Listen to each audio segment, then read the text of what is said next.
years later that's well said. I know. Yeah, it's well said. But preparing for higher rates as a bank executive is a little bit different to preparing for higher rates yes. as someone in the market, right? Yeah, as a strategist. I mean, it's a different thing. Running a bank and running a portfolio are two slightly different things. But we asked, this is a pet peeve of mine. We love to talk to CEOs about macroeconomics. Sure. Which I've never really understood, even though Mr. Diamond has talked to us. Yeah, getting You're a big fan of that, I know. We talked to Lizanne Saunders about economics, and we folded into investment. She's chief investment strategist at Charles Schwab. She's been a great supporter of our effort.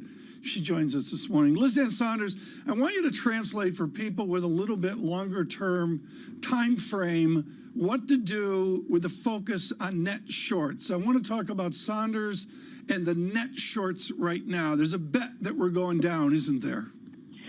There is, but it's interesting. There are times where extreme positioning or sentiment indicators suggest a contrarian move, but the net position in terms of some of the larger speculators, although does tend to result in choppiness in the shorter term time frame, it's not a clear contrary indicator for a longer term time frame. In fact, what it potentially sets up is short covering, which we've seen throughout this year. But yeah, there's certainly those in the institutional speculators crowd that are betting that something could happen here. Maybe it's, could be debt ceiling related. Out there somewhere, someone's going to walk into Charles Schwab today and they're going to have huge gains in 7 stocks that have gone up. Maybe let's just pick on Apple just for the sake of it. Do you sell your Apple shares? Do you hedge them out? What do? Do you hold them and do something else? What is the prescription for people, heaven forbid, that have large gains? All right. Well, I won't speak specifically about Apple because you guys know I don't cover individual stocks. But yeah, the concentration is extraordinary, and I think it's a function of the banking crisis. Because if you look at that bias up to the largest cap names, the mega cap 8, that occurred almost exactly to the day with when Silicon Valley Bank failed. So I think there was that sort of macro, let's go into these highly liquid, stronger cash flow type of names, but I think there's also an AI component to that shift. I think you have to be careful about wholesale selling, but be mindful of concentration risk and the possibility that at some point you see some convergence in terms of the remaining 492 names and the mega cap 8. It can last for a while, but I think this is where you maybe kick in rebalancing with a little bit more frequency as opposed to waiting, say, for some calendar point in time. Does this convergence point to actually higher highs? Basically, that if the rest of the stocks have been left behind and they catch up with the concentration of the big winners, well, that's up. That's the ideal scenario, is that you get catch up by the remaining stocks as opposed to catch down. If you keep in mind, as we headed into 2022, so 2021 was a strong year on the surface. You had no more than a 5% drop by the S&P 500. That set up convergence with the biggest names catching down to the weaker names. Fast forward to the latter part of last year, October 2022, even though the indexes took out their June low, under the surface you had seen better breadth. And I know we talked about that on this program. That, I think, is what carried us into the beginning of this year. And unfortunately, that concentration has picked back up again. The much better scenario, obviously, is if we start to see better performance, better breadth under the surface. We're just not quite there yet. And sometimes, by the way, the convergence can happen in both directions. Yeah. You can get some pullback at the higher cap end while you start to see some greater participation by the average stock. The biggest confusion that I have right now looking at the market is I'm looking at expectations where Fed rates are going to be in about a year, less than a year, by January of next year. Back before SVB collapsed, before people were worried about some sort of banking crisis, it was 5.4% come January. Right now, you're looking at about 4.5%, even with people writing off the likelihood of a banking crisis, saying it isn't a crisis. If it was, it's over. How do you reconcile these two ideas? It's hard to reconcile it. I think that there's something very odd about the narrative around rate cuts kicking in the second half of this year, all else equal. To your point, Lisa, not having a significant spike in the turmoil in the banking system. Let's even assume disinflation continues. The likelihood of it getting to or near the Fed's target in short order, relatively stable labor market, and an okay economy. It's certainly possible the Fed could be cutting rates in the second part of this year, but not all else equal. The only reason I think where they would see a green light to start cutting rates would be either much more turmoil in the banking system or a much bigger hit to the economy, inclusive in particular of the labor market. Other than that, they're going to be in pause mode. Liz Ann Saunders, Ben Laidler of eToro does a terrific piece today on volume. He's not a big fan of studying volume. He says it's really not linked to performance. I happen to be, full disclosure, folks, in the same belief. Do you care about volume and that it's so quiescent right now? I'm in your camp as well. I don't think volume. I think volume in decades past, when the structure of the market was quite a bit different, probably had some value in wrapping into your technical analysis. It's just not something I focus to a significant degree on because of just how the market environment has changed. So I don't put a lot of weight on it. Brilliant, Liz Ann, as always. Hope to see you in the studio soon. Liz Ann Saunders there of Charles Schwab. Thank you. Thank you very much. Such a big range of views out there at the moment on the equity market. In about 10 minutes' time, we'll catch up with one of our favourites, Julian Emanuel of Evercore, around the table with us, not just on equities, but on this Fed as well. On this Federal Reserve, don't call it a pause. Seems to be the communication you're getting from the likes of yesterday. Neil Kashkari, the president of Minneapolis. Yeah, I think right now it's a close call. Either way, versus raising another time in June or skipping.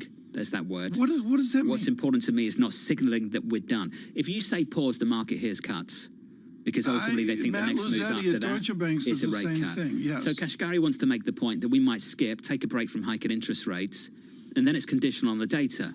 Do we hike again? How much do we need to hike? Bullard says a couple more times before year end. I think they want to keep it open and conditional because they know that if they start to say pause, this market's going to lean harder into cuts, and that's not what they want to signal. And there is a difference between what they think they're going to do, Lisa. And you've said this, I've said it, Tom said it. There's a difference between what they think they're going to do and what they want to signal. And those two things can be different. Maybe they do think they might have to cut later this year, but at this point in time, they don't want to signal that. Taking a step back, the reason why this is so important is effectively you've seen a loosening in credit conditions since SVB collapsed. If you just take a look at forward expectations for rates, they have gone down by a full percentage point.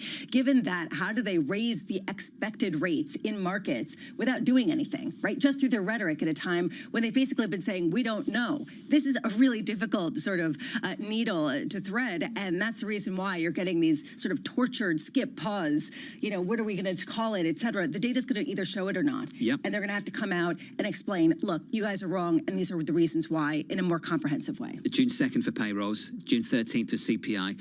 And we've also got to work through this debt ceiling mess, Tom, down in Washington, D.C. as well. That continues up until the middle of June. Then all of a sudden you're in the blackout period. You can't communicate unless you make a little call to the Wall Street Journal. John. Anyone in particular? They don't do that. Come on. In your defense, Merriam-Webster doesn't conflate pause and skip. I did not expect to see that. It's very important. That's official now. Skip is discrete from pause. That's official now. Merriam-Webster We're helps, going to skip. That's what they're doing on the committee of the Federal Reserve at the moment. There's skip. With the dictionary. Pause. Yeah. Dictionary. Julian Emanuel coming up of Evercore. That's up next. Bloomberg UK, your source for news and analysis covering the biggest challenges facing the UK government, economy, financial services, and markets. Tax cuts should not be the priority. It's about a credible plan for growth over the next 2-3 years. In this post-Brexit world, how do you see actually servicing your clients? It was disruptive, and it's going to have implications to how capital raising works. Now we're having the perfect storm in the UK. Watch Francine Lacqua Thursdays at 9:30 a.m. only on Bloomberg, your global business authority. From the world of politics We're not going to be relying upon countries whose values we don't share. to the world of business, It's all about corporate power in the end. balance of power, live from Bloomberg's Washington headquarters. We're going to be more excited what's in store for you. How long will it take? How many years? Why don't we take this one day at a time? Good luck. Everybody has a perspective. Every weekday at 5 p.m. Eastern Time. Join hosts Anne-Marie Hordern It's the one area, really, of bipartisanship. I think we're getting more, but That's optimistic. and Joe Matthew. the debt ceiling is looming. How close are we going to get to the line before you start to worry? Alongside Kaylee The Lines. door was open for regulators to do more. And that puts the Fed between a rock and a hard place. As they deliver news. This is such an important economic issue. He's no longer trying to run away from That really blew some minds. Insight. We can both invest in law enforcement and also make sure that communities feel safe in their own skin. And analysis. I think your audience will get this more than most. This is not the Republican Party that you know. It allows him to do what he did so successfully in 2020, which is run against crazy. From and about politics' biggest power players. This was the zombie case, and it's now more than well alive. That's for sure, with 2 more potentially to come. I'm willing to have this battle. It is vitally important. This is the intersection of Washington and Wall Street. Bringing people directly to the decision makers Right. that impact your investments and your life. Balance of Power, every weekday at 5 p.m. Eastern, only on Bloomberg, your global business authority. Business Week Radio, live weekday afternoons at 3 p.m. Eastern. We got a little bit of talking. Are you guys ready? Harnessing the power of Bloomberg Business Week, Carol Masser and Tim Stanovic bring you the latest news from the worlds of business, technology, politics, and more. How does the Fed play into this and what the Fed does potentially? This is so exhausting and this is so all-encompassing. Listen on Bloomberg Radio and streaming on YouTube and Bloomberg Originals. In a multi-trillion-dollar industry, there's a lot of ground to cover. We indeed have a rally. We're talking a lot of dividends. We're talking income. We'll show you what's happening in ETFs like no one else. Bloomberg ETF IQ, Monday on Bloomberg. The top names in business are on Bloomberg. America and China have a lot of common interests: climate, nuclear proliferation, anti-terrorism, global stability. And we have differences. We're capitalists; they're not. And it's okay. We could sort that out, but we need to keep the Western alliances together, not just around war and Ukraine, but around strategic economic relationships, including trade. Nobody covers business like Bloomberg, your global business authority.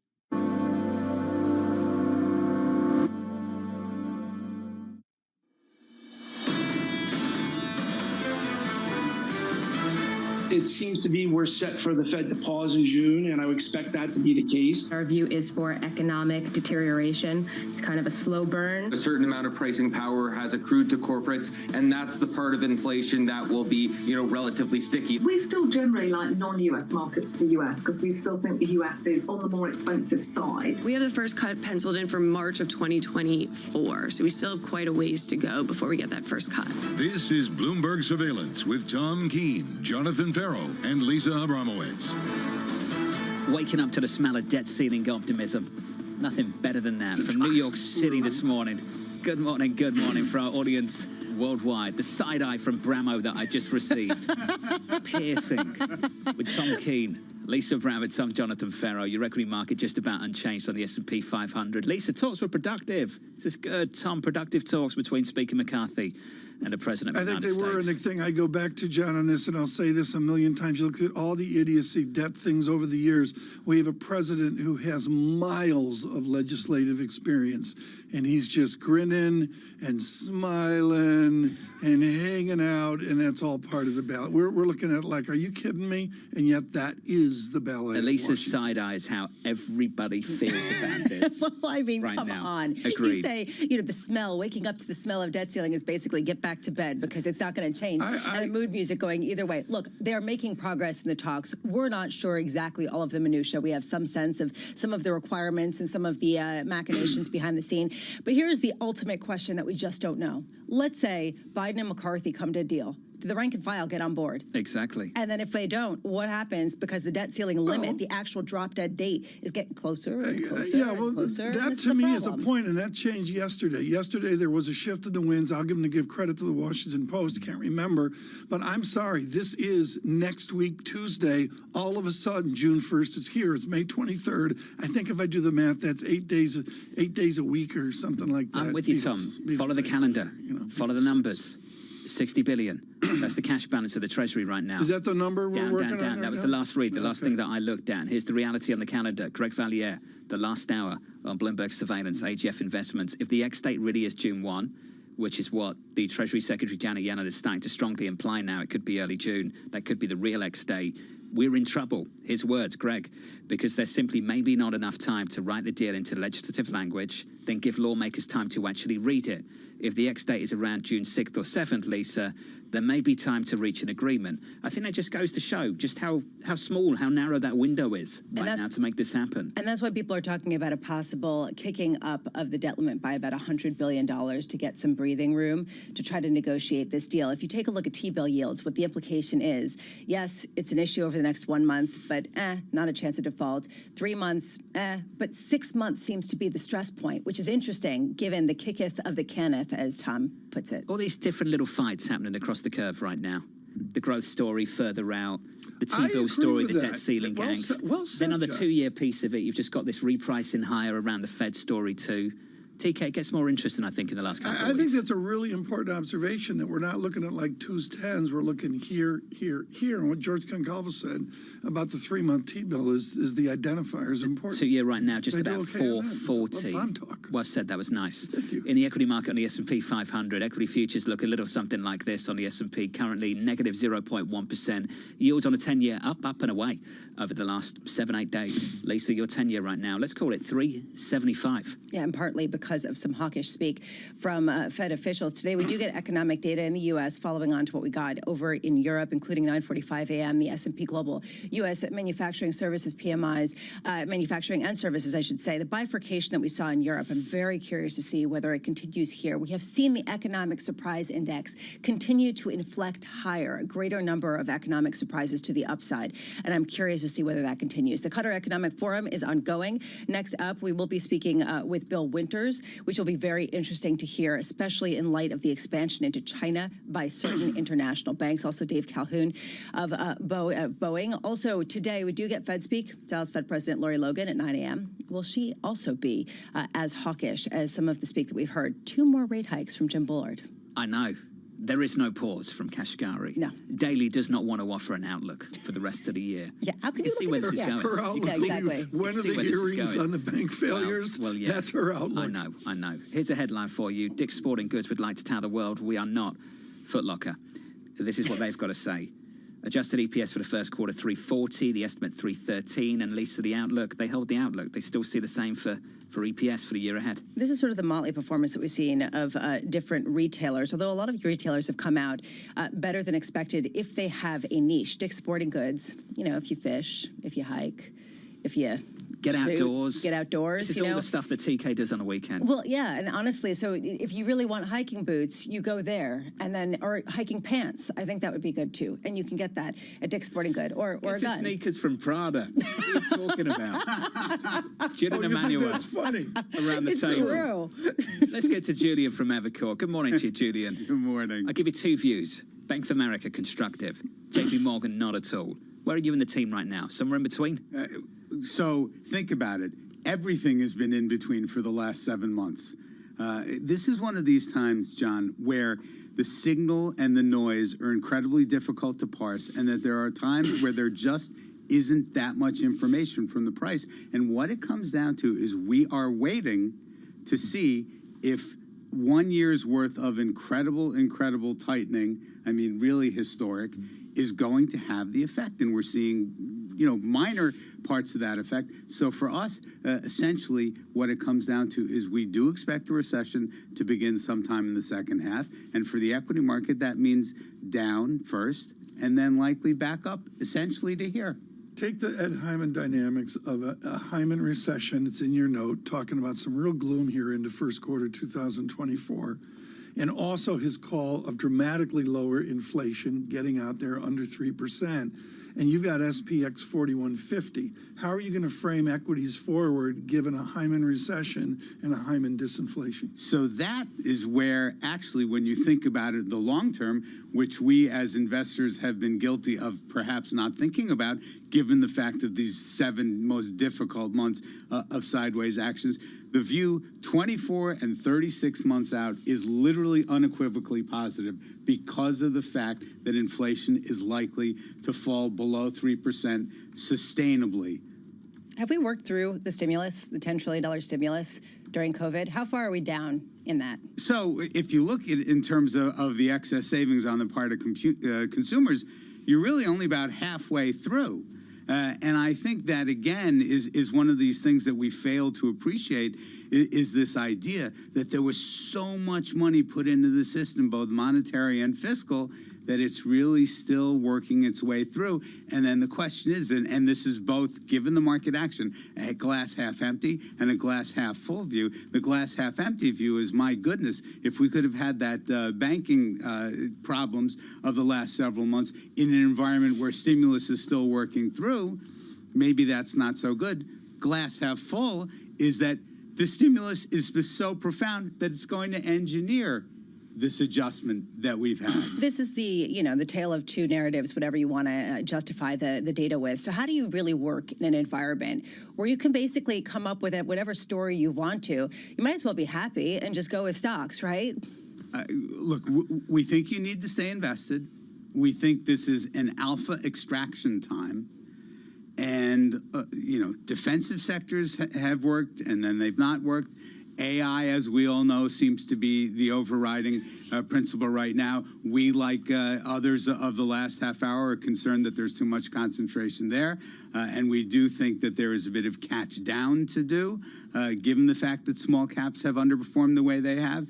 But you really need to stick to your thing. And the interesting thing about this environment is, with rates where they are, if you want to hedge a portfolio, it's extremely cost efficient to do so. I've heard that before, so let's pick up on that point in just a moment. I just want to finish on the poor breadth point. Is poor breadth actually any indication of how much oxygen is left in a rally? Because I feel like people complained about the breadth of the stock market and the bull market of the last 10 years, and it carried on. Why can't this continue? Well, look, so it can continue, provided that we get that sort of glide path in terms of the stimulus that we were talking about a few minutes ago wearing off. It's just our view that, first of all, this whole rate cut talk, forget about it. Sure. Okay? They're not. So there is some repricing, in our view, that needs to occur based on that misperception that the market has. That has been happening, though, Julian. And I think what's interesting for me is that we've repriced yields higher at the front end, taken back some of those rate cuts, and this Nasdaq's still fine. So can you explain to me what the relationship is between what's developing in the bond market and what's happening in stocks? So the relationship is, again, this question of the time before the recession. Remember, we've had a lot of excitement around AI in these last 2 or 3 months, and what investors are sort of harping back to is the 1998 yield curve inversion. I saw something this morning that said, best start to the NASDAQ since 1998. Well, two things happened. First, you had a roaring bear market in 1998, and then if you got defensive, you gave up 300% gains in the NASDAQ over the next year and a half. So that's the conundrum that people face, and they don't want to let go, and that's perhaps the right decision. Your shop is going to do the most eagerly anticipated daily call in about 10 minutes with Mr. Hyman. I want you to coalesce here the message from your shop to people in cash scared stiff. So the message is that it's okay to be in cash for now, but if you're thinking long term, you need to be prepared for that time where you need to shift assets. But that isn't coming until we get inflation sustainably lower, which again, the path to get there is through an economic slowdown. Julian, final question. You touched on it. I just want to squeeze it in. Optionality. Do you want to hedge to the upside, to the downside? Where do you want to take advantage of where things are priced at the moment? Well, that actually comes down to, one's own portfolio preference. Look at your portfolio. Think about how you feel. And we always say for the retail investor is when the market's going here, and we do think you're at the upper end of the range here. We don't think this is a breakout. But if you have FOMO, options are cheap enough that you can buy upside in themes like the rest of the world. We actually prefer portfolio hedges with the S&P 500 where you can sell upside to finance downside, and it's very, as I said, cost effective. There we go. Brilliant. Julian, that was wonderful. Thank you, sir. Do you want to talk about a debt ceiling? Do you want to take a pass? Pass. Julian Emanuel of Evercore is going to run out of the building because up next we're going to be talking about the debt ceiling. Terry Haynes of Pangea Policy on the latest in Washington, D.C. from New York City. We'll be back in a couple of minutes. Keeping you up to date with news from around the world with the first word, I'm Lisa Mateo. On Capitol Hill, there's still no deal on the debt limit, but the two sides are sounding optimistic. President Biden and House Speaker Kevin McCarthy met at the White House Monday night. They called their talks productive and promised to keep negotiating. The president said both he and McCarthy have agreed that a default is, quote, off the table. Saudi Arabia's top energy official is issuing another warning to oil short sellers just over a week before the OPEC Plus alliance is due to meet. Energy Minister Prince Abdulaziz bin Salman spoke at the Qatar Economic Forum in Doha today. Speculators, like anything in any market, they are there to stay. I keep advising them that they will be ouching. They did ouch in April. The prince is famous for telling short sellers they would be left, quote, ouching like hell. The government of the state of Qatar is the underwriter of the Qatar Economic Forum, powered by Bloomberg. European allies are looking to speed up training for Ukrainian pilots on F-16 fighter jets. They aim to finalize plans as soon as June. That's according to Denmark's acting defense minister. He made the comments at a gathering of defense counterparts in Brussels after the U.S. gave its support. Shares of Julius Baer slumped the most in a year. The Swiss wealth management manager posted a weaker boost to its business than some analysts had expected after the turmoil at rival Credit Suisse. And the Zurich-based bank reported assets under management rose just 1% in the first 4 months, while net new money had a, quote, slow start at the beginning of the year as clients pared back risk. Global news powered by more than 2,700 journalists and analysts. I'm Lisa Mateo, and this is Bloomberg.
Was going to keep rate World Cup. This is a 3. As the economic picture does. The BOK is getting ready to make a decision.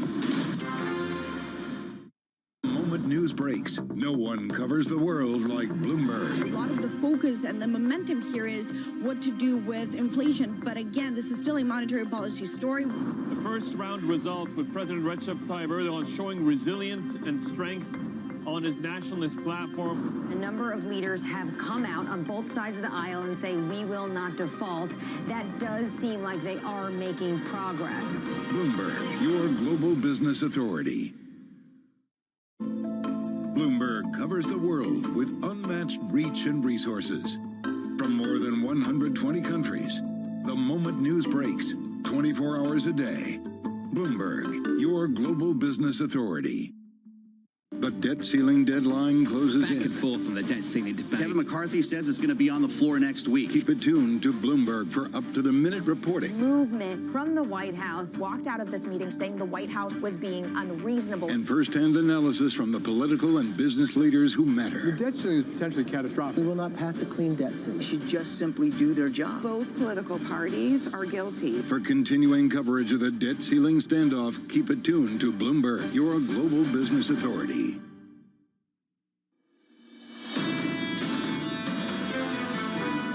We both talked about the need for a bipartisan agreement. We have to be in a position where we can sell it to our constituencies. We're pretty well divided in the House, almost down the middle, and it's not any different in the Senate. And so we got to get something that can sell on both sides. I felt we had a productive discussion. We don't have an agreement yet, but I did feel the discussion was productive in areas that we have differences of opinion. It was productive. That's about your headline. just about productive. President Biden, House Speaker Kevin McCarthy following high-level talks around the debt ceiling yesterday afternoon. Kevin McCarthy there after those talks and President Biden just ahead of them. Here's Treasury Secretary Janet Yellen on the so-called X date. We estimate that it is highly likely that Treasury will no longer be able to satisfy all of the government's obligations if Congress has not acted to raise or suspend the debt limit by early June. And once again, just reinforcing this, that it could be potentially as early as June 1. And Tom, if you really believe that it is that early, then we are really running out of time. We're there right now. Yeah, I agree. Something changed in the wind yesterday. And frankly, do we all agree you heard it in the tone of the two protagonists yesterday? I thought, it was more constructive. There was a sense that they did not win political points by jawboning the likelihood of default. And that has been a shift in rhetoric. Before it had been, look, if we have to make you default to get some sort of discipline, we will. That has been sort of eradicated, and there is a sense that that's not going to play well for anybody. One improvement that I've seen, one development that I personally appreciate, they do these talks after the market close.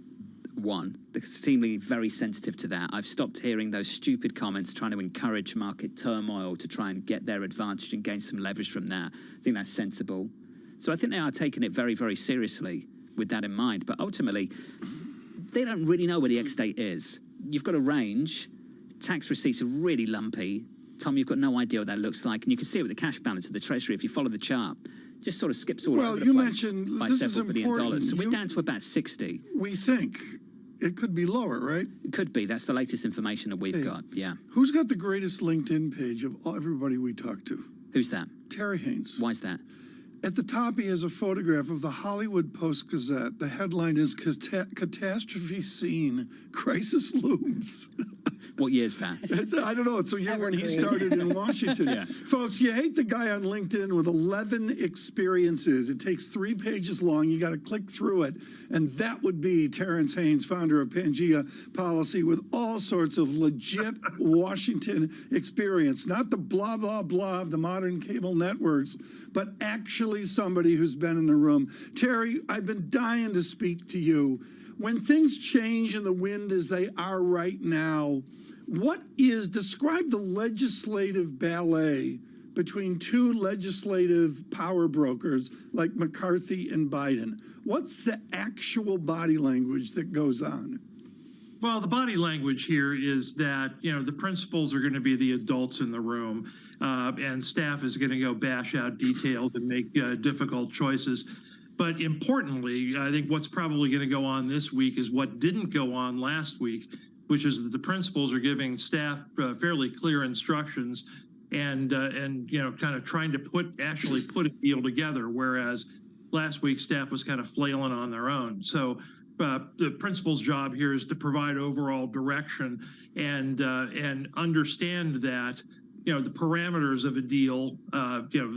One of the old Washington saws always is that nothing's decided until everything's decided, but try to put together the parameters of a general deal. And, my interpretation of this is now we're down to try to figure out the pelts. In other words, what we're going to bring back to the purists to keep them on side. Well, that's right where I wanted to go. Lisa brought that up earlier. I'm going to steal some thunder from Lisa here, which is the purists that are out there. Are they part of this discussion on the left and on the right?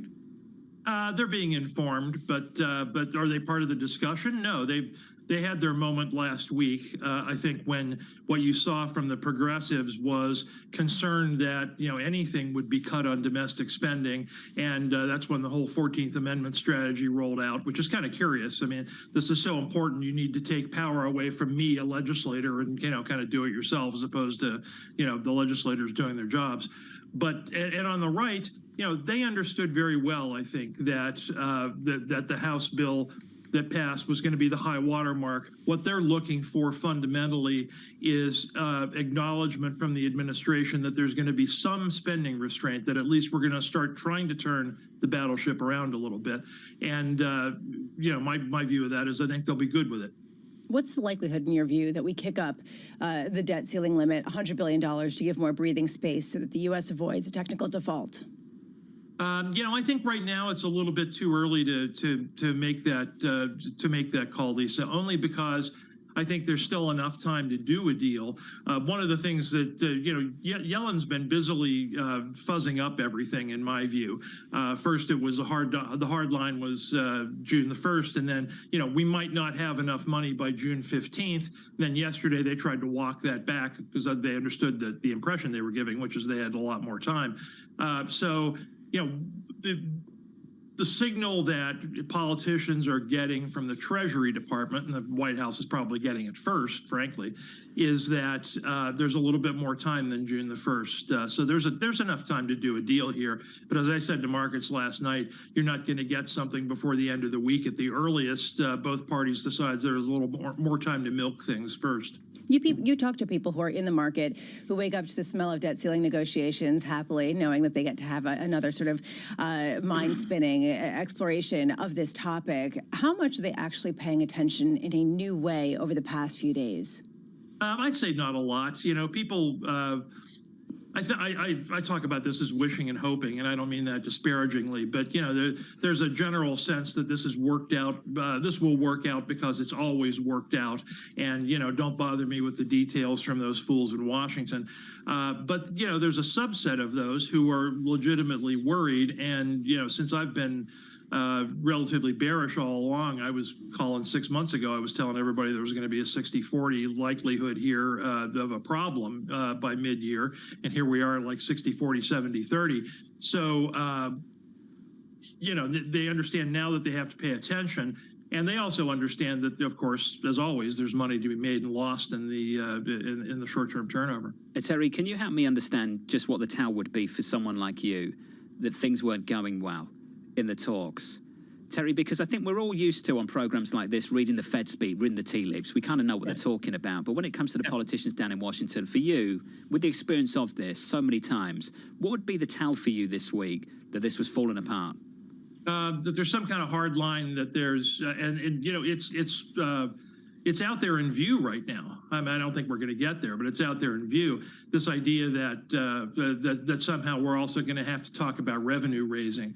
That's come up at the last minute. That's never what this was about. This is about doing debt ceiling and trying to impose some spending discipline, and what are some fairly modest parameters. If we're not talking about doing touching 60 to 70% of the overall federal spend, we're not talking about very much. Secondly, the president has been going back and forth by accusing Republicans of draconian cuts, and at the same time saying in writing that he proposed $1 trillion in spending cuts himself.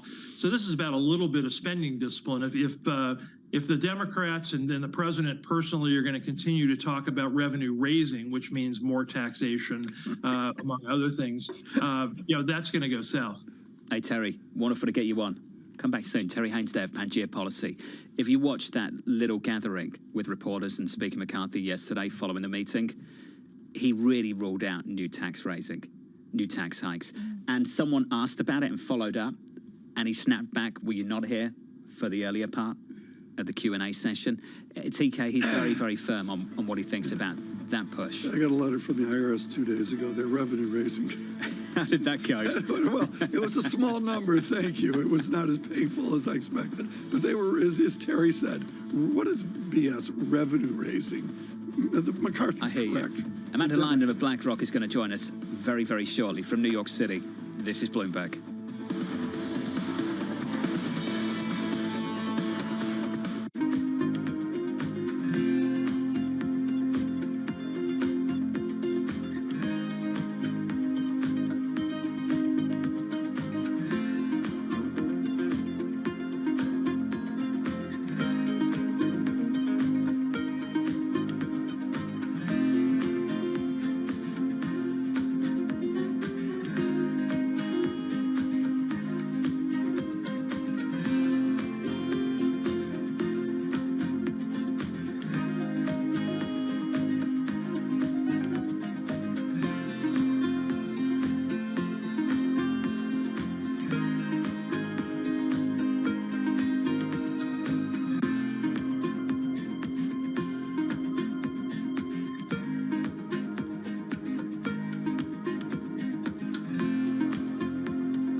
first, call it 18 years at Chipotle, this was you come into Chipotle along the line, you interact with the crew, and you customize your meal.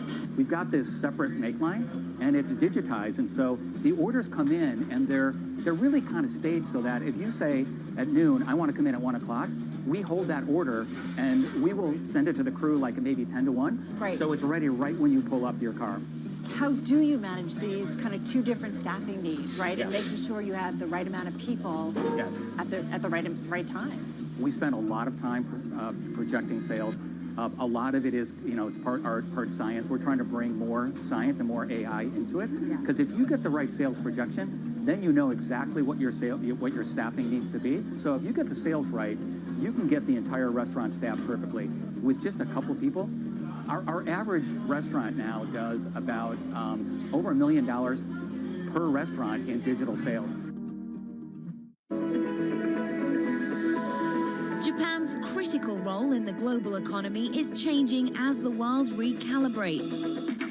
After decades of stagnation, Japan's leaders are forging a more innovative and sustainable path forward to revitalize the nation.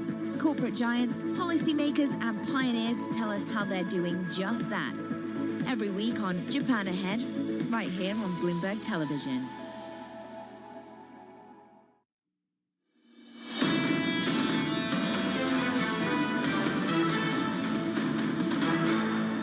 Equity's doing okay here. Welcome to the program.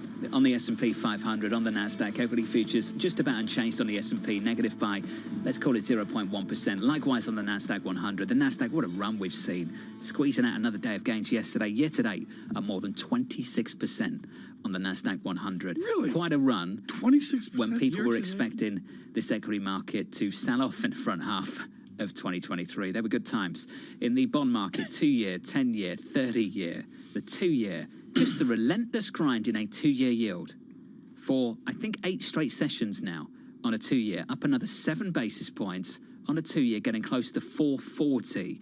So this is something like a 40, 50 basis point move over 7 trading sessions. And Lisa, it keeps on going.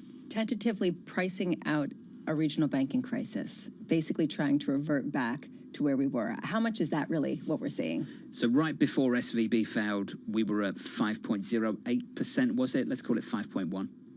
And be rewarding to people who want some yield, Tom. The yield's there. Mr. Diamond says look for 6%. Post SVB. Right. And that's where we're heading, perhaps. Do you think maybe, really? Back towards 5? No, because I think people feel like something's changed, but everything that's changed evidently is completely positive, at least with respect to stocks. So at something has to be amiss here. Either, everything's changed for the positive because we get immaculate disinflation from banks that are no longer. We get to June 30, and John's talking about NASDAQ up 30%, up 28%, whatever. I mean, that's the topic of the year. Yeah, everybody missed topic of the year going into summer is this. What are you talking about? This right here in foreign exchange. For everyone who's booked a vacation to Europe this summer, this is what you want to see. 100%. A breakdown in the euro. 107.80. Not quite the parity stuff of last summer, but ultimately... I looked at it. We'll take it. We'll take it. Yeah, I looked at it an hour ago, John, and actually it is a breakdown. 2 standard deviations is 1.07, I think 1.4, and it's pretty much freeway to 105, not parity. Pushing back against consensus. Euro to 105. Eating away at that dollar short in the FX market. Eating away at some of those price cuts. I think Kit Jukes and SocGen called it a nibble, Lisa, of the rate cuts in the second half, and we've taken a nibble out of them. So talking about vacations in Europe, do you guys Yelp? Do you guys use Yelp ever? What no, reviews? but reviews, I saw to that. sort of determine things. I've never done a Yelp thing. To read or to write? Well, either. Actually, I could see you writing them. Actually, I could see both of you writing them. Have you guys ever written a Yelp review? No. Maybe I did because someone offered me a discount if I did. Well, I did once. I'm talking about it because there is some speculation that they're going to be purchased. This one activist investor is going to deliver a letter to the board saying, please sell yourself. You could actually get twice as much as you currently have, and those shares are popping almost 11% in pre-market trading. So a lot of people are Yelping, and you are seeing at least advertisers Yelp by going to them more. They reported a 13% increase in net revenues. Dick's Sporting Goods, evidently people who like sports are buying, and they're continuing to buy. Those shares up 2.4% after reporting better than expected, not doing what was it? Not Home Depoting it. They're not a Foot Locker, Dick's Sporting Goods, and Lowe's aren't a Home Depot. Correct. Well, and I'll get to Lowe's in 1 second. But basically, one thing that I thought was really interesting was the CEO came out and said, even as consumers face macroeconomic uncertainties, our athletes have continued to prioritize sport. Our athletes. So Lowe's, meanwhile... Is that what they refer to their customers as? Athletes? Yes, that's a direct quote. That's ridiculous. Our athletes have... Is that what they do? I tried to walk into their... Stop John, I tried to walk into their Broadway store the other day and they wouldn't let me in. Stop it. Don't you buy like fishing rods addicted. from there? You could have fishing rods. Come on. You could have fishing rods. You could have hiking boots. You could have sneakers. Athletes are continuing to shop at Dick's. Athletes. Moving on to Lowe's. Yeah, we did see them cut its sales outlook, and so you are seeing those shares a bit lower as well, although perhaps not full, not going full Home Depot, but still, people aren't really, the home improvement types aren't as devoted I love as it. the athletes. You know, it's like the parents with children. You know, like, you're such an athlete, you're so special. I remember walking past the playground years ago. I'd just moved to New York, and I was overhearing the parents picking up the kids from school, and this kid was throwing stones at a bird. Have I told you this story before? No. Great story. Kids throwing stones at a bird. Terrible. This is what the mum did. This is American parenting right here. This is what the mum did. Don't do that, honey. Great shot, though. Okay, hold up. Don't that is do a that, very honey. Great specific. shot, No, though. but that is Seriously. a specific incident. That was the feedback. I once took my kids to the playground, and I saw a guy, a father, with his little son running laps around the entire playground. And the kid stopped, and he said, "Keep running." And I looked at him, he's like, "Nap time needs to happen today." So you get a flavor of everything. Quality. TK? It's a jockocracy. That's the difference. Americans. Athletes. Someone told me that once working Everyone's out an long athlete. ago. Everyone's an athlete. Everyone's an It's a jockocracy. Only Dick's Sporting Goods We are. customers. It's great. We got to keep this moving, or Amanda's going to walk out of the studio. That's what's going to happen. Amanda Lyon is looking at us going, okay, had a macro credit research at BlackRock, her world more interesting than ours, and she joins us right now. I love your research note, how you take the CPA, the finance of what you do, into the credit, and frankly, the credit sales of your heritage as well. I'm fascinated what it signals to you when we see mega companies doing mega bond deals where they call 4 people, including BlackRock, and say, how much do you want? Translate a $40 billion transaction to us. What does that signal? Yeah, I think it signals, and thanks for having me. Great to be with you guys. I think it signals that the credit markets are open and corporate treasurers are adjusting to this new higher cost of capital environment. In other words, they're not waiting for rates to come down. They're not waiting for spreads to come in further, but they're actually moving forward with their plans. One of the really interesting things to us is that some of the investment grade issuers haven't been immune from a lot of the pressures facing the corporate profit landscape, and we're seeing that manifest in actually the same performance and similar performance in the high end of the high yield market and the low end of the IG market. And so there's a bit of a mixing in terms of performance even across these rating spectrums. But to your point, Tom, the capital markets are open, companies are moving forward, they're issuing debt, and they're moving forward with the strategic planning. You talk about quality exposures. Yes. What's a quality exposure that you're in search of? So what we've been emphasizing is that quality means more than ratings, as I alluded to, and really there are a couple key points there. There's pricing power, there's ability to manage through an elevated services inflation backdrop. For corporate credit investors, capital management priorities are exceptionally important. So it's not just about the bottom line profit, but what is the appetite for leverage? How aggressive is the share buyback program? All of these things matter for corporate investors. And so when we think about quality, it's really that competitive set that will allow a company to manage what we view as a challenging growth, inflation, and policy backdrop. Your team put out a note that I thought was really interesting overnight about private credit being better than public credit at this point, potentially getting 12% yields in this area and taking over from banks that are pulling back. Why is this an opportunity rather than a risk if many companies could get lower borrowing costs elsewhere if they are better capital structures and better business models? Right, yeah, so that's a note that we co-authored with our colleagues in the BlackRock Investment Institute. And we see 2 specific tailwinds for private credit as we move forward. And really the catalyst there was the contraction in bank lending that we're seeing come through in the Fed Senior Loan Officer Opinion Survey and then anecdotally. And really the first tailwind is an expansion of the addressable market of private credit. So borrowers who might have gone to the bank channel, or they might have gone to even the equity IPO market a few years ago, are now looking to private credit for funding solutions. They may not want to be a public company. They may value kind of the strategic partnership of those private credit firms in lending to them, and they're moving in that direction, whereas maybe they wouldn't have done that 2 years ago. And then the second really specific tailwind is an enhancement of the pricing power that private credit companies can provide to these companies relative to the public markets, and that's really reflective of the certainty of execution. So to Tom's point, the capital markets are open now, but we've seen periods of time where they have been shut on the public side.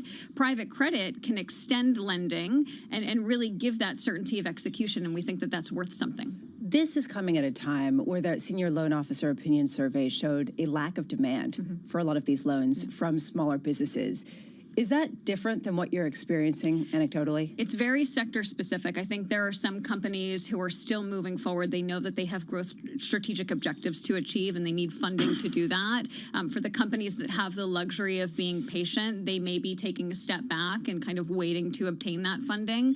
I think the lower demand is just indicative of the market kind of waiting to see what the growth backdrop is. Do they want to move forward with aggressive CapEx? Do they want to move forward with aggressive growth? But there's certainly a cohort of borrowers that we think will take advantage of the private credit market for funding, just as they have been, as Tom suggested, in the public markets. Based on the fact that you actually are in this market, seeing anecdotally, do you think that the end of the banking crisis, that basically people who are writing this off, that's perhaps too soon? Or do you think that it was overstated and never really happened to begin with? So I think we're watching a few different things. I think the thing that we can feel comfortable about is a contraction in bank lending. We're seeing that in the earnings calls of these regional banks. We're seeing it in the data. And we think that that trend will persist for a period of time, not just a contraction in bank lending, but a higher cost of capital. So that we can feel comfortable with. I think as it relates to the banking sector, there were kind of two areas that we were watching. One was the asset liability mismatch in March, which was kind of the acute focus of the market participants. I think over the long term, we're watching interest-sensitive sectors and how that will impact kind of the credit quality of the broader market. So and sensitive sectors like commercial real estate, for example, that's an area on our focus. I don't think that that's going to be a near-term issue that we can really expect to see flow through into credit quality immediately, but it's something that we're definitely watching over the next few quarters and maybe the next few years. Frankly. It's on everybody's radar right now in a massive way. Amanda, thanks for this. Amanda Lynham there of BlackRock, brilliant as always. Some brilliant conversations coming from the Qatar Economic Forum. There'll be plenty of our colleagues catching up with the good and the great. Eric Schatzer just caught up with the former Treasury Secretary, Mr. Mnuchin. That's just wrapped up. Looking ahead, we'll catch up with Bill Winters of Standard Chartered. That conversation is going to take place in around about 30 minutes' time. I think Francine Lack was catching up with him, so looking forward to that conversation between Francine and between Bill. In the next segment, we'll catch up with Savita Subramanian of Bank of America on equities in the studio. Really looking forward to this because yesterday, as you know, TK, overnight, upgrading the outlook, looking for 4,300 on the S&P 500. I remember coming into the new year, and Savita was pretty clear that the big risk was upside risk in the equity market, and that's basically what's developed through the year so far. We should talk to her for an hour, and I'll try to squeeze it in, folks. Some people have emailed in, but she's just truly expert on ESG. I don't know if we're going to have the time for that, but we may get to it. We'll try and squeeze that in, TK. Yeah. You an athlete, TK? I am a huge. Crushing it. We're all athletes. All athletes. Equity futures on the S&P, negative 0.2%. This is Bloomberg.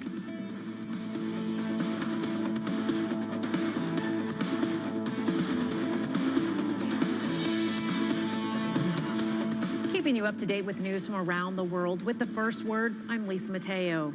Ukraine cannot win the war against Russia. That today from Hungarian Prime Minister Viktor Orban, who spoke with Bloomberg editor-in-chief John Micklethwaite at the Qatar Economic Forum in Doha. Orban said with NATO not ready to send troops, quote, there is no chance for poor Ukrainians to win this war. Hungary is blocking a further $540 million installment of European Union financial aid to Ukraine. It also opposes new sanctions against Russia. Russia is pressuring other countries, including India, behind the scenes. The Kremlin is threatening to upend defense and energy deals unless they help block expected moves aimed at punishing Russia over its invasion of Ukraine. Documents seen by Bloomberg show Ukraine wants a financial action task force to add Moscow to its so-called blacklist or gray list. That would put Vladimir Putin's government in the same company as North Korea, Iran, and Myanmar. Banco Santander's chairman says she expects more bumps for the financial industry as central banks normalize borrowing costs after a long period of low interest rates. But speaking to Bloomberg Television from the Institute of International Finance Summit in Brussels, Anna Botín sounded optimistic. We've had very low or negative rates for a long time. That creates a lot of misallocation of capital. You're going to continue to have bumps along the road. But this is not a systemic crisis. This is not 2008. Global regulated banks have risen the capital levels from 2 trillion to 6 trillion. So we're in a very strong position. Banks are resilient. Dean says she expects central banks to keep rates at the current levels or raise them further because inflation is still higher than the cost of borrowing money. Global news powered by more than 2,700 journalists and analysts in over 120 countries. I'm Lisa Mateo, and this is Bloomberg. So what is the best investment advice anybody's ever given you? You don't need to have a good idea every day. So there's times to be patient and there's time to press. What do you think is the most common mistake that investors make, the average investor? I think it's FOMO, so buy high, sell low. You know, and the amount of damage that does the average investor is big. Let's suppose I have an extra $100,000. What would you say that person should do with $100,000? To put it in an index fund or something else like that?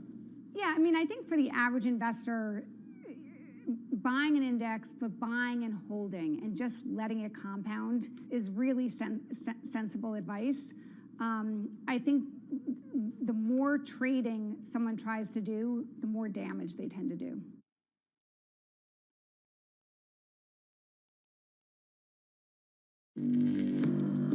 Access the financial world on demand. Hear from leading economists, policymakers, and industry experts via live and on-demand webinars, only from Bloomberg. Start exploring to see what's moving the markets. Visit Bloomberg.com/webinars.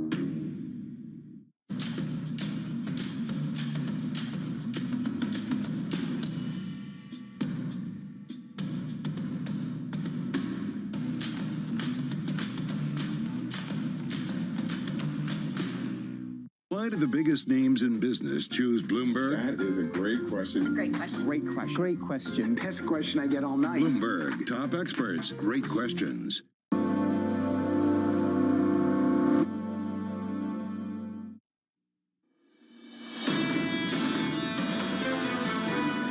It's okay to be in cash for now, but if you're thinking long term, you need to be prepared for that time where you need to shift assets. But that isn't coming until we get inflation sustainably lower, which again, the path to get there is through an economic slowdown. A fantastic guest this hour. That was Julian Emanuel of Evercore catching up with us a little bit earlier, about 40 minutes ago.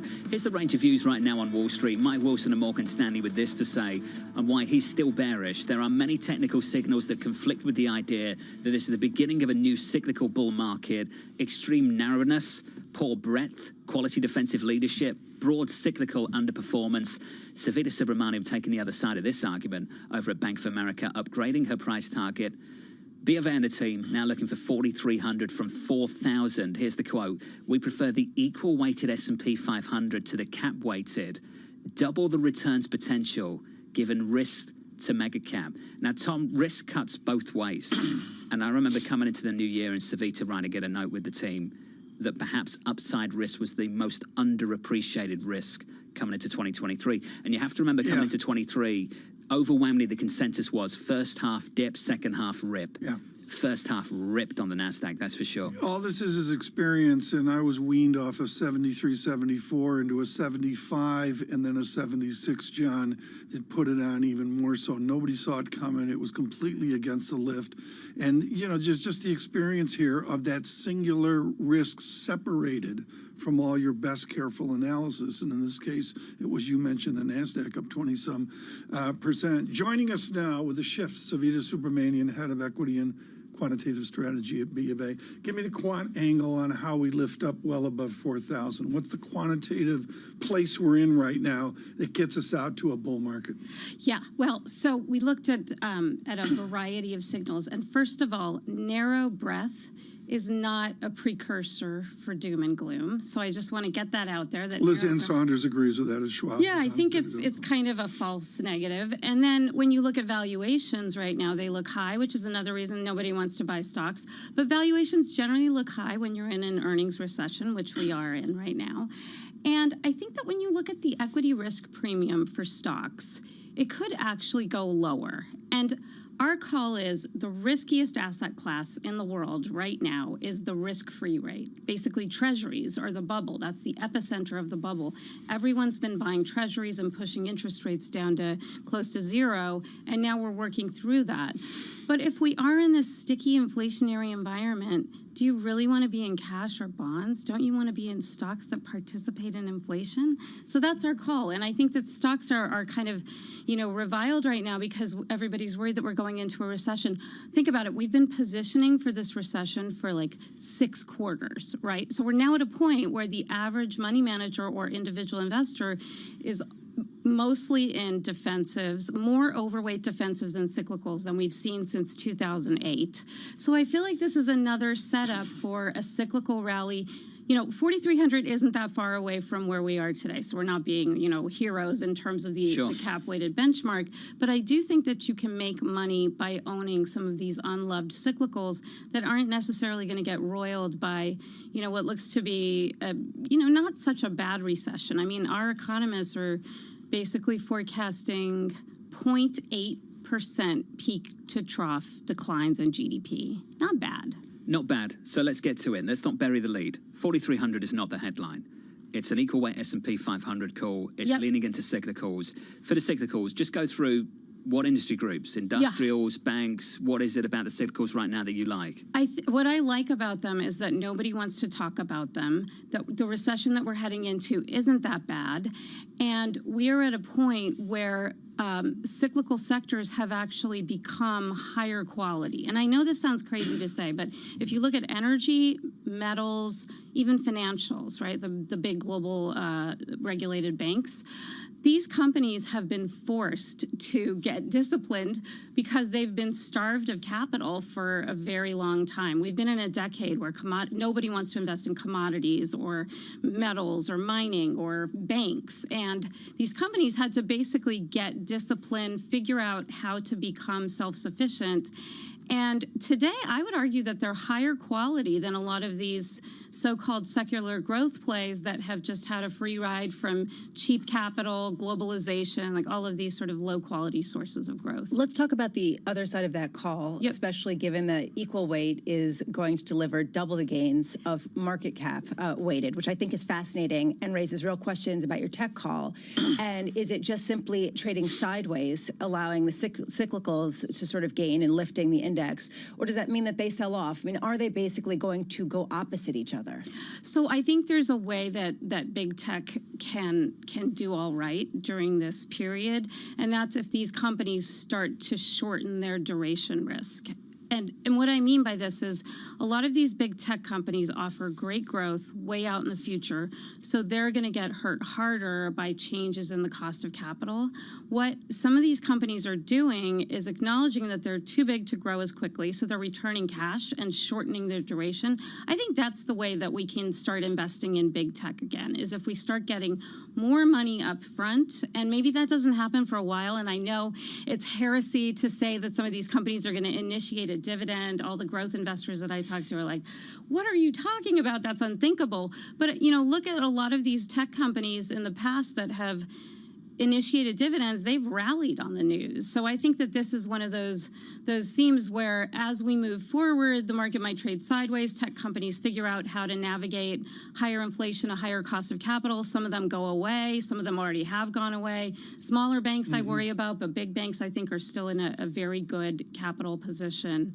So those are some of the things. You've got such a wide net at Bank of America. Are people cautious? Are they gloomy? I mean, I'm getting back and forth here on the world. Like, the world's coming to an end. We're all going to die. Versus, well, that's what they're saying, but they're actually long Apple. What's the collective mood? Yeah, I mean, they're probably long big tech because it's dangerous not to be in those stocks, and those stocks are seen as defensive. I don't agree. I think those stocks are actually more cyclical.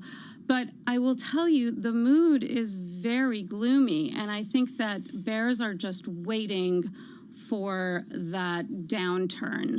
But the one thing that makes me think we're not going to get a downturn is that the question we get most frequently is, I have capital, I'd like to put it to work. Should I wait until the debt ceiling is behind us or do something now? And if everybody's asking that question, we're probably not going to see some major downdraft. That's our call. You think that some kind of debt agreement does deliver a pretty strong relief rally based on that? Well, yeah, I think that the reason the market hasn't sold off as much is that there is this sense, even when you listen to the most bearish investors, we all kind of think that they're going to get a deal done, right? I mean, that's the base case. So why bother selling if the base case is resolution? The psychology of this moment I find fascinating. If you've made the call already and you're in the market, great. If you're on the sidelines and you're in cash, you're so nervous right now, Savita, because you believe that you're the guy that's going to get sucked in last. Right. And it's going to start mounting up, and then you're going to smash into the downturn. Of course, yeah. Well, here's the thing. If you look at asset allocations, they're more overweight bonds than stocks than we've seen since 2008. So I think that there's less selling pressure. If you look at our own client flows, individual investors have been selling for the past 4 weeks. We actually saw a big spike in outflows that would indicate almost capitulation-like levels of selling. So I think that, folks have basically braced themselves for this calendar date, this X date, and it's not necessarily that potential. People are loving Savita talking here. I got stock recommendations coming in. Do you want to stick around? Yeah. Do you want to co-host the show? I mean, they're loving it here. I mean, Waylon emailed. Good morning, Waylon. Thank you for emailing in. Waylon emails in and says, go long Fender, FNDR. He's long Fender. Emailed in, tell mom, the Tyler Bryant Pinky Strat, $5,700. Waylon, good call. Yeah, we'll ask Santa for that one. How much that cost? That's how much that costs. Custom shop. And Santa's going to be like, no. Savita, thank you. This was great. Thank you. This was great. Yeah, Savita Subramaniam there, Bank of America, with a call on the equal weight S&P 500, which is up 1% year to date. I can tell you the market cap weighted S&P 500 is up 9%. And that speaks to the big tech story, the muscle of big tech. This equal weight analysis is really important right now. Barry Ritholtz featured it the other day, and I think across every index, including the equal weight Dow index. Oh, the equal weight Dow. It's very good. It's very important. I've been looking at that as well to get there. Fantastic weightings. Very well thought out. If I was at Berkeley with Savita, I would have had the quality F in the class. Would you? Yes. I'd be alongside you. I'd be alongside you. Stan Sovell of CFRA coming up shortly. Bill Winters of Standard Chartered coming up after that. Great lineup. Savita, this was great. It's good to see you. How long's it been? Too many years. Pre-COVID. Oh, that's ridiculous. Yeah. That's ridiculous. It's a on the pinky strat. I mean, it's going to work. Forget a degree in finance. Go for a career in tech instead. That's the advice from the latest Bloomberg survey of professional and retail investors. Only 1 in 5 Wall Street professionals say high school seniors graduating this year should follow their footsteps and go into finance. About half say that Gen Z's best bet actually lies in the tech sector, and that's despite all those recent layoffs at companies like Meta, Amazon, and Google. Still, hiring trends paint a rosy picture for those with a background in tech. Industries ranging from auto to the federal government have jumped at the chance to recruit any laid-off tech workers. A degree in tech could set you up for a lot of potential jobs and a safety net if any of those jobs don't quite pan out the way that you'd hoped. Survey respondents also expressed concern about the long-term threat of AI. Think ChatGPT taking all of our jobs. For kids graduating from kindergarten this year, about 40% of investors said to go into healthcare. That way, when they come of age, they may be able to hedge against any potential AI-related job takeovers. Roughly 12% said Wall Street would be the right career given that pending AI threat. The AI concerns come despite traders themselves finding that current iterations of ChatGPT struggle with things like math and corporate earnings. But the idea here is that there's still plenty of time for AI to improve and to potentially threaten our jobs along the way.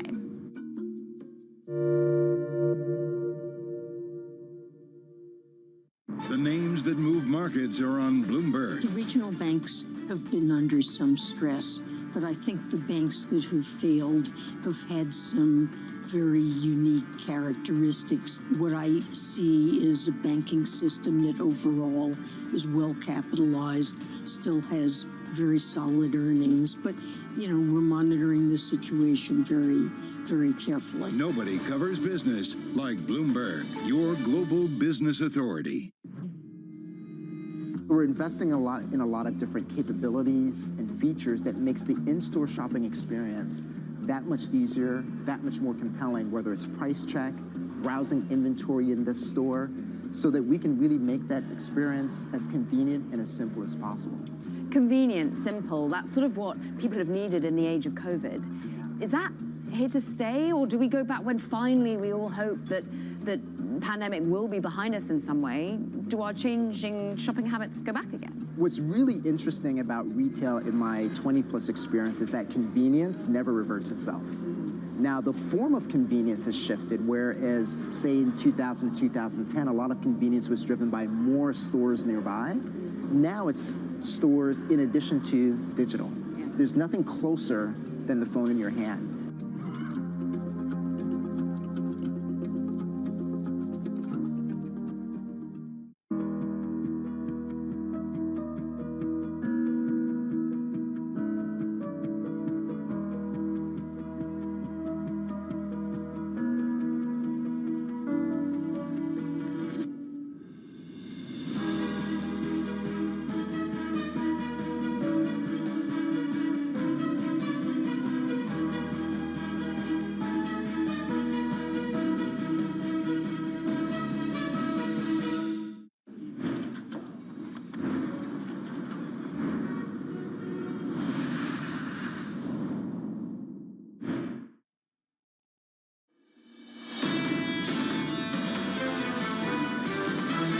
Seeing this drift higher because people have checked out and there is not much going on the tape. In the stock market, you really haven't been getting paid to wait. This is going to be a volatile market. We don't expect a big bear market either in US stocks. We still feel confident that the Fed is going to be pausing, and so they're not going to have to deliver another hike in June. This is Bloomberg Surveillance with Tom Keene, Jonathan Farrow, and Lisa Abramowitz.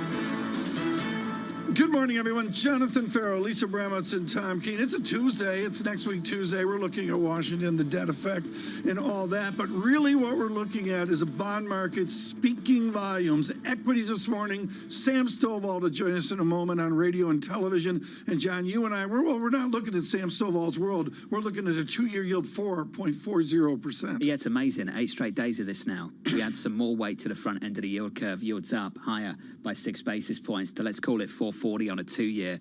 And Tom, it's been relentless. At the same time, the equity market has handled it pretty well. The NASDAQ up again yesterday. The NASDAQ run continues. Somebody earlier, 2 hours ago or so, said, what are you looking at? They said they're looking at the 10-year real yield. I saw Shadali Basak on the real yield last Friday, and I'm sorry, out to 1.49%. This is beginning to be an elevated and adjusted real yield. I think a lot of people expected maybe a pause next month from the Federal Reserve. They don't want to call it a pause at the Federal Reserve. They want to call it maybe a break, a skip. I don't know what, Tom, but ultimately it will come down to information over the next month for the June call. We've got a debt ceiling debate we need to clear. That's one hurdle. June 2nd payrolls, June 13th CPI. They're the 3 things right now on the schedule, on the calendar, we're all paying attention to. And Lisa, it's about endless Fed speakers. And, I'm making jokes about it, but the fact is there is a nuance between pause and skip.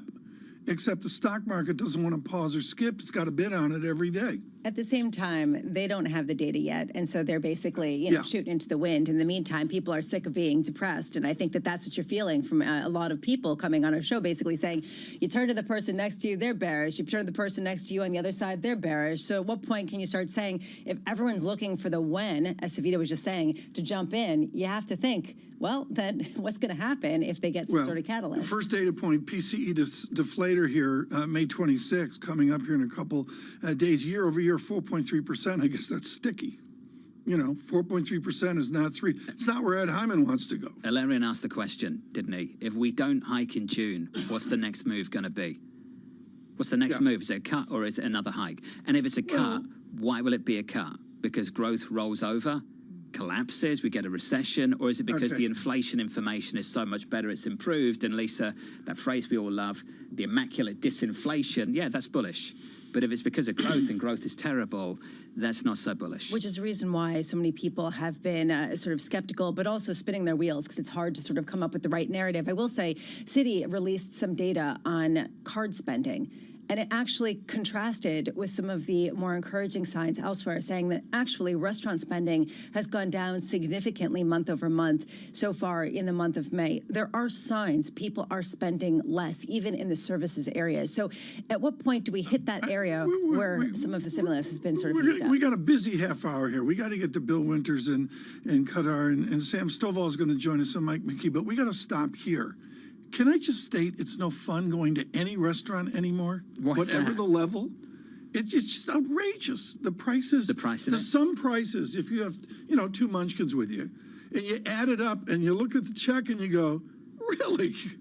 I mean, am I wrong? You're not wrong. Yeah, I just think the whole restaurant thing, as Citigroup talks about, is an important thing. I thought you meant the crowds, Tom. They were too busy. No, they're busy. No, actually. They're busy. I like a 5:30 reservation. Yeah. I'm a 5:30 kind of guy now. Yeah. No longer about 8 p.m. 5:30. Yeah. Do 8 p.m. That's Get like in there morning. early. 8 p.m. Come on. Might as well be, I'm in bed by then. Yeah, exactly. Data check. I'm going to go quickly here. We got to get to Sam Stovall. 107.76 on euro. That speaks volumes. Thanks for that, Tom. Futures negative by 0.3% on the SP.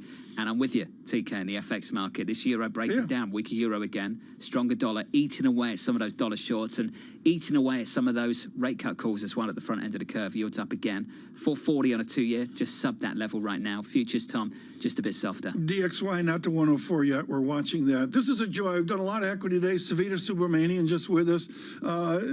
John talking about Mike Wilson at Morgan Stanley. We need some common sense. Samuel Stovall joins us right now. Chief Investment Strategist, CFRA. Sam, with cash, do you have the confidence to deploy it now in buying shares? Good morning, Tom. I think that what we're experiencing right now is a little bit of sideways action, so it really depends on your time horizon. If you are looking more for short term, I think we're in a challenging period right now, an anticipatory period as to what's going to happen with the debt ceiling, what's going to happen with the Federal Reserve on June 13, 14, and then what happens with the potential for a recession. But longer term, I'm in definite agreement that we should be deploying our cash and that the greatest opportunities lie in the mid and small cap arenas. Really important question going back to all of the heritage of CFRA. What is the marginal characteristic right now of your 5-star rated stocks? What's the nuance there that makes them distinctive? Well, it's basically growth at a reasonable price, GARP, looking for where the expectations are for earnings, where expectations for GDP growth, et cetera.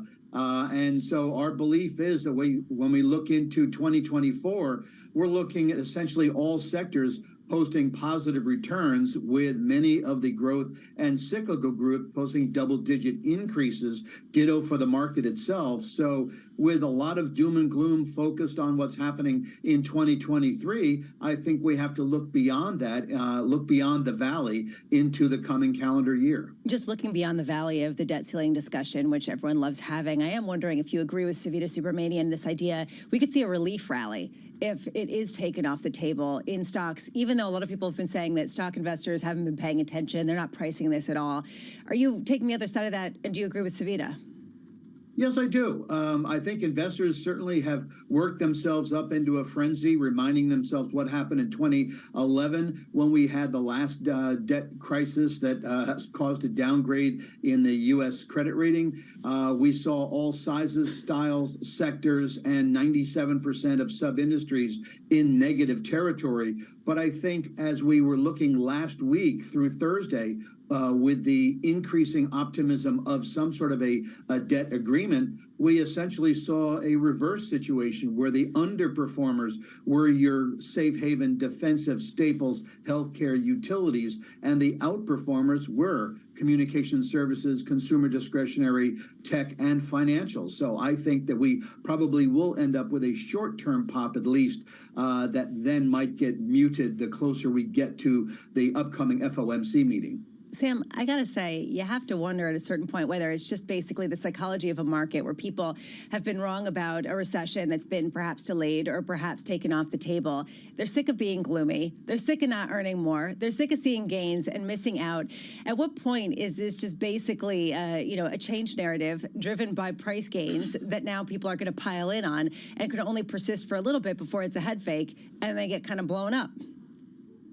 Well, that question itself implied a gain followed by a loss followed by a gain, et cetera. First off, I think Tom would remember that my father used to say that Americans by nature are optimistic. So it's not really good to be overly bearish, because if you are right, you're hated. If you're bearish and you're wrong, you're ridiculed. So really the thought is, where are we likely to be going and what is the time horizon? So I would tend to say that when we look to valuations, they're not screamingly attractive. Go ahead, Tom. We got 1 minute left here because we're going to run to Cutter here in a moment. Sam Stovall, let's stop the show. What you just said is absolutely critical.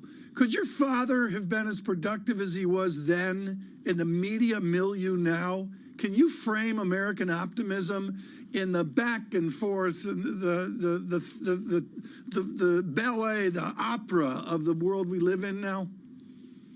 Well, I think that there's a lot more noise today than there was when he was in his prime. And so there's a lot more confusion as a result. A lot of the media is focused on sensationalism. The world's going to end tonight at midnight. Tune in tomorrow. Come on. I've moved away from that. Have you? Well, it's just the world ends in different ways. It doesn't affect the Yeah, but here's a headline. Sam, stay with us. Tonight. John, Kashkari, we need to get more data about the economy. Sam Stovall's invested. He doesn't care about data from the economy. But sure, this is what Kashkari's focused on right now. Kashkari just does not want to call this the end of the hiking cycle. Sam Kashkari goes on to say a mild recession would bring inflation down. I think that's a given, isn't it, Sam? Oh, absolutely. We're looking for year-on-year core PCE at the low 3% this year, and then at the Fed's target by the end of 2024. Right now, we're looking at Fed funds above the inflation rate. So that would imply that the Fed is in pause or would have only one more rate hike. And I think the cut starts in 2024. Average time frame between the last hike, first cut, is 9 months on average. Unless we get some stagnant inflation. Get some stagflation, Lisa? Yeah, well, I actually think that is the risk that people aren't really thinking about as much. Sure. Because they sort of wrote that off, saying, actually, we're back to immaculate disinflation. We're back to the banking crisis. It's going to help everything along. Something's not adding up to me on that front. I thought Sam was brilliant there. And what it comes down to, John, you and I were talking about this the other day. There's a cadence to studying the markets. One of them is you open Barron's on Saturday morning and you read it. And with Sam Stovall's father, who we all worshipped at the altar, he was foundational in how we learned about optimism and equities. You got to Lou Rukeyser in Wall Street Week Friday night, and there weren't many other distractions. You got earnings off the back of Section 2 of the Wall Street Journal. You sat there with a pencil and a cigar in your hand, and you circled the companies, and it was 3 lines: revenue, I think net income, and shares. That was it. Sam Stovall of CFRA. Didn't get a chance to thank Sam. Sam, thank you. We're at this point in this equity market rally, Tom. S&P up 9%, Nasdaq Composite up 21, Nasdaq 100 up by close to 26, 27% year to date. You came into the year and you were told you can pick up yield. Go to a money market fund, pick up 4 or 5%, do what you need to do. Then you get to this point in the equity market rally where people are just like, I want some of that.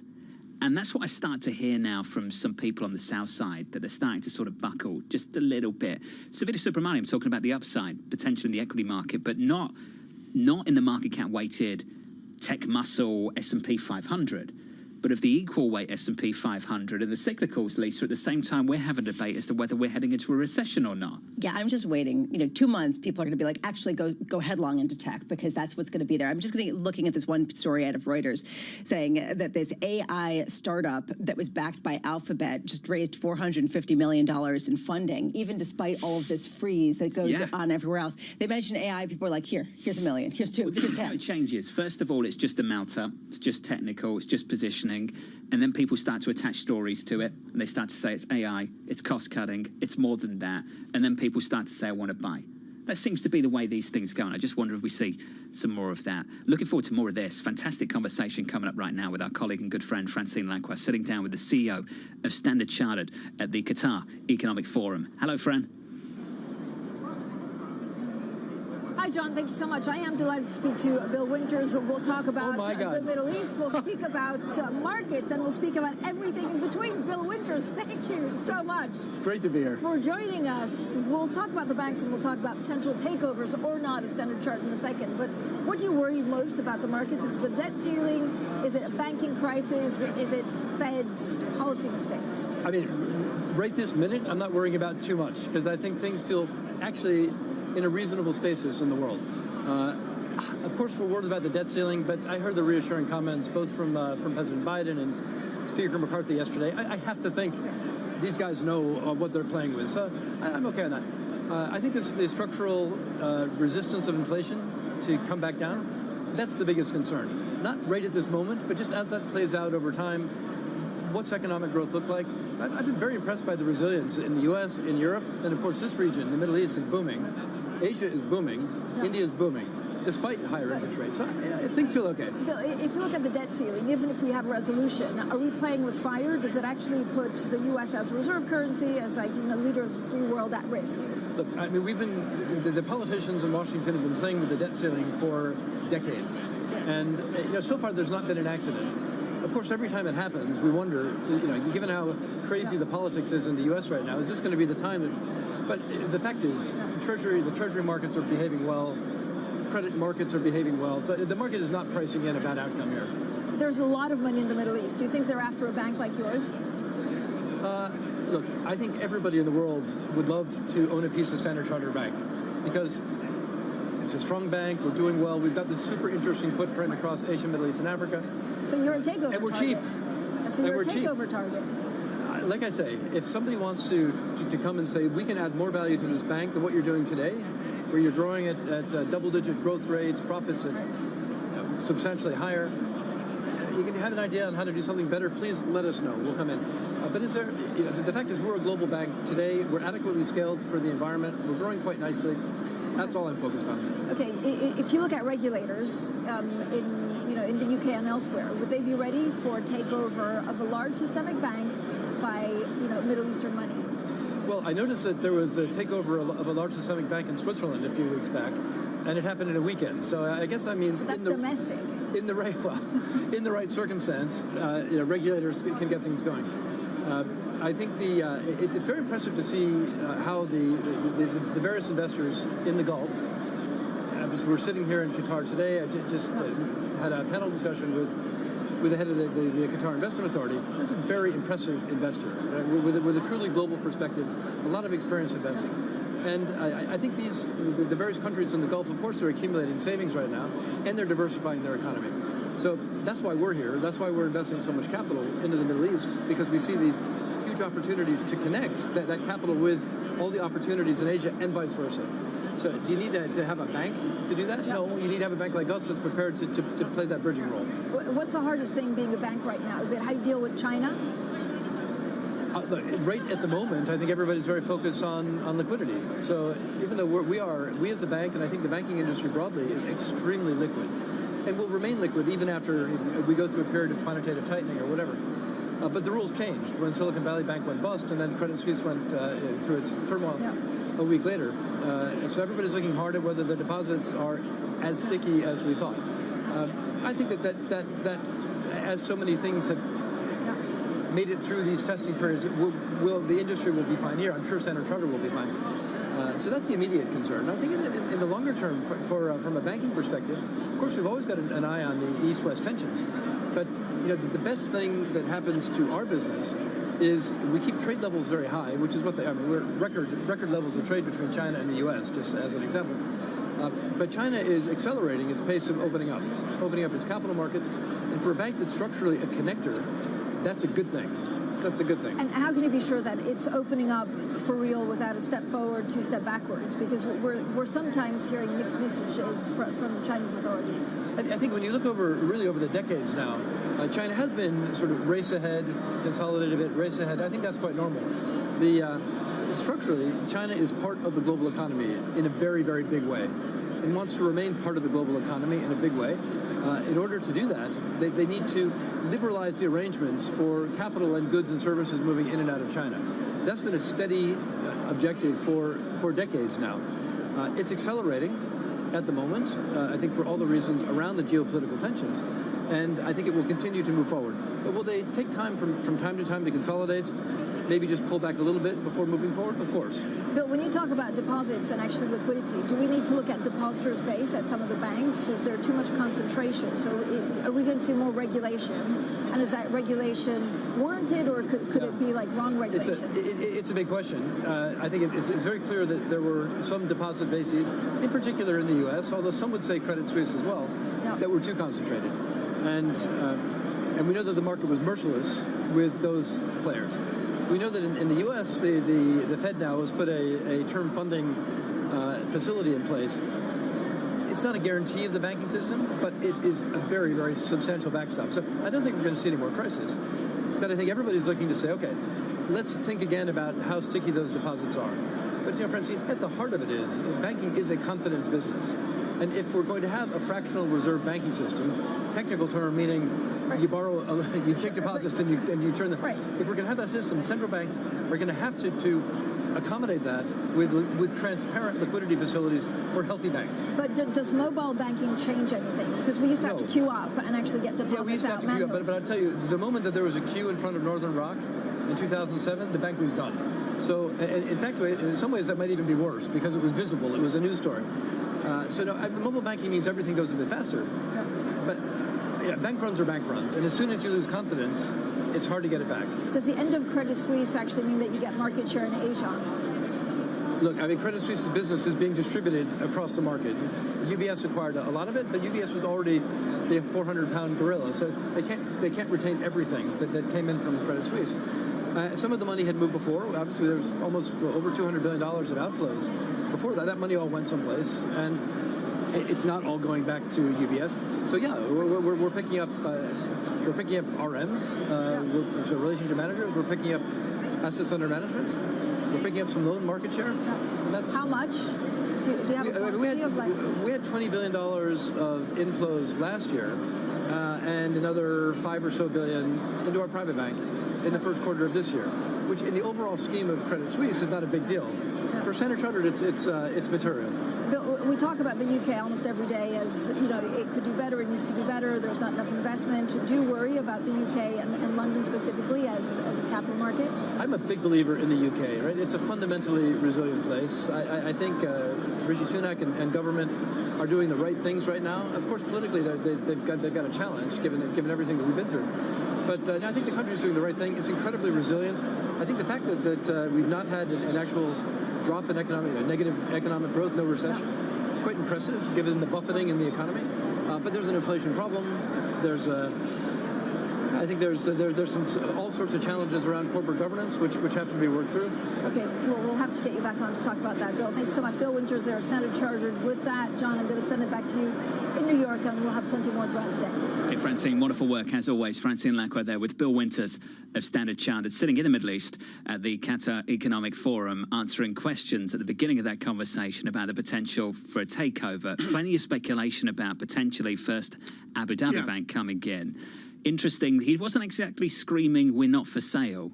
Was he there, TK? He sounded open. I thought Francine was at a new level of rude there. She really brought it up early in the interview, and he was receptive to talking about it. He wasn't the usual response. Standard Charter's a wonderful bank. First of all, can you imagine being an executive like Bill Winters and Steve Englander comes in and you get a briefing from the best cross rates guy in the world? Steve's one of the best. That's very cool. Their heritage is emerging markets and everything around the China Rim. They are, I'm sure Mr. Winters would correct me, but they're sort of the frontier bank. I don't mean that in a narrow sense of troubled economies, but they have a heritage there that you would think somebody could pick up for distribution. Attempting to get a read on what's happening with China. If you are just tuning in, welcome to the program. Plenty of great conversations coming from the Qatar Economic Forum. They will continue, no doubt, throughout today and over the next 24 hours as well. For the broader equity market, equity futures right now negative by about 0.2%. Plenty more Fed speak through the week, and we've got Mike McKee with us around the table in the studio. Mike, what have we learned so far from the Fed officials this week? The Fed is kind of divided about what they think is necessary to do on June 14th, because half of them think that we don't have tight enough policy to bring down inflation. Inflation's kind of stalled out. Now, Friday we get the PCE numbers. We'll see if that influences people. But we've had an unusual number of Fed officials say they would be willing to vote for a rate increase on June 14th. And it's unusual because Jay Powell's kind of come out and said he doesn't think we need one. Do we have a sense of what data they're watching for? We had the senior loan officer opinion survey. Didn't really move the dial, but everyone pretends that it still was the preeminent survey. What's the next one that we're looking for? Friday, we'll look at personal spending and income and see if Americans are still hanging in there. The retail sales report suggested they are. And then we get the PCE deflator, which is the number that the Fed looks at in terms of inflation. And we'll see if it has moved at all. Forecasts are it's just going to stay about where it is. We've gotten the easy stuff out of the way, and now the hard work of bringing down inflation begins. Then you've got jobs next week, and the 13th, the day before the Fed meeting, is CPI. We won't know their reaction to that until we get the Fed decision. But that's going to be very interesting. Mike, I'm riveted to the minutes tomorrow. You know I am. And it's some, several, and a new S word, skip. What is skip? Well, some people are trying to parse the idea of not tightening in June by suggesting they could go in July, and that would be a skip as opposed to a pause where they don't go again. The question is, do you think you are tight enough? And right now, a lot of them I was with McKee the first time the phrase V-shape came up, and he literally spit out his coffee. I do understand why they're being so delicate about the moment. And I'm sure it's equally as frustrating for them to talk about it as it is for us to listen to. When they say pause, the market hears cuts. And I guess, Mike, that's something they're trying to manage right now. Well, it's definitely something they try to manage. They see financial conditions loosen because the markets are calling for cuts. And that's one of the problems that they have with the idea of, are they tight enough going forward to bring down inflation? Because we are seeing some loosening out there, and that makes it less likely that we'll get a quick reaction in the inflation markets. It's exactly what Lisa said earlier this morning. Mike, good to catch up. We'll catch up again in the next hour. Mike McKee's going to drop by and talk about the Federal Reserve. Also dropping by, Jared Woodard of Bank of America, Sarah Hunt of Alpine Saxon Woods. That's what we do. Amy Wu Silverman of RBC. And we'll catch up with Scott Kirby of United Airlines on how he's going to make our travel so great this weekend. Going into Memorial Day weekend. I know who's going to be on your set with you. He's going to come by and just ask him some things about, CK's got some things. I'm going to bring up Michael O'Leary. We're going to have the chat. Yeah, run some video of Michael O'Leary laughing at Scott Kirby. We're going to talk about drama. That. And pilot contracts and Denver Airport, which I was quite impressed with when I went through last year. Yeah. How long did you spend Wasn't there? too bad. 30 minutes. It was enough.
News and climate change are on Bloomberg. I want everybody committed to the kind of action that we need. We have a global emergency now. You know, we're still putting 162 million tons of man-made global warming pollution into the sky every day, using the sky as an open sewer. That's trapping as much extra heat as would be released by 600,000 Hiroshima-class atomic bombs exploding every day. That's what the scientists tell us, and the data shows it. That's crazy. That's why we have a third of Pakistan underwater. That's why we have the historic heat wave in China. Nothing comparable to that ever. That's why the heat records are broken every year. And we're seeing an increase in the flows of climate refugees crossing international borders that are due to vastly expand unless we take action to solve the climate crisis. Nobody covers climate change like Bloomberg, your global business authority. Business Week Radio, live weekday afternoons at 3 p.m. Eastern. We got a little bit of talking. But are you guys ready? Harnessing the power of Bloomberg Business Week, Carol Masser and Tim Stenivek bring you the latest news from the worlds of business, technology, politics, and more. How does the Fed play into this and what the Fed does potentially? This is so exhausting and this is so all-encompassing. Listen on Bloomberg Radio and streaming on YouTube and Bloomberg Originals.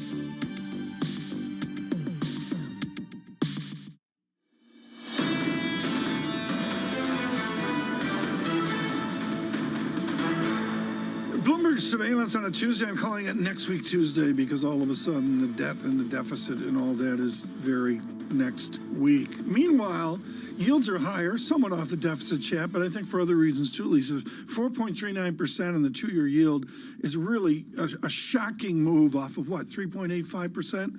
3 cups of coffee ago? Yeah, but a half a percentage point increase that we've seen just as a grind higher in the face of perhaps some calm, at least with respect to the banking sector. 2's10 spread 64 basis points was 59. We have a greater inversion out there, even with all the debt and deficit. And I'm going to go to the real yield, the 10-year yield, 1.49% as well. Futures -9. Meanwhile, today we do get a number of Fed speakers, including our one in particular, Dallas Fed President Lori Logan is going to be speaking at the top of the hour. That comes after some hawkish comments from St. Louis Fed President James Bullard. Torsten Slok of Apollo Global Management weighed in on the impact of what's going on, basically saying non-farm payrolls is likely to continue to slow down over the coming months as the lagged effects of Fed hikes continue to have a negative impact, get this, in particular in the sectors more vulnerable to higher rates, including tech and retail trade. To me, the question around when people will wake up in tech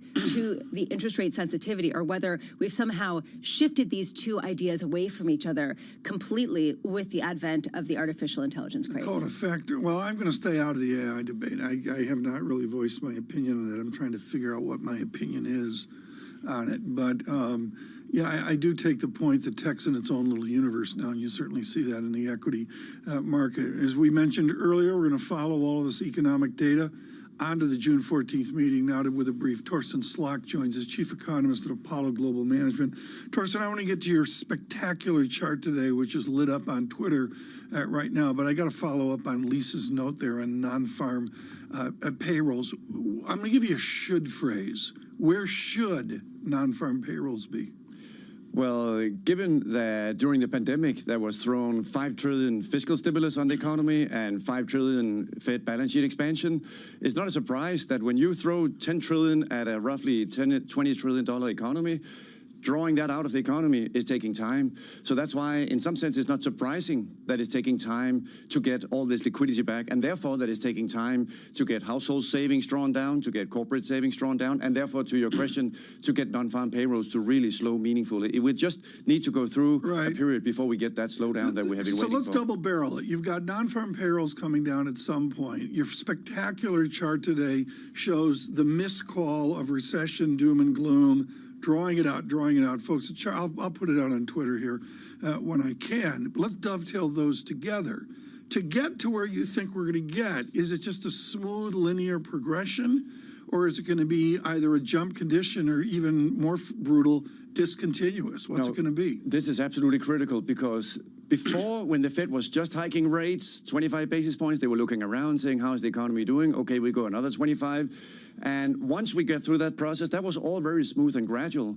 But the challenge is that we have now, over the last few months, added a banking crisis and tighter credit conditions and a banking situation where banks are seeing much less demand for commercial real estate loans, much less demand for C&I loans. Those indicators are now at 2008 levels. Those things raise the risk, exactly as you're saying, Tom, that we may have that non-linear slowdown over the coming quarters where tighter credit conditions may be accelerating the slowdown in the economy. This is the key debate. Is this recession delayed or a recession interrupted?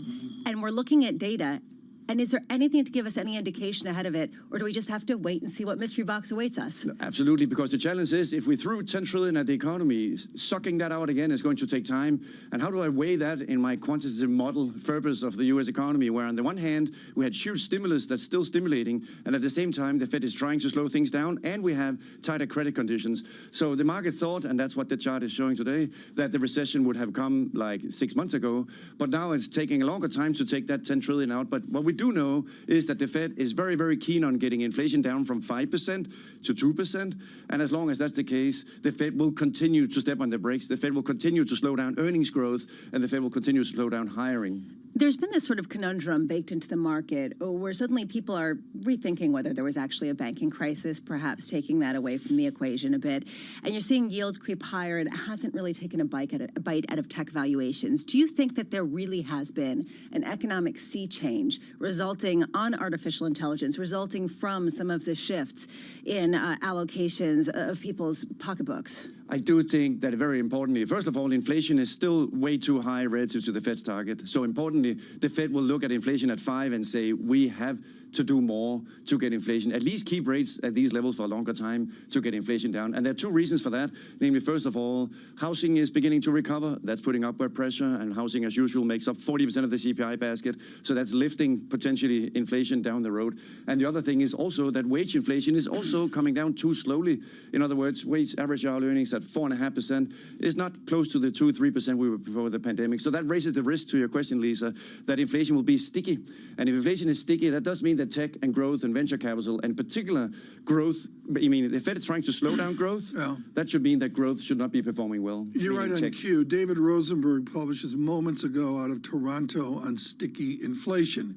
And he goes all Newtonian on us, and he looks at first and second derivative. What's the derivative right now of the disinflation that we're seeing, and at what level do you have to get at where you've got legit second derivative convexity down to a lower level? Yeah, there are two problems. Inflation, and we'll get the new numbers on PCE, but that will just be a derivative of the CPI we just got. But the problem is inflation is at 5, and 5 is not 2. And most importantly, and 5 is not 4. It's not 4 either, and therefore 5 is not even moving down to 2. If you look at the 6 months change, the 3 months change, the 12 months change in core CPI, it's still moving sideways. So yes, it is true to say that maybe owner's equivalent rent and housing inflation could be coming down eventually, but with a lot of indicators in housing, traffic of prospective buyers is going up, existing home sales is going up, new home sales is going up, home buyer confidence and home builder confidence is going up. Even the number of bids per home has also been going up. So that's all telling you that if CPI, in particular the housing component, starts to go up, inflation will indeed turn out to be more sticky. Lisa and I hang on every word you publish. Farrell could care less, but we hang on it, and one answer is mortgage rates back up. 6.x%, suddenly 6 days, 7 days, 8 days, we're at 7.04% 30-year bank rate. This time, with mortgage rates going up, what's it mean? Yeah, so at this point, it's not only mortgage rates that have been driving the housing market, it's also that jobs have still been strong and wage growth has still been strong. So on the scale here, that has clearly been dominating what has been happening to mortgage rates, and that's why housing has started to show a recovery. The fact that there are more bids per home sold now than there were 6 months ago is just stunning when you think about where mortgage rates are. So that means that we will get to that inflection point, and to an earlier discussion, where we might get that sharper slowdown, where it no longer well, like what, Friday or Monday? No, so this may be several months down the road, because again, remember both the banking sector tightening conditions and also mortgage rates at these levels. Eventually, the Fed will succeed with getting inflation down, and we should not doubt their commitment to getting inflation back to 2%. Which takes us back to where we started, in a sense, this $10 trillion of stimulus that was pumped into the economy, and the uncertainty of where we are in terms of breaking it down and pulling it out of the economy. Do we have a sense of how much was sucked out and how much just keeps keeps getting circulated in terms of wages and bigger incomes that go into spending? Absolutely, that's really the key question, because the only way we can really get a good handle of that is to try to look at the data for how much savings is left across the income distribution. The Fed has quarterly data for that. Some of the banks, Citibank and Bank of America, have data that also on the private level. And the conclusion is still today, you have both for high, middle and low income groups, still a higher levels of savings at these cash in checking accounts than what you had in the fourth quarter of 2019. So the answer to your question is we still need some more time before that excess savings has been worked down to a lower level. And that's when we ultimately will begin. We've seen, you spoke about this earlier, we've seen some of the credit card data showing some signs of weakness. You also seen on my Bloomberg screen, restaurant performance index also beginning to roll over a bit. So there are some early signs of maybe consumers are beginning to hold back, and delinquency rates also, in particular for lower FICO scores, are also beginning to go up. So yes, there's some early signs of cracks for the US consumer, but it's still exactly the question you're asking, pretty difficult to get an firm handle on what is the timing, but it is coming. No one should doubt that a recession is on the horizon. There's a big debate about what caused the inflation. Was it this question of some structural changes with people exiting the workplace and just perhaps re-globalization or deglobalization? And how much was just modern monetary theory failed? That essentially, yes, if you do just print money, you're going to get more inflation. And that's essentially what happened. I mean, how much can you parse out these two things? Yeah, so if you throw 10 trillion at the economy, no wonder that you get some inflation. And if you at the same time lower the capacity of the economy, meaning lower the supply side, if capacity starts shrinking, you both have more demand and you have less supply. That's a recipe for inflation going up. So now we're trying to balance that by pressuring demand, that by hiking rates, and supply chains are coming back. So that means supply is coming up to get the economy more in balance, so that we have talked about this for many years. The Taylor rule, if I look at my Bloomberg screen, says the Fed funds rate today should be 9. That's obviously not where we are, but if we are so far away from the Fed's goal of inflation and unemployment that we still need more to do to get to the point where there's more balance between supply and demand. Let's go to Chicago School by way of Austria. M2 has been a study. Most people say ignore M2, doesn't have recent academic validity. I'm sorry, M2 took off like a moonshot and it's cratered. What's it mean? So I would look at M2 as a reflection of the 10 trillion that was thrown in terms of aggregate demand that came along. And M2 is indeed now collapsing, but that's because the Fed is trying to withdraw liquidity. The Fed is trying to really slow the economy down. And we should, in equity and credit markets, not underestimate the commitment that the Fed has to slow down earnings growth, slow down hiring. The whole idea from the Fed is to slow down consumption, slow down capex spending. That's a very, very strong commitment to saying we need to slow the economy down in order to get inflation down from 5 to 2%. To put a bow on it, and to follow up on what you said with the Taylor rule and a possible 9% Fed funds rate, which a lot of people say is implausible at this moment, how mispriced do you think where Fed funds rates should go in order to slow this economy, to bring out some of this $10 trillion of stimulus? Well, I think as Tom was saying, that's exactly the debate on the FOMC at the moment. Some FOMC members are saying we no longer need to hike more, and others are saying, but wait a minute, maybe we do need to hike more because maybe the transmission mechanism is saying that more is needed. So I do think for sure at least we will need to have rates elevated for a lot longer than what markets are pricing at the moment. The economist James Dimon, I believe he said he's a little leery on quantitative tightening right now. I mean, is that the heart of the matter? The Fed's going to have to blink and lose QT? So, well, there's a lot of discussion about what is the sequencing of how do you actually tighten policy. And here at this point, if you think that it is needed to get long rates further up to, say, cool the housing market down. Well, you've been driving them up. Torsten Slok alone has us to a 4.42-year yield and a 30-year bond, 4%. Yeah. I mean, this is what we've seen, this grind higher as people really rethink this because the recession has been delayed. And if this delayed more, well, okay, if it's not coming, maybe rates do need to go up a bit more. I'll get the chart on Twitter. It's clearly the chart of the day. Here's Torsten Slok of Apollo Global Management. Just brilliant with us this morning. Futures at -9. The VIX, a little bit elevated, 17.63. Stay with us on radio and television. Good morning. Keeping you up to date with news from around the world with the first word, I'm Lisa Mateo. Qatar Airways is beefing up its presence across much of the world as it continues to recover from the COVID-19 pandemic.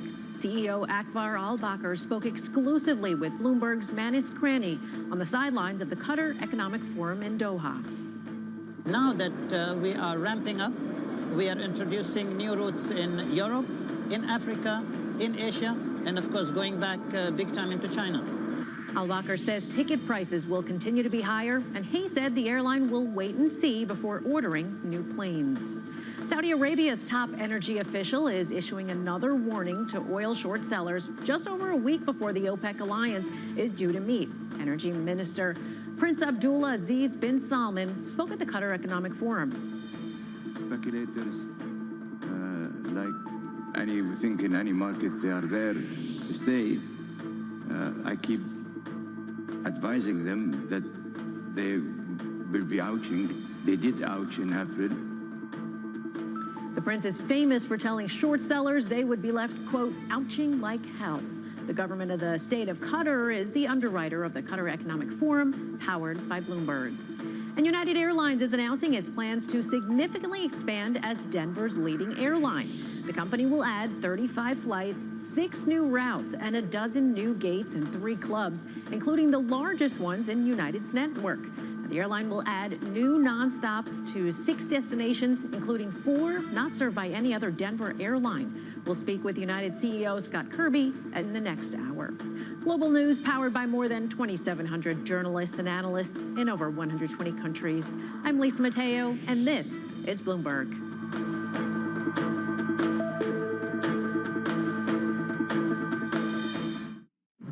For the first, call it 18 years at Chipotle, this was you come into Chipotle along the line, you interact with the crew, and you customize your meal. We've got this separate make line, and it's digitized, and so the orders come in, and they're really kind of staged so that if you say at noon, I want to come in at 1 o'clock, we hold that order, and we will send it to the crew like maybe 10 to 1. Right. So it's ready right when you pull up your car. How do you manage these kind of 2 different staffing needs, right? Yes. And making sure you have the right amount of people Yes. at the right time. We spend a lot of time projecting sales. A lot of it is, it's part art, part science. We're trying to bring more science and more AI into it. Because if you get the right sales projection, then you know exactly what your staffing needs to be. So if you get the sales right, you can get the entire restaurant staffed perfectly. With just a couple people, our average restaurant now does about over $1 million per restaurant in digital sales. The top names in business are on Bloomberg. America and China have a lot of common interests: climate, nuclear proliferation, anti-terrorism, global stability, and we have differences. We're capitalists, they're not, and it's okay. We can sort that out, but we need to keep the Western alliances together, not just around war and Ukraine, but around strategic economic relationships, including trade. Nobody covers business like Bloomberg, your global business authority.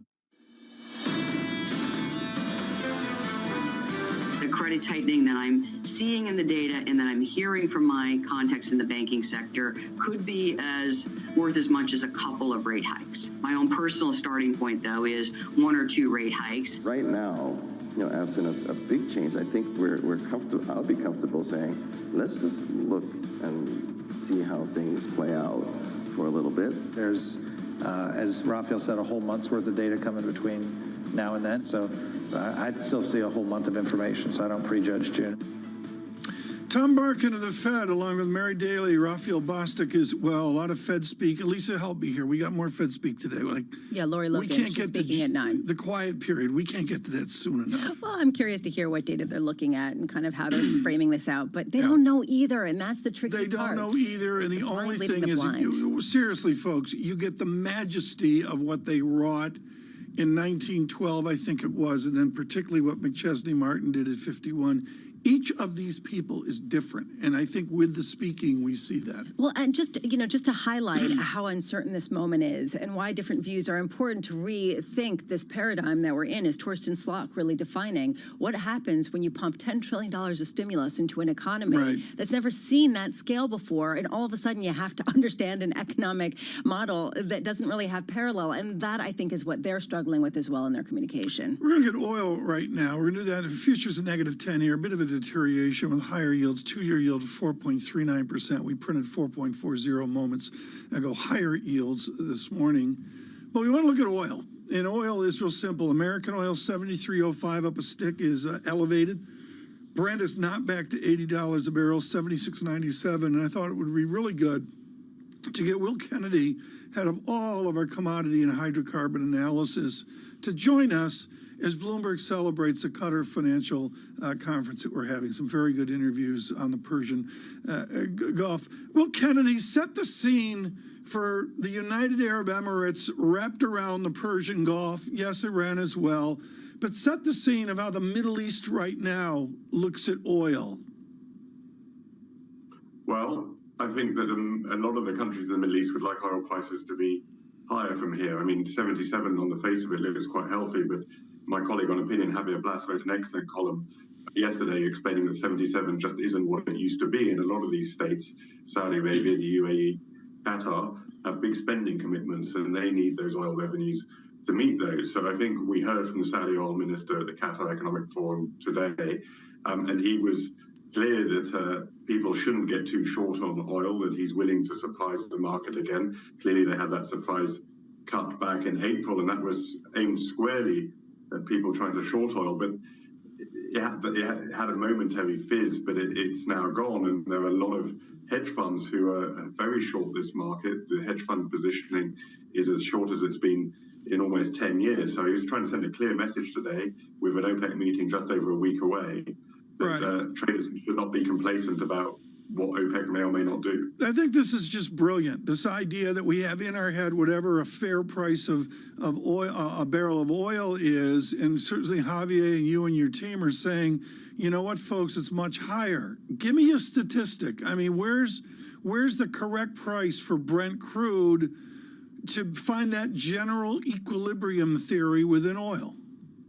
Well, I think that if the people running the Saudi finance ministry, the people at the top of the Saudi government, would probably, they don't say what they want the oil price to be. That's a matter of policy. They don't target prices. They claim that they just target supply and demand balance. But I think if you look at Saudi finances, they would be much more comfortable with an oil price closer to $100 a barrel. Wow. Meanwhile, there's a question of whether the low prices relative to that $100 barrel mark, whether it's because of supply or demand. And Javier wrote this column recently just talking about how it's not as much a demand side story and it going down, but rather a supply side story, and the fact that Russian oil has actually been accelerated in terms of its production, that it never went away, that Iranian oil is making its way to the market. You look around the world, all of these actors that were thought to be sort of removed from the action are anything but. How much is that a big part of the story, that this is supply people weren't counting on?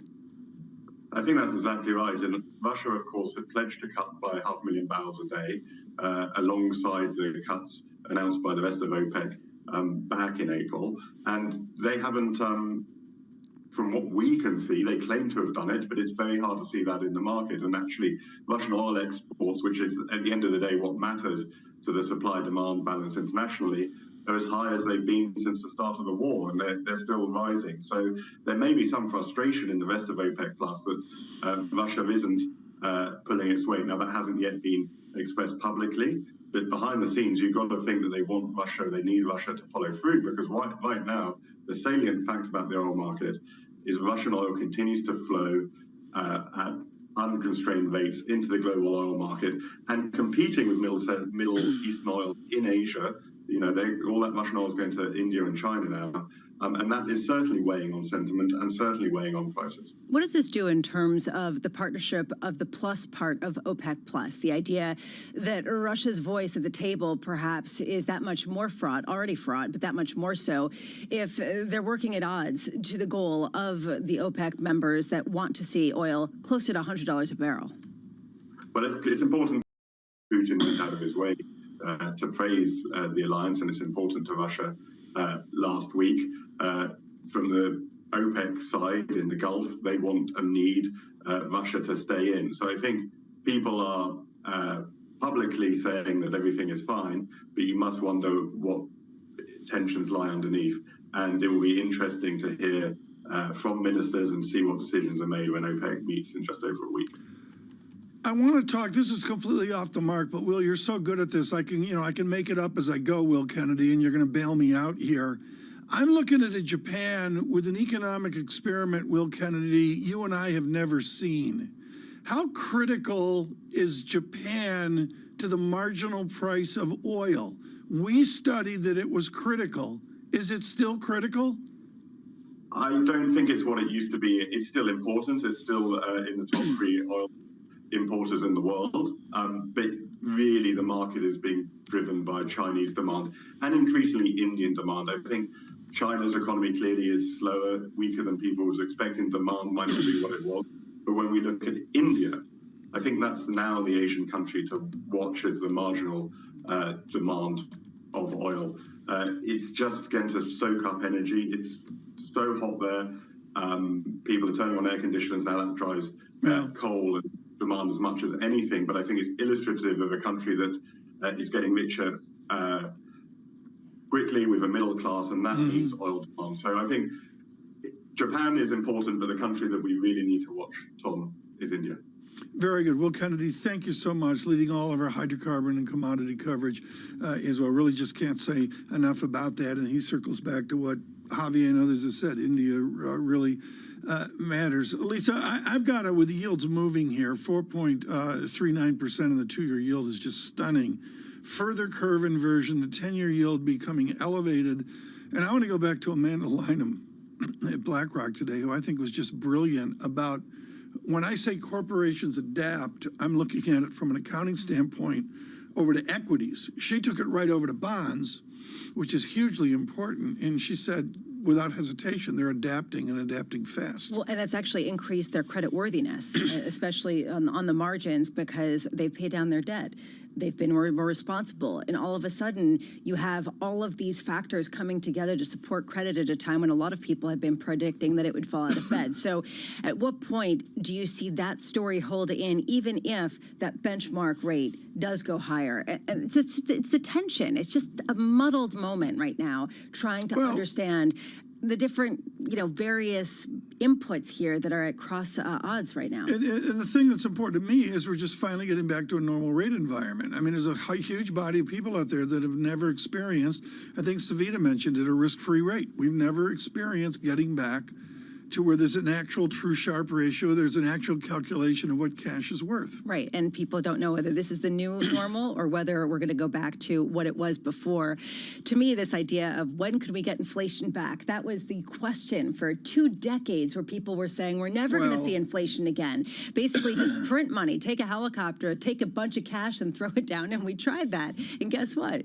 It created inflation. Ask me tomorrow, I may change my mind, but the singular headline of the last 10 days, folks, and this off our great economic decks with Scott Landman, John Williams of the New York Fed, we will get to a lower structured R-start. To me, that was the most important headline that we've got. Yeah. Filters into everything. And coheres with what the IMF is saying as well. Where else are you going to get this, folks? Surveillance on the 9 o'clock hour. John Farrow talking to Ryanair. John Farrow talking to United Airlines. Nowhere else on the planet are you going to see that. Kirby of United. Next. The moment news breaks, no one covers the world like Bloomberg. A lot of the focus and the momentum here is what to do with inflation. But again, this is still a monetary policy story. The first round results with President Recep Tayyip Erdogan showing resilience and strength on his nationalist platform. A number of leaders have come out on both sides of the aisle and say we will not default. That does seem like they are making progress. Bloomberg, your global business authority.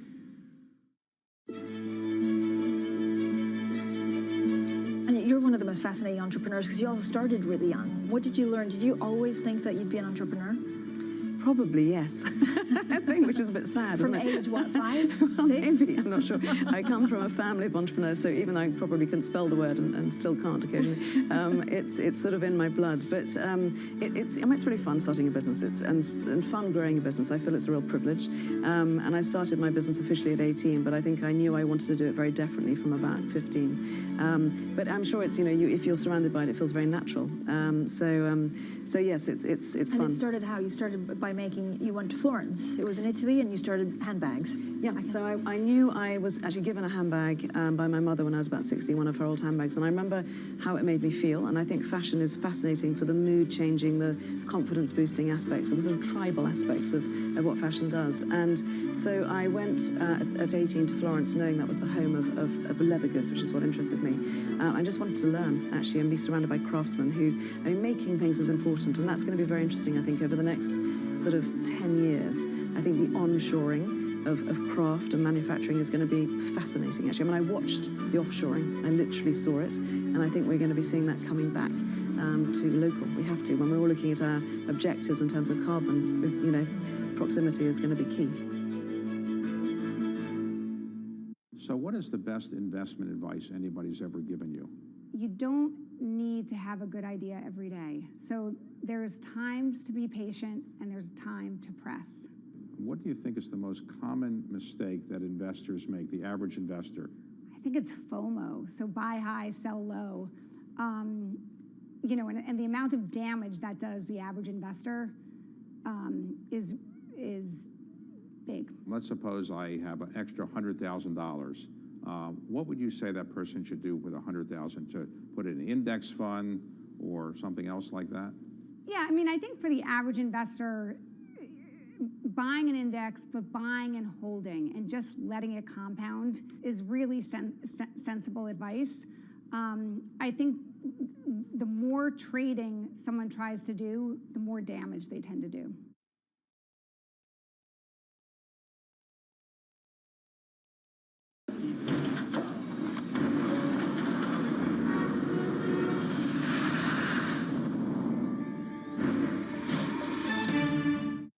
Equity's doing okay. Bond yields keep on climbing. 8 straight sessions at the front end. Live from New York City this morning. Good morning, good morning. Futures just a bit softer. The countdown to the open starts right now. Everything you need to get set for the start of U.S. trading. This is Bloomberg, The Open, with Jonathan Farrow.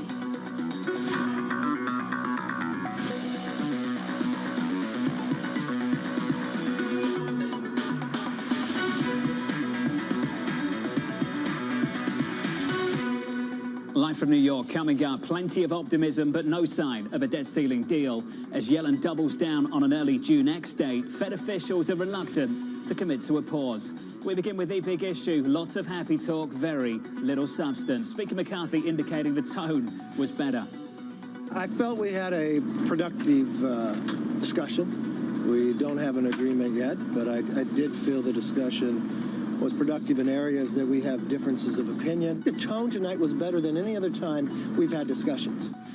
The president agreeing talks had been productive, writing in a statement, we reiterated once again that default is off the table and the only way to move forward is in good faith towards a bipartisan agreement. Here's President Biden explaining their differences.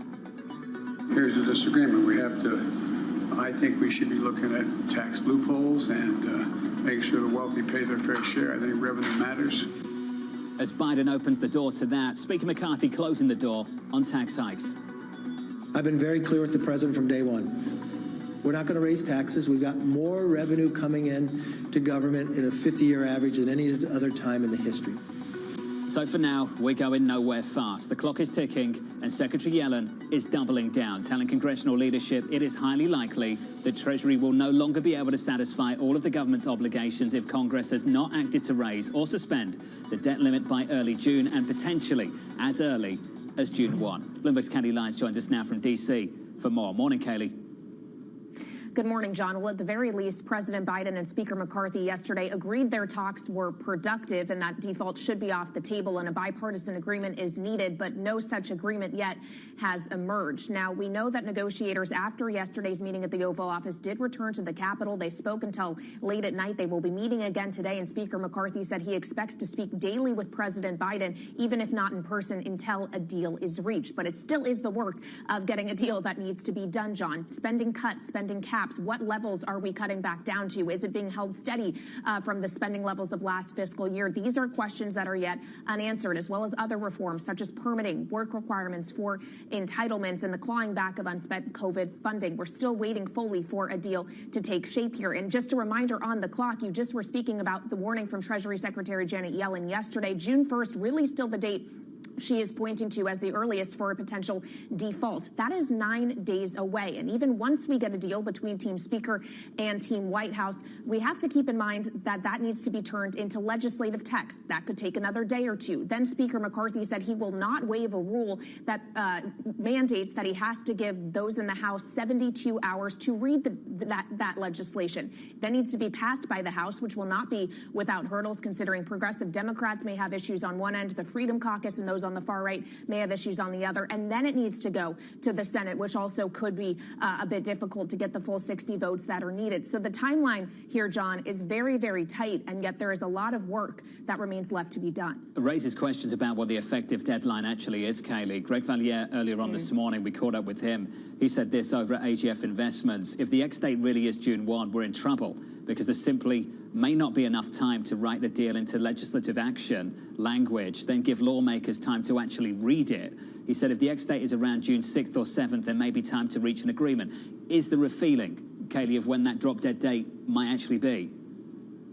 I mean, if you listen to the Treasury Secretary, it is far earlier, but I've spoken with lawmakers in recent weeks, John, who have really called into question the idea of June 1st being the drop-dead date. Republican Senator Mike Rounds told me he thinks that there is some room to fudge it there. Another Republican Senator, Kevin Cramer, was saying if Janet Yellen can find an extra few weeks, that would be helpful. So clearly they do still feel like there is some wiggle room on the timeline, John. The question really is there? And we have to keep in mind that the date we're working with is not just the drop-dead X date. It's whether or not we get too close to it that it becomes dangerous and questioning to the United States' credit rating, as we saw in the 2011 episode. And that is something that the Treasury Secretary has consistently warned about, as well as the idea of cutting it too close to the edge. Kayleigh, wonderful work as always. We'll catch up with you later. Kayleigh Lyons on the debt ceiling debate of the moment. Joining us now to discuss Bank of America's Jared Woodard, Sarah Hunt of Alpine Woods. Sarah, let's start with you. I think a lot of people looking at this situation just thinking, seen this before, going to ignore it. Maybe I'll add some risk and buy equities before everyone else does after this is settled. Others, Marko Kolanovic over at JP Morgan, saying it's time to buy gold. Buy gold and maybe rotate out of energy. Sarah, what are you telling clients? Well, I think that this is just an additional problem that we're experiencing that adds to whatever is going on in the backdrop. I think the upside is that if you get this resolved, then you've got equities looking a little bit more optimistic. But we still have a lot of other things going on in the background that are not very happy. And that is a lot of the liquidity that's going to be draining away. There's also, you're still tightening, so you still have that aspect. And yet stocks are acting like, well, if the Fed cuts, it's a great thing for stocks and that's all going to be fine. Whereas we think if the Fed cuts, it's because things look a lot more grim than they do right now. So I think you have a lot of cross currents going on right now in the equity markets. You're not alone. Not all cuts are created equally. To your point, some are bullish if you do get that immaculate disinflation. Others are bearish if you get a collapse in growth. Jared, I think we go back to the age-old question of the last 12 months or so. Am I investing for a world of 5% rates and sticky inflation? Or should I be investing for a world of inflation returning back to target and rates coming back down to 2 or 3? Yeah, Jonathan, I'm glad to see you because I think this is the most important question that investors have to answer this year and years to come. Our view is that we're shifting back from a world of the 2% kind of world of the last couple decades, 2% inflation, 2% Fed funds, 2% wages, back to the long-term average, which for the last 100 years in the world economy has been more like 5% for those big macro variables. You've got 5% Fed funds now, 5% corporate bond yields. We think we'll see 5% unemployment or possibly higher in due course.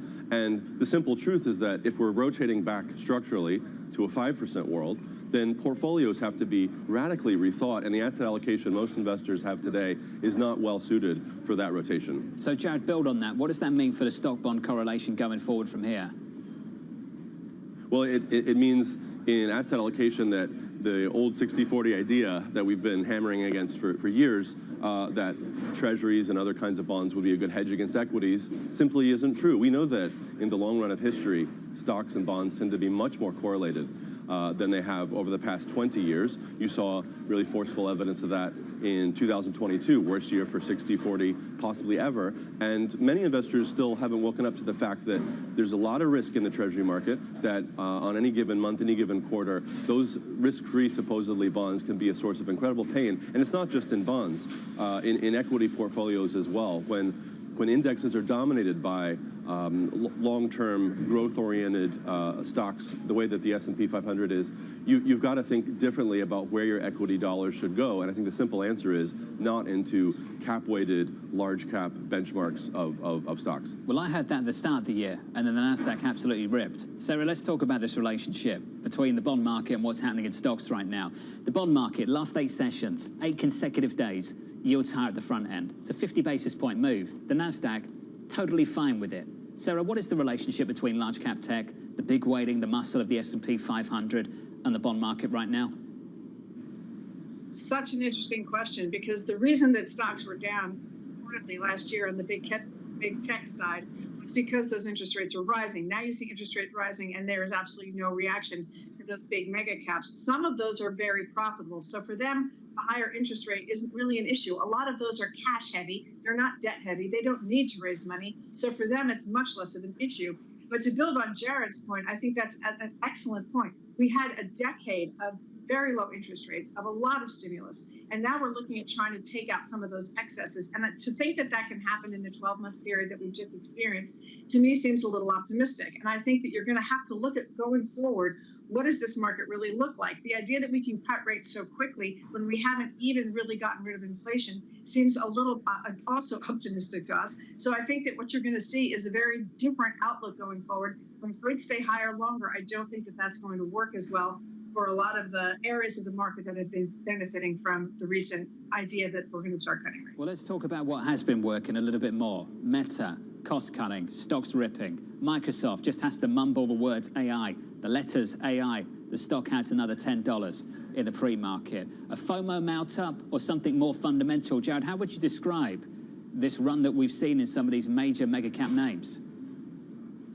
Well, there's some crowding into hot themes. We know how that works out in history 9 times out of 10, unfortunately. We also know that there are huge analogies, very important analogies today with some other bubble-like periods in the market. We can talk about .com, but I'd rather talk about the Nifty 50 in the 1970s. We did a lot of work on this last year, and what we found, looking at the fundamental granular data, was that in the 1970s, after a huge round of fiscal stimulus, Great Society, war on poverty, et cetera, investors felt like they had to own the mega cap growth darlings of the day. That ended in tears when high inflation meant big Fed cuts and recession. And the sad truth is that those Nifty 50 stocks were basically dead money for a decade. You had to wait 10 years just to claw your way back. Many of those companies, very importantly, turned from growth stocks to value stocks in the interim, started paying out dividends, started doing more shareholder-friendly measures. And I think that's actually the future for many of the mega cap companies today. The rough patch is you have to be revalued as a value stock, not a growth stock, as you make that transition. And I think it's very early innings, and it's one of the reasons why we favor equally weighted equity investments over cap-weighted benchmarks. So the cyclicals, Jared, that's what you like right now? Yeah, absolutely. I think that natural resources, the old economy sectors, energy, materials, industrials, these are sectors of the economy that accounted for 40, even 50% of the market cap of the S&P 500 for much of the 20th century, down in the low teens today, as all the tech and growth darlings account for half of the index. Well, I think that mean reversion has just begun. It'll take some time. It's a structural shift, not a fast one, but investors who own those real asset exposed companies and sectors, I think, are going to be in much better stead for the years to come as inflation remains persistent, demographics turn stagflationary, energy policy very stagflationary. I think you've got to own those real assets that generate cash flows today, not growth stories that might generate some returns far out into the future. So, Jared, I'd love your response to this then. Marko Kolanovic over at JP Morgan, within commodities, he said this: we rotate from energy because of 2 things. 1, recession risks, and 2, potentially a fading China growth impulse, going from energy to gold. What would you say back to that, Jared? I love gold. We've got buy ratings on some gold ETFs, but I think for a longer term, aside from the tactical, blocking and tackling of any given month, I think it's important to recognize that most investors have almost no exposure to energy, almost no exposure to materials, very little to industrials. I think these natural resource and real asset investments are incredibly important for the medium term. I think that people are even underestimating the supply issues in the energy market, even in the short term. We think you've got to own all parts of energy. You've got to own fossil fuels. You've got to own metals and mining, which are the big winners if the wind, solar, battery transition, comes to success. And I think you've got to own nuclear power as the bridge to the future. Sarah, I want to give you the final word because I know part of this story you're a big fan of. So if I think about energy, the reason that you would look at switching now is because you're just looking at the demand side. And I agree. I think the supply side has had a lot of constraints in the last couple of years because nobody wants to invest there. I think you have to look at the entire chain because you cannot simply get rid of fossil fuels on the timeline that we're talking about. It's nice to talk about that, but the odds of that actually happening are very, very low. And if you don't want to take your standard of living down. So I agree. I think that owning all parts of that chain, you're going to see some volatility as you see with the demand picture. The supply picture is very much going to be in the focus. And I think that there is plenty of room for all of that stuff to perform very well over a longer period of time with some volatility in between. Sarah, Jared, stick with us. We've got to talk about the Federal Reserve as well. Equities right now on the S&P 500. Session lows, actually. We're negative 0.4%. The opening bell about 17 minutes away with some movers. Here's Abby. Let's start with some breaking news we had moments ago. John, Apple has announced a new multi-year, multi-billion-dollar agreement with Broadcom for components made in the U.S. Broadcom will develop 5G radio frequency components and wireless connectivity components. You can see Apple down about 0.5%, perhaps taking stocks to session lows. Broadcom popping from the negative to the higher, now up 3.1%. PacWest, another big up day if the gains hold, up about 15% in the pre-market after closing higher by more than 19% yesterday on that sale of $2.6 billion in real estate loans. Dick's Sporting Goods up about 2%. The first quarter beat, sales by 1%, adjusted earnings by 9%. Demand is holding. Lowe's beat, but they cut their outlook similar to Home Depot and AutoZone. Their sales missed. March was weaker. You can see that stock down by nearly 3%, John. Abby, thank you. Futures down as well, going into the opening bell. Coming up next, don't call it a pause. Let's take it one meeting at a time. Let's take it a couple weeks, one day at a time, and just let things play out. That tedious conversation. Up next.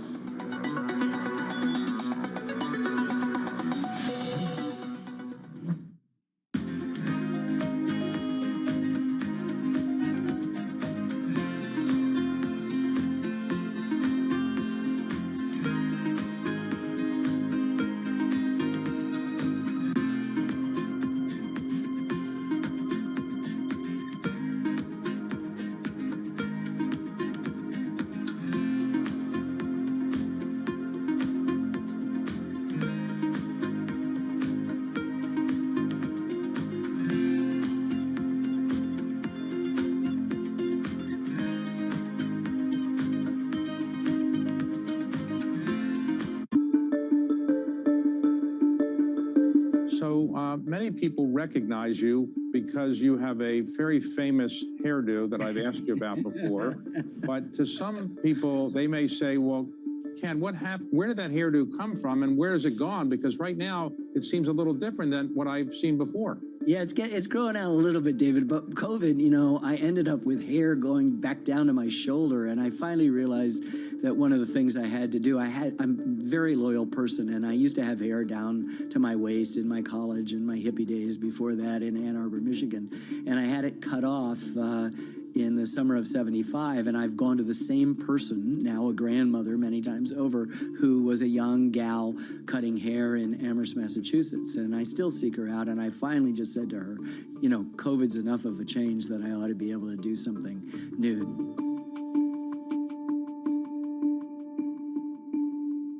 When U.S. jobs numbers are released, Bloomberg brings you crucial data at terminal speed and instant expert analysis. Nobody covers jobs day like Bloomberg. In a multi-trillion-dollar industry, there's a lot of ground to cover. We indeed have a rally. We're talking a lot of dividends. We're talking income. We'll show you what's happening in ETFs like no one else. Bloomberg ETF IQ, Monday on Bloomberg.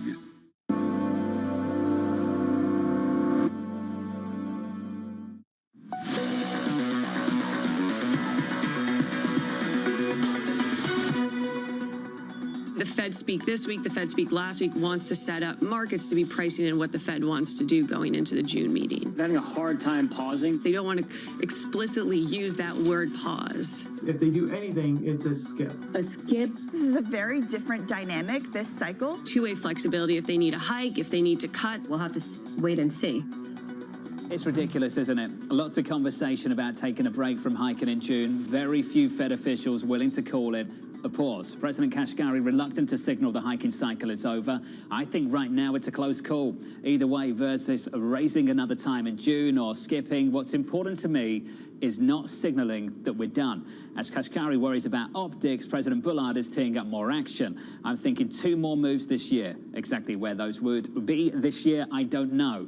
But I've often advocated sooner rather than later. Compare that with President Daley, who doesn't offer any guidance for 23 at all. I really think at this point in our tightening cycle, it is prudent to resist the temptation to say what we're going to do for the rest of the year. Mike McKee, you have to read all this like I do. It's getting tedious, isn't it?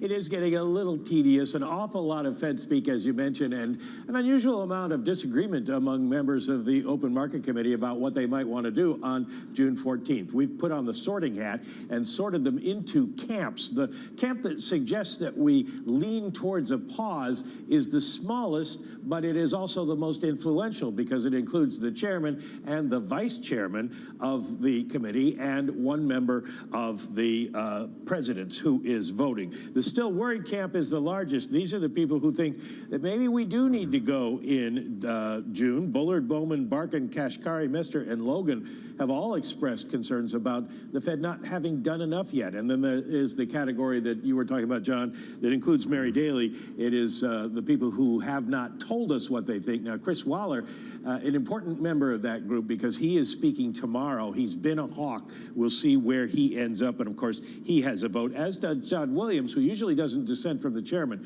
So you could probably put him in the pause group. But the thing that they're worried about is basically this, the idea that inflation is still strong and they need to do more to bring it down. That the real rate, while it has gone up a lot, the white line on the top there, it isn't high enough at this point because we're seeing a lot of people in the markets betting on a rate cut this year. That loosens financial conditions. So dates to watch ahead where we'll get more information. Obviously, Chris Waller tomorrow and the Fed minutes. We'll see what they were thinking about skip or pause when they met in March. Friday, PCE inflation, that's their indicator. June 2nd, the May jobs report, and June 13th, May CPI. We'll get a lot of trading on all of those. The June 13th will be the most interesting because they're in the blackout, they're in their meeting, and we won't know what they think of the numbers if they turn out particularly bad or particularly good. You wonder, Mike, whether these debt ceiling negotiations end up in the blackout period as well. That could get messy. Mike McKee, thank you, sir. Jared Woodard, Sarah Hunt, back with us. Jared, what's the difference between a skip and a pause? I think the difference is, well, I love Mike McKee's sorting hat because it's a great example of this shift we're talking about from a 2% world back to a 5% world. In a 2% world of low inflation and easy money, you don't need a sorting hat because all the Fed governors are unanimous that we should have easy money forever. Today, we have to do all this detailed analysis of everyone's opinions because it's a very fractious, contentious issue, monetary policy, just like fiscal policy, now very volatile and fractious. And all that means for us that higher volatility, higher friction, higher cost of capital requires very different investments. If they skip June, Sarah, would your opinion be the next move is a hike or is the next move a cut? Say that right now the next move would probably be a hike because, to be fair, we still have a big inflation problem. And again, we've had a decade and a half of easy monetary policy. And a lot of the discussions about how short the distance is between you stop hiking and you start cutting don't really account for a decade of low interest rates and hugely easy fiscal policy. So there's a lot more to unwind here than I think the market wants to look at or contend with. Would you expect that to be captured in their next set of projections that you get at the June meeting? Well, I'm not sure that that's going to be captured. I think a lot of this is also wait and see data, right? Because we're still looking for a lot of things to happen that haven't happened yet. But on the other hand, being able to project it, given what we have right now, this labor market is not anywhere near the projections of the last 6 months. And I think that that's one of the biggest bones of contention on the Fed is how strong that labor market is. So I don't know how much you would see that in the projections. It depends on what people are going to try to put in there to let people know what they're thinking. It's true. Right now, unemployment's just south of 3.5%. Their projection year-end, something like 4.5%. And it is May. Let's see how things develop there. Jared Woodard, Sarah Hunter, the two of you, always a pleasure. Thank you. It is May, as we work through the month of May. Just on the calendar, we went through it together. Debt ceiling debate ongoing. June 2nd, payrolls. June 13th, CPI. Day later, 14th, Federal Reserve decision. I've got no idea where we're going to be in 2 weeks. Absolutely clueless where we're going to be by year end, which is why maybe Mary Daly doing something sensible over at the San Francisco Fed by not offering any outlook whatsoever for the rest of 2023. Your equity market right now, negative about 0.4%. Yields just keep climbing. This is pretty relentless stuff. The climb at the front end on a 2-year. Yields up by 5 or 6 basis points right now, just south of 440 on a 2-year. Coming up, the morning calls, and later, the tale of 2 retailers. Lowe's cutting its outlook amid lower spending. Dick's Sporting Goods topping profit estimates. That conversation coming up shortly. Plus, we'll catch up with RBC's Amy Will-Silverman from New York. This is Bloomberg.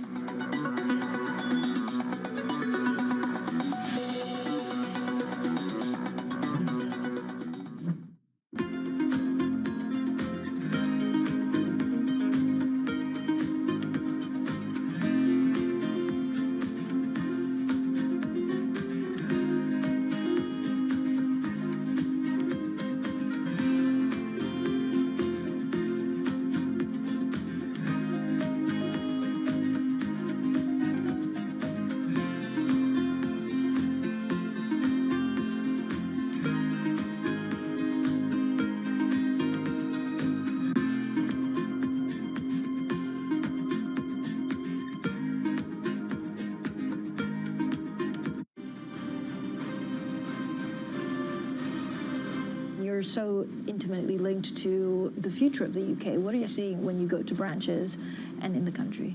Yeah, we're seeing a lot of anxiety at the moment.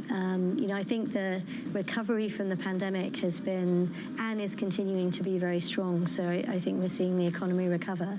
But with rising interest rates, with inflation, those are things that peoples and families and businesses haven't had to deal with for 10 years. So a lot of business owners today haven't had to operate in that environment. So it's causing quite a lot of anxiety, which means for us, because we're up and down the country in branches and offices, we can spend a lot of time talking to businesses and helping them plan and deal with it. But it is, it's very different, and it's not something people have had to operate in for a long time.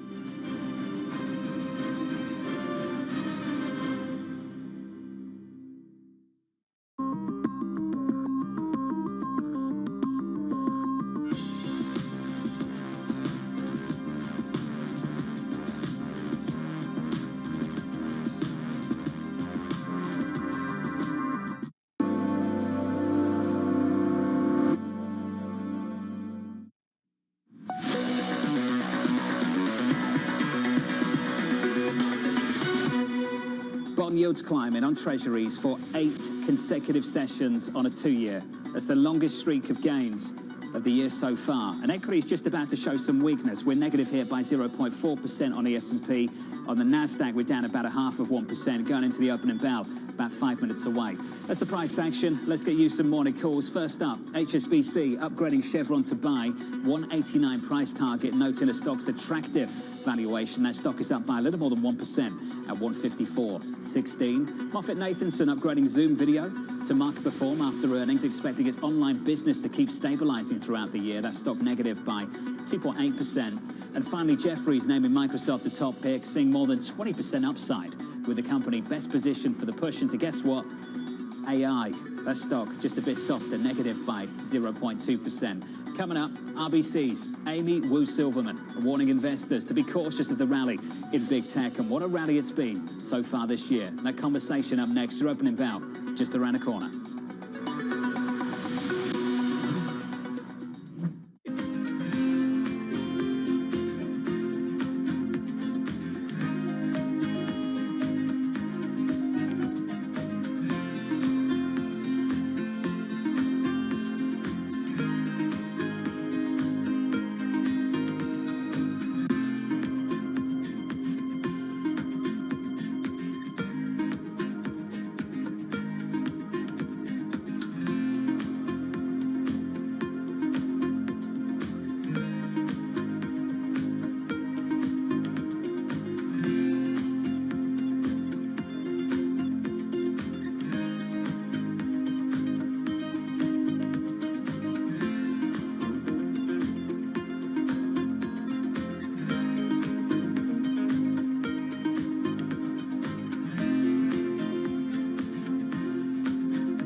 does everybody want to be a consultant? And what are all these consultants doing? Well, David, I think that we actually defy the label consultant because sometimes consultant seems to imply that we only give advice. And when you look at what Accenture does, we're really different than the traditional version of a consultant. We're really about relevance and results, and that's what is driving our business. What about a consulting project? In my example, I'm the CEO, I have a problem, I call you up, I say, solve my problem or give me a solution. We don't operate as big companies permanently in crisis mode. And so when you think about like how long does it solve things, a lot of it starts with, you know, the company being willing to set aggressive goals. And so what we are trying to do now is work with our clients to work differently and to work faster.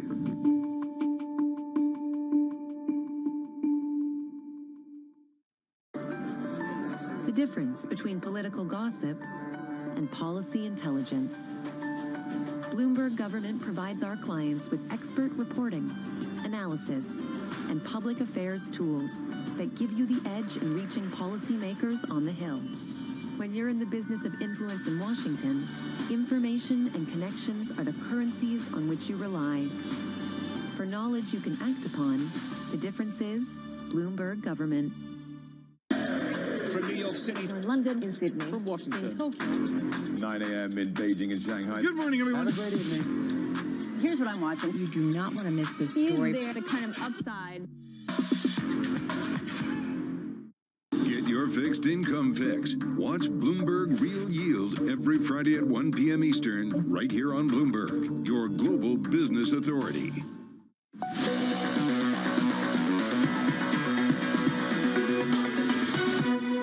Seconds away from the opening bow, call it about 22 seconds away. Equity futures just a bit softer, negative by, let's call it 0.4%. The Nasdaq for once showing some weakness coming into today after the close Monday. The Nasdaq 100 up by more than 26% year to date. There's the opening bell, switch on the board and get to the bond market. Those gains in the Nasdaq more recently, even with this move higher in bond yields, just about moving higher on a 10-year maturity.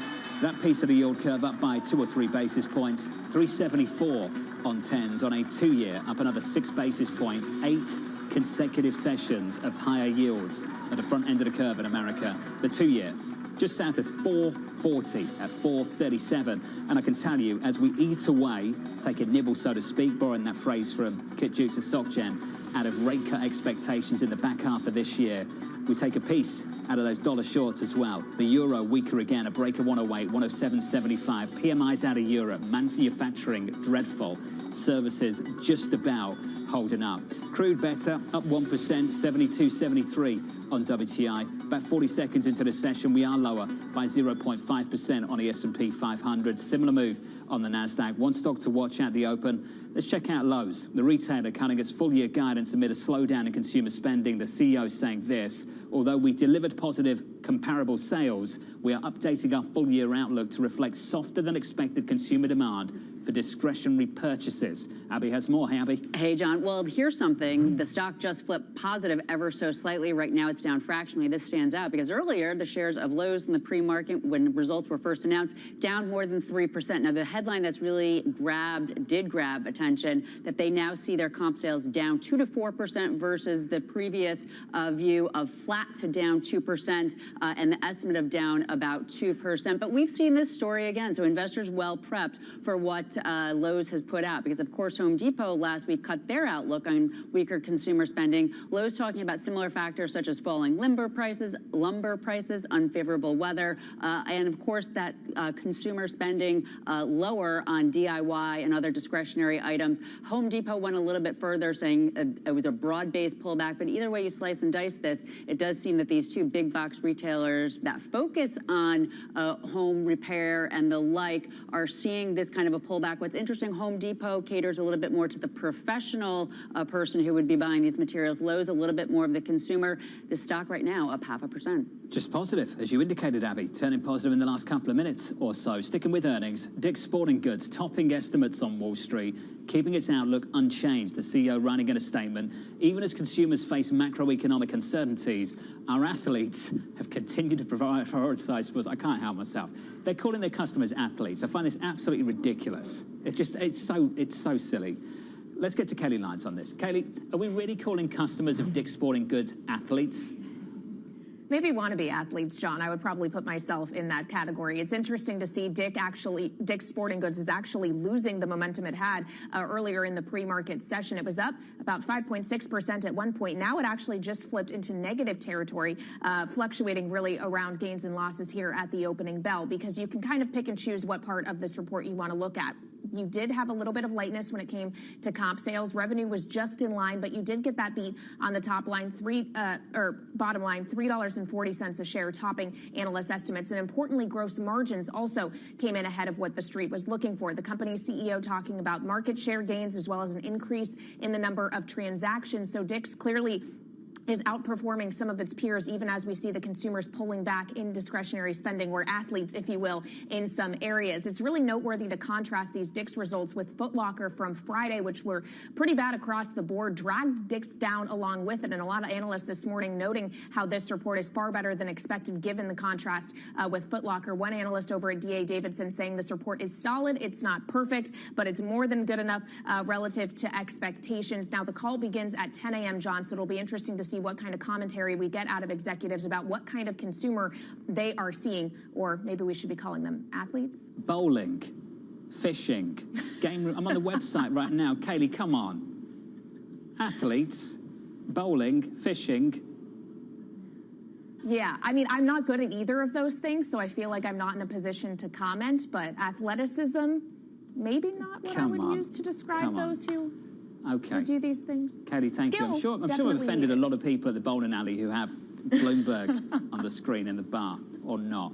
Let's turn to the financials. PacWest extending its gains to a second day, building onto Monday's 19% advance. This coming after the bank agreed to sell a $2.6 billion portfolio of real estate loans at a discount. Katie Greifeld has more. Hey, Katie.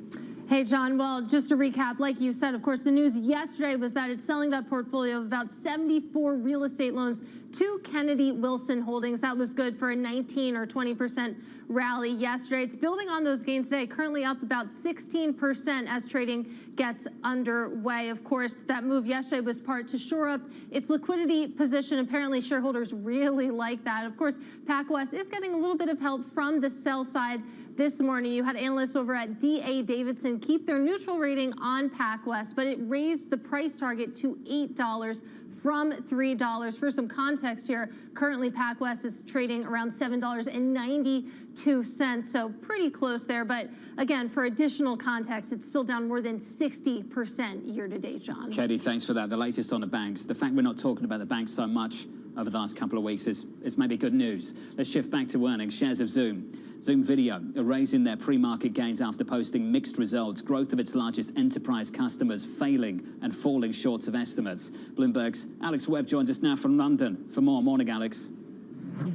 Hi, John. Yeah, it seems to have been a quarter that, despite an upgrade to their expectations for the full year, mildly ahead of what they had predicted before, the market is not taking very well. Citibank calling the raised guidance change to what was already quite a low bar, so clearly not blowing anybody out of the water. The thing that's interesting with Zoom, obviously a lockdown darling with plenty of people heading online for their calls, it has not yet managed to deliver, as companies try to pivot away from being growth stocks, healthy profitability, and it is heralding higher spending on AI as the year advances. So you've already got a company that isn't as profitable as investors might like it to be, telegraphing that it's going to be increasing its capex over the next few months. Investors clearly not taking it brilliantly. Stock down 7%. Alex, thanks for that. The update on Zoom Video there. The update on the market, if you're just tuning in, welcome to the program. About 6 or 7 minutes into the session, we're negative here by 0.4% on the S&P. Similar move on the Nasdaq, down by about 0.3%.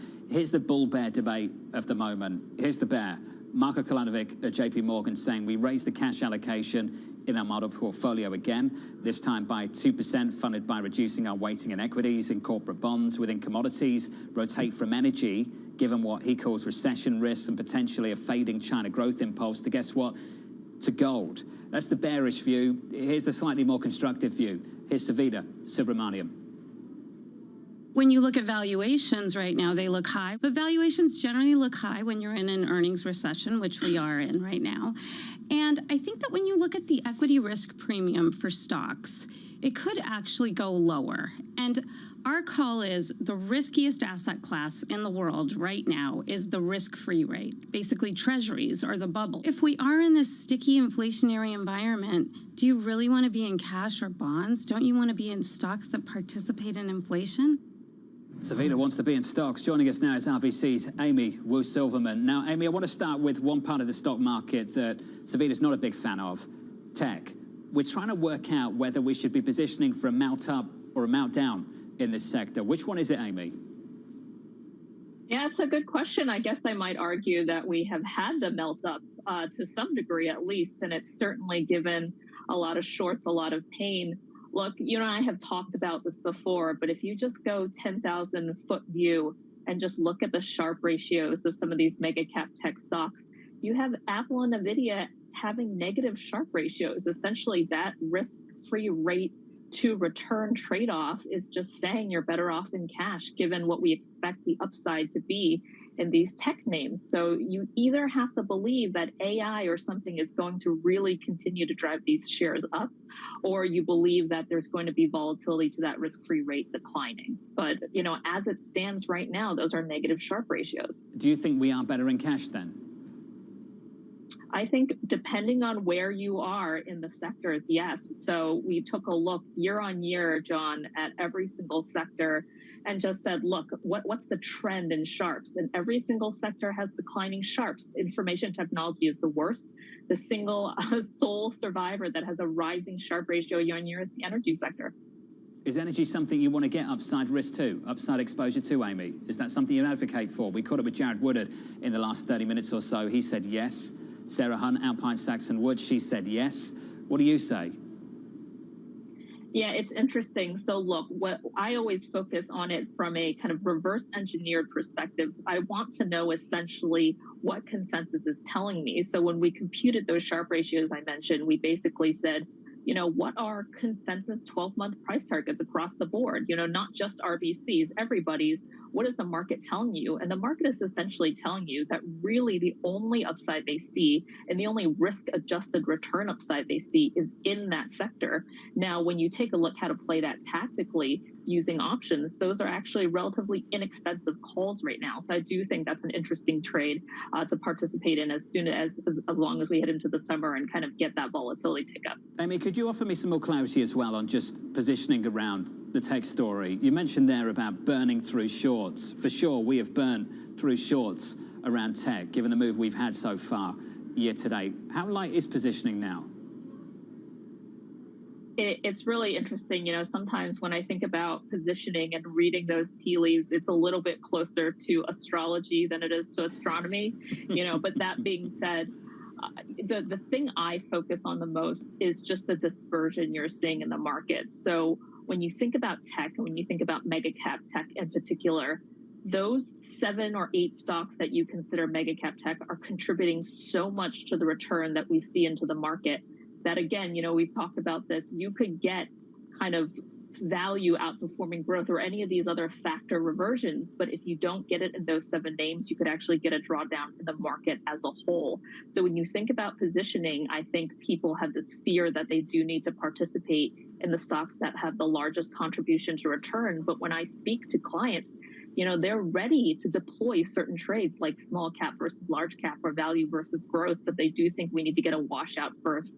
Maybe that happens with the debt ceiling. Maybe that happens with something else, but I don't think we're quite there yet. Can we just throw in the debt ceiling debate, Amy? What are you telling clients about that at the moment? Because I think a lot of people, what they want to say is ignore it. What are they actually saying to you, and what are you saying back?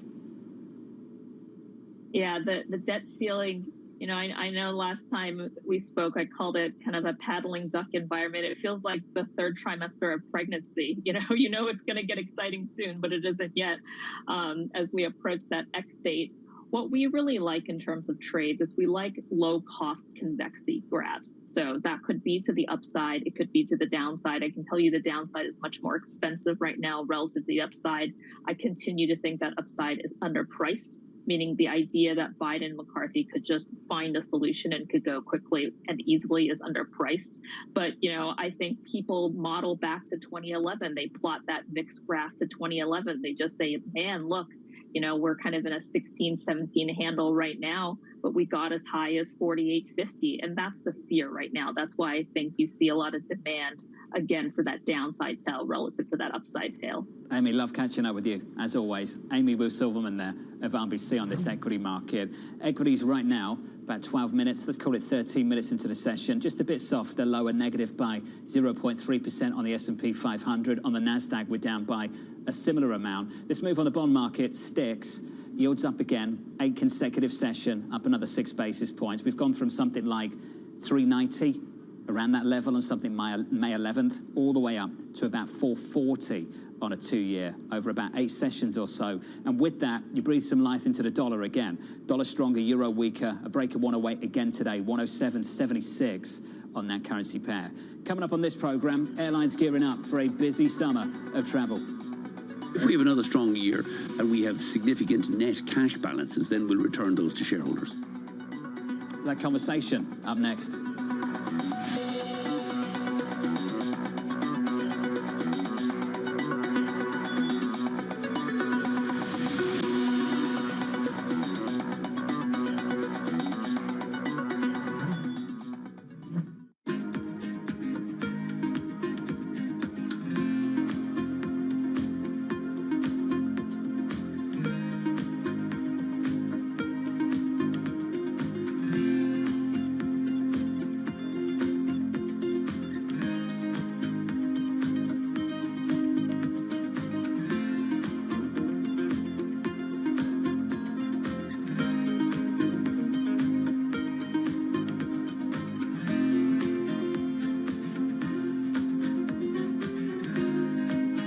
Bloomberg has enhanced search on the terminal to deliver what you need when you need it.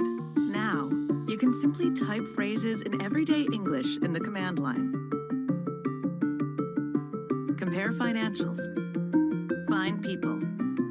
Analyze markets. You can enter phrases or ask questions. What do you want to know today? Ask a question or visit SearchGo to find answers now.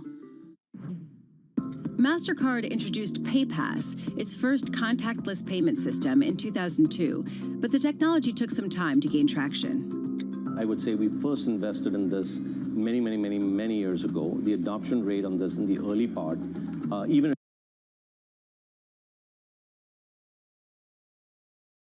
elsewhere.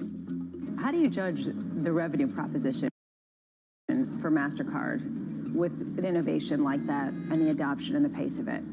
Look, I mean, for us, we're agnostic as to whether somebody's using the chip technology or the contactless technology or, using the mag stripe, which was the old way of doing business. We earn revenues which are quite similar across both of those. The revenue potential and upside for us comes from the fact that now more spend is being done on card-based forms of payment than was being done in the past. So we're converting that cash over to electronic forms of payment, which is where the incremental revenue comes from. If contactless payments is the current revolution sweeping the payments industry, what's the next one? I think pay with your smile. So, biometrics.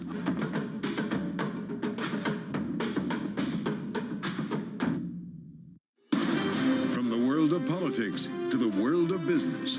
Every weekday at 5 p.m. Eastern Time, hosts Anne-Marie Hordern and Joe Matthew alongside Kaylee Lines deliver news, insight, and analysis live from Bloomberg's Washington headquarters. Get the latest from and about politics' biggest power players at the end of every trading day. Balance of Power, every weekday at 5 p.m. Eastern Time, only on Bloomberg, your global business authority.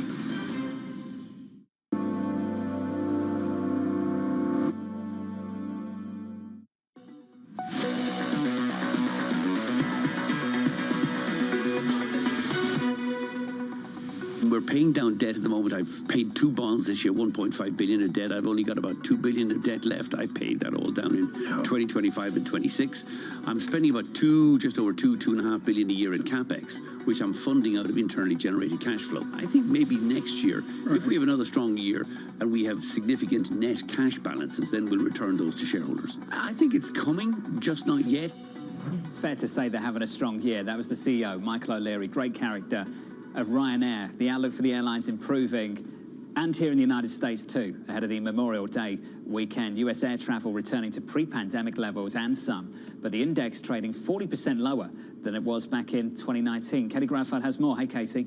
Hey, John. Well, it's a mixed bag for the airlines this specific morning. You do have United, Delta, Southwest a little bit higher or so, American not as much. If you look on a year-to-date basis, even though the index overall is still below, of course, its 2019 levels, the group has fared pretty well. United Airlines, it's the clear outperformer. You can see it's up by 26% so far in 2023. American and Delta as well putting up gains. Southwest, not so much. It has some unique troubles. We heard from its CEO last month that its holiday travel struggles, it's hurt Southwest's brand overall, apparently its share price as well. But the group, it's been performing well, even though airline costs have soared since the pandemic. Operating expenses has climbed at all four companies. Think of labor costs, fuel costs, continuing to be an issue even as the travel outlook improves. What's good for them isn't so good for us, for anyone who's been on a plane recently or to the airport and experienced how busy things are at the moment and how much money they cost. Katie, thanks for that. Just an update on the debt ceiling negotiations. According to one lawmaker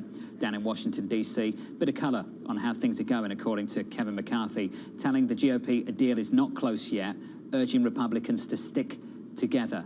Just more mood music for you. Here's a couple more headlines. I'll read them again. Urging Republicans to stick together, telling the GOP a deal is not close yet. Although apparently talks were productive, things were constructive, and all of the above. We'll be doing this all day on Bloomberg TV and on Bloomberg Radio. Katie mentioned the airlines. Now, how is the economy doing right now? It depends where you look. Services at the moment, good. Manufacturing, not so good. We saw this in the European PMIs a little bit early this morning. Mike McKee, do we see it in the United States as well? Exactly the same story, John. We see the manufacturing PMI, this is the S&P Global, go down into the 40s, 48.5 from 50.2. So a drop in manufacturing, but services rise. The S&P Global U.S. Services PMI at 55.1 from 53.6. So that's a fairly significant move. The composite comes in at 54.5 from 53.4 because, of course, services are the biggest part of the economy. You mentioned Europe, same story in France, in Germany. The overall manufacturing index falls into the 40s in all of those countries and in the Eurozone in general, but the services index and the composite index are both up in all three of those areas into the 50s. So people have switched to spending on services, but they do seem to still be spending. So, Mike, with that in mind, what does that mean for the backdrop for inflation and ultimately for the Federal Reserve? If you looked at the PMI for manufacturing, you might make the argument that maybe they need to cut.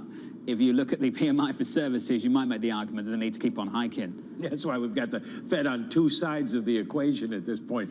It does suggest that there's still going to be inflationary pressures in the economy, and the Fed in the United States, of course, is worried about services inflation based on the fact that companies are having to pay up to find employees. So we have to keep an eye on that, and we'll see what happens when we get close to June 1st and get that ISM number, the national sort of number that everybody looks at for manufacturing in the U.S. Bit more data for you. Mike adding some more to the calendar. The ISM there, of course, payrolls June 2nd, CPI June 13th. Bit more Fed speak this week as well. And Mike McKee, thank you, by the way, as those PMIs come through. Services okay.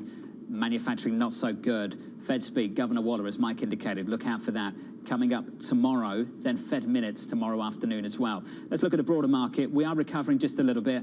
Early days here, the session young. We're about 21 minutes into the session. We are negative by 0.2% on the S&P with some sector price action. Here's Abby. John, not surprisingly, with that slight decline, we have more sectors down than not. To the upside, though, energy is the best sector on the day, up 1.5%. Of course, Chevron getting that upgrade that you mentioned earlier after that acquisition made yesterday. Oil is higher as well. Interestingly, utilities and real estate higher despite the fact that yields are higher. And as you mentioned, relentlessly over the last 8 days, typically those dividend-rich sectors wouldn't do so well. On bottom, materials, consumer staples, and industrials. And then let's take a look on the year. Very interesting conversation that you had with Amy Wu Silverman, where she was talking about Apple and NVIDIA having negative Sharpe ratios, which mean you'd be better off in cash. There's tech on the year, but then she was saying, or excuse me, that's a one-year view, but on the year it's a similar look.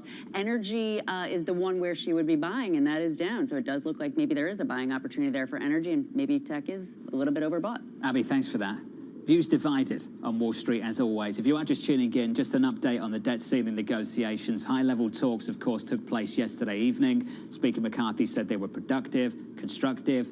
Pick your word, the mood music seemed okay. President Biden reflected some of that in a statement he released after those talks too. Just got some comments from one lawmaker reflecting on what Kevin McCarthy, the Speaker of the House, told the GOP. Telling the GOP a deal is not close yet, urging Republicans to stick together. Those two headlines dropping just moments ago.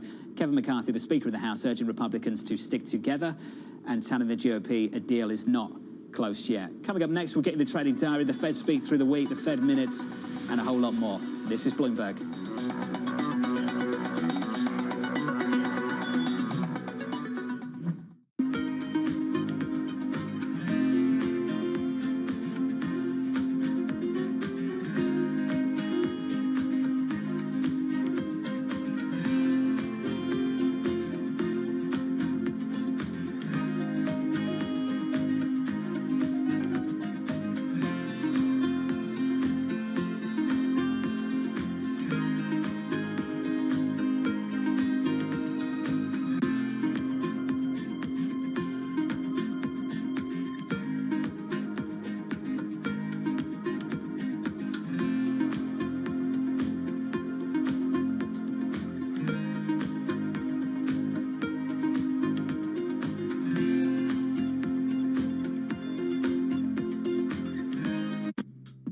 Steve's ability on the course may not be etched into any record books, but following him around, it's clear that it's not for lack of trying.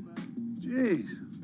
We were constantly hustling behind him as he caught up with executives in the portfolio companies and reminisced with former and current players.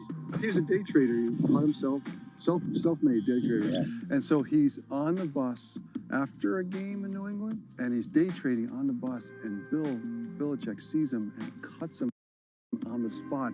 In many ways, it's a convention, right, of the people that I don't see maybe once a year. And so it's kind of all come together. My firm, our charity, our fundraising efforts, and then the friends that are around. My dad and my brother, it all happens right there as a confluence of all these parts of my life that have found its common center.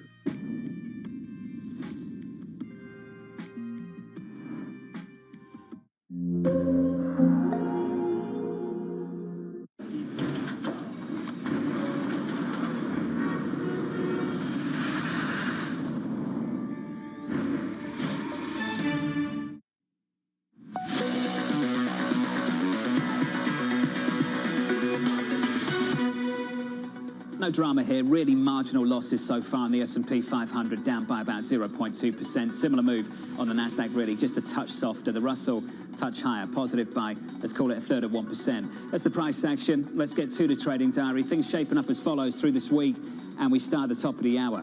At the top of the hour, GOP House leaders holding a news conference, plus another round of new home sales. The home activity in the United States is doing okay. There's some life there, even with interest rates as high as they are right now.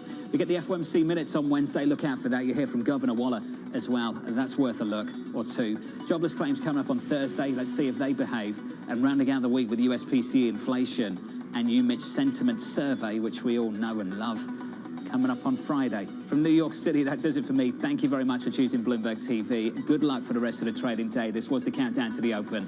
This is Bloomberg.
So many people recognize you because you have a very famous hairdo that I've asked you about before.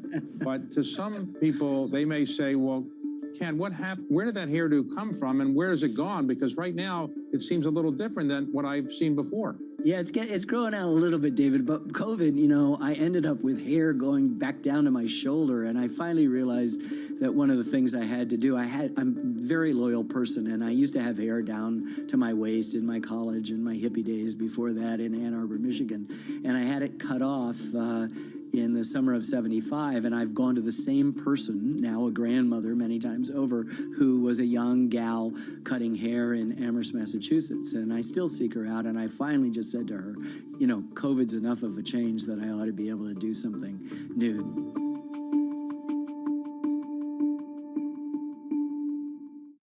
News breaks. No one covers the world like Bloomberg. A lot of the focus and the momentum here is what to do with inflation. But again, this is still a monetary policy story. The first round results with President Recep Tayyip Erdogan showing resilience and strength on his nationalist platform. A number of leaders have come out on both sides of the aisle and say we will not default. That does seem like they are making progress. Bloomberg, your global business authority. Authorities. Could face bigger challenges next. Fed was going to keep rate while This is a 3 as the economic picture does. The OK is getting ready to make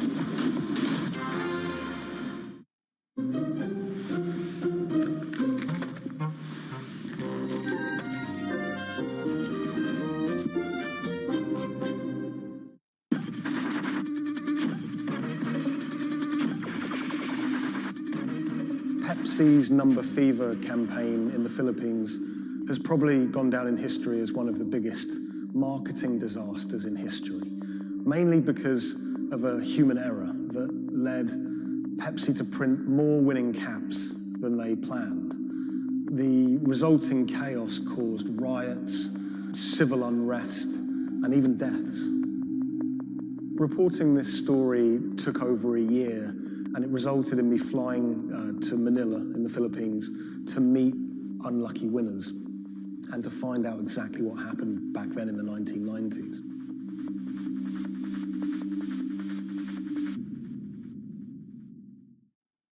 My name is Jeff Maish. I'm a journalist based in Los Angeles. I wrote the story for Bloomberg Business Week about Pepsi's Number Fever campaign. The Philippines is a really interesting country. It's made up of thousands of islands. And it's also a country that's very heavily influenced by America. American culture is everywhere you look in the Philippines. They're obsessed with Frank Sinatra music, for example. They love all things America, and that extends to their love for soft drinks, Pepsi-Cola, Coca-Cola. In the 1990s, it was everywhere. Pepsi and Coca-Cola were embroiled in what is now known as the Cola Wars. It was a fierce battle for market dominance. Number Fever was already a really popular promotion. It had been rolled out in America to great success. And so Pepsi decided to roll it out internationally, particularly in Asia. They thought it was the answer to their problems. They thought it could finally help them beat their biggest competitor. I won! Look for the winning number in Sari stores every day, also on TV, radio, and newspapers. You could be a millionaire. $1 million pesos, or $68,000, doesn't sound like a lot now, but in 1992, that was a phenomenal amount of money. You've got to remember that in the Philippines at the time, the average monthly income was about $100, so $1 million pesos was wealth beyond anyone's wildest imaginations. Number Fever caught fire in the Philippines. Kids were saving up their pocket money to buy a bottle of Pepsi. Parents were squirreling away all of the bottle caps in bags. You would walk down the street and people were going through trash trying to find discarded bottle caps. It was a national phenomenon. Pepsi boasted that half the population of the Philippines was playing it. Number fever boosted Pepsi's sales every month from $10 million to $14 million. It had a huge impact on Pepsi's bottom line. Number fever quickly became number hysteria. Maids were being jailed for stealing their employers' winning bottle caps. There was even some murders over winning bottle caps. People were fighting in the streets over these caps. There were signs that there were going to be problems with number fever very early. Pepsi had rolled out the competition in Chile, and a garbled fax had caused some kind of problem with the winning number. They'd announced the wrong one in Chile, causing riots. There were signs that there could be big problems ahead if they didn't keep their eye on the ball. So in 1992, Pepsi decided to extend the campaign in the Philippines, and they announced that the competition would go on for a few more weeks. One night, on the television news, they announced the latest winning number, 349. The problem was, 349 had already been allocated as a non-winning number in earlier campaigns. So there were literally hundreds of thousands of bottle caps with 349 just floating around the Philippines. Hundreds of thousands of people all across the Philippines, thousands of islands, were finding winning bottle caps. 349, 349. Some people had 10 lucky 349 bottle caps. People were dancing in the streets, celebrating. They thought their problems were over. They were millionaires. It's still not certain exactly how many winners there were of lucky 349 bottle caps, but we know that Pepsi printed over 600,000 of them. Pepsi realized very early that there was a problem. Hundreds of people started arriving at their bottling plants with their lucky bottle caps. They realized something was seriously wrong. Pepsi tried to solve the problem by offering a small token donation to anyone that brought a lucky bottle cap to their bottling plant. But it wasn't enough. People didn't want just a handful of pesos. People wanted their million peso prize. Within a year, violent protests and riots outside Pepsi factories would leave dozens injured and 5 people dead. At one Pepsi factory in the Philippines, a grenade was thrown through the window. It killed 3 Pepsi employees. Anacita Rosario was a school teacher living near Manila in the Philippines. She was one of the tragic victims of this whole thing. She was walking to a nearby store to buy some rice one day when a Molotov cocktail was thrown at a Pepsi truck in a violent protest. It bounced under the truck and exploded. It killed her and an innocent bystander who was just a child and injured many others. When I was in the Philippines, I tracked down Anacita's daughter, Cindy, and her husband, Raul. It was clear to me that they were still very upset by the whole thing. You know, a family had been ripped apart by this competition. And Raul told me that he'd never remarried. He'd told me that he'd gone to meet Pepsi executives after his wife was killed. And he was angry. He said to them, you know, this wouldn't have happened if it wasn't for you, if it wasn't for number fever. The biggest revelation from my reporting was rumors that Pepsi was somehow involved in bombing their own trucks. I found a newspaper report with a headline that said, "Pepsi goons bomb their own trucks." And when I visited the MBI, the police department in the Philippines, they presented me with documents and interviews with people who claimed that Pepsi had paid them to cause riots and to cause trouble outside their plants in order to destabilize the situation and to frame the owners of the coalitions that were fighting them to try and curry favor. I just thought that was so shocking. And of course, Pepsi denied it, but how bizarre that a company would be accused of bombing their own trucks.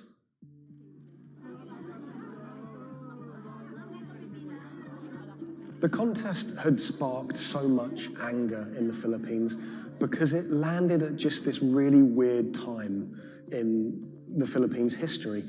It was during a crazy election that was racked with allegations of fraud. The Philippines was in a kind of love-hate relationship with America.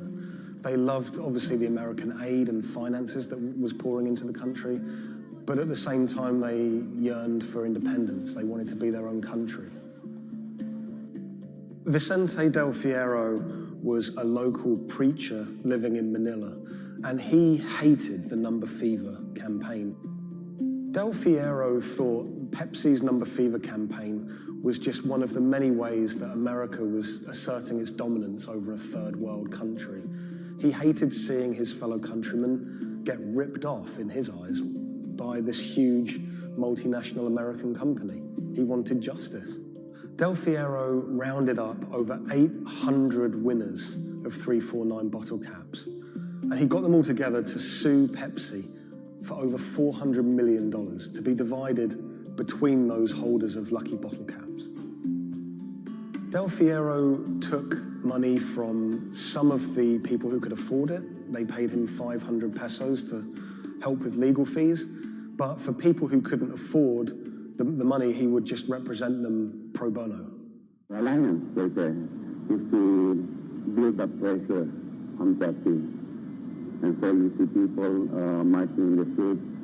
So we have mounted our own campaign, even in the U.S. He flew to America and he hired two consumer lawyers here in America to take on Pepsi.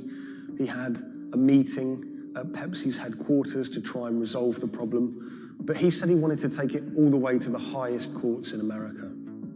When those cases were heard in America, those courts decided that this was a problem that should be heard in the Philippines, not in America.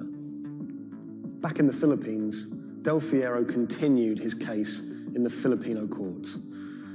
At one stage, there were arrest warrants handed out for 9 Pepsi-Cola executives, which he saw as a big victory. We don't know if those arrest warrants were ever upheld, but it made newspaper headlines across the country.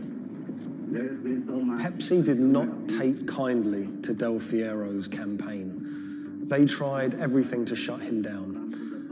They sued him for libel. My father had to attend 3 times a month for a branch 145 and another hearing for the branch 113, also 3 times a month. Also, there was a time my father was hospital due to heart failure. Still, he had to attend the 2 branch hearing. Otherwise, for not attending, the judge will issue warrant of arrest to my father. My father passed away January 13, 2010. After staying for almost 1 year in the hospital, he died of complication due to heart failure. After the death of my father, I was inspired to do the website. PepsiCo will be remembered for what they did to the consumer in the Philippines and to my father. When I reached out to Pepsi for comment for this story, they claimed that they didn't have access to anyone who was working at Pepsi that was around in those days. They also said that during COVID-19, they didn't have access to their documents about this, but you know, they were very careful to say that they were sorry for everything that happened, and we do know that Pepsi did try everything to try and make this right. The Pepsi Number Fever disaster cost the company millions. We know that they paid up to $10 million in those goodwill payments, but the financial effect could be much greater. After the disaster, we know that Pepsi sales dipped. They were overtaken by Coca-Cola again. Pepsi's Number Fever disaster changed the legacy of that soft drink in the Philippines forever. Some people of a certain age won't touch it. For many people, Pepsi is a taboo word. A lot of the people that I spoke to were still quite traumatized by their experience, by that experience of winning 1 million pesos, losing it, and then returning to their normal life in poverty in Manila.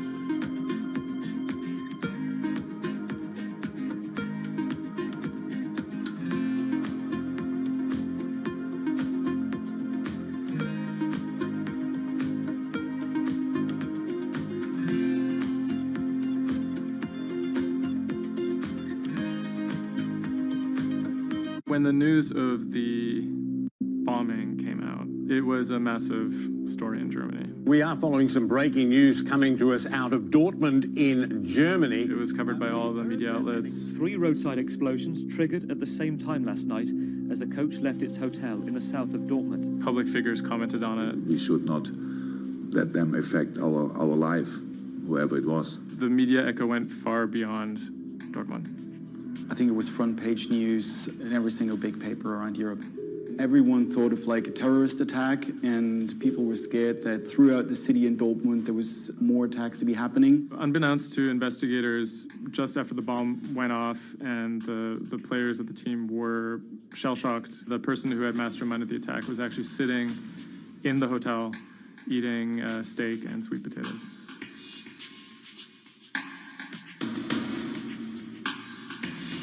My name is Thomas Rogers. I'm the journalist who wrote the article, The Get-Rich-Quick Scheme That Nearly Killed a German Soccer Team.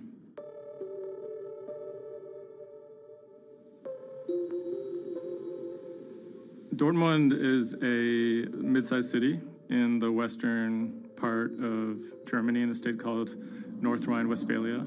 And it's a former industrial city that's kind of fallen on hard times in the last few decades. It was severely bombed in the war, so the center of the city is quite stark. Some of the few high points include its soccer team. My name is Ike Henning. I'm a reporter with Bloomberg News, and I'm a great fan of Borussia Dortmund. Dortmund fans are super loyal. On all match days, the entire city is in black and yellow. It's like a religion. I think more than most German cities, soccer does play a very large role in the identity of Dortmund. In October of 2000, the BVB became the first team in the Bundesliga to actually go public. Salaries for soccer players in the Bundesliga have gone up very dramatically. With such high prices, they thought that by going public, they would be able to compete better with big teams like Bayern Munich. Unfortunately, that didn't go too well. Dortmund bought too many expensive players, high wages, and the club almost went bust in 2005. The price of their shares, it has sometimes gone up, but mostly gone down since they made that decision. So on April 11th, 2017, the team was staying in a hotel on the outskirts of Dortmund. Match days are always special in Dortmund. Everyone is looking forward to it. The team always meets in the same hotel ahead of matches. They stayed in this hotel in order to have a kind of neutral space before games so that they could concentrate, be sort of isolated from distractions, things like that. Everyone was pretty optimistic they had a chance to go really far, maybe into the finals. I was in the office and getting ready for match day. I was going to meet with a friend, a fellow Dortmund supporter, in a pub. As always, the fans are very excited about matches. On that day, they were heading to play in the quarterfinal against AS Monaco at Signal Iduna Stadium, which is in the center of Dortmund. Shortly before 7 p.m., the players of the team boarded their official team bus. When the bus took off the parking lot of the hotel and turned on the street, there were three detonations, 3 bombs that exploded and hit the bus of Dortmund. 3 explosions occurred close to the Borussia Dortmund team bus. The B team bus had just left the hotel. The explosions destroyed 2 windows in the rear part of the bus. People screamed, people jumped to the ground. The fellow Dortmund fan I was supposed to watch the match with, he called me and said, turn on the TV, there was an attack at the Dortmund bus. And I thought he was like, that was impossible. Some of the players screamed at the driver to keep driving as fast as possible because they were worried that people might storm the bus. German investigators say the explosive devices used in the attack on the Borussia Dortmund bus contained metal pins and that one had pierced a seat headrest. Unbeknownst to the team members, the actual mastermind behind the attack was, as they were disembarking, the bus was actually eating steak and sweet potatoes at the hotel they had just left. Authorities are attempting to verify a letter left at the scene claiming jihadists were behind the attack. Because there had been a series of attacks by Islamic terrorists in Germany and Europe, there was widespread suspicion in the media that this was another Islamic terror attack. 3 letters were found at the site of the bombing that took credit for the attack on behalf of Islamic State. There were, however, reasons to doubt this particular narrative. Would actually be a surprise if ISIS were actually part of this attack. Possibly could be employed by other groups like the far right wing to try and shift the blame. The letters had some strange qualities. They were written in a strange German that used big, sophisticated words, but had basic grammar mistakes, as if someone was native German speaker but pretending to be a foreign person. Federal investigators have detained one man suspected of links to Islamist terrorism, one of 2 suspects whose apartments were raided this morning. Shortly after the bombing, a man in Austria named Rudolf, who was a big BVB fan, he noticed that something strange was going on the stock market related to the team's shares. He emailed the lawyers of BVB, who then forwarded that email on to investigators. The email stated that someone had bought 60,000 BVB put options, a wager that the value of the shares of the team would fall below a certain amount at a certain date. Why would someone buy that ahead of a match and then 3 bombs go off? Something isn't right here.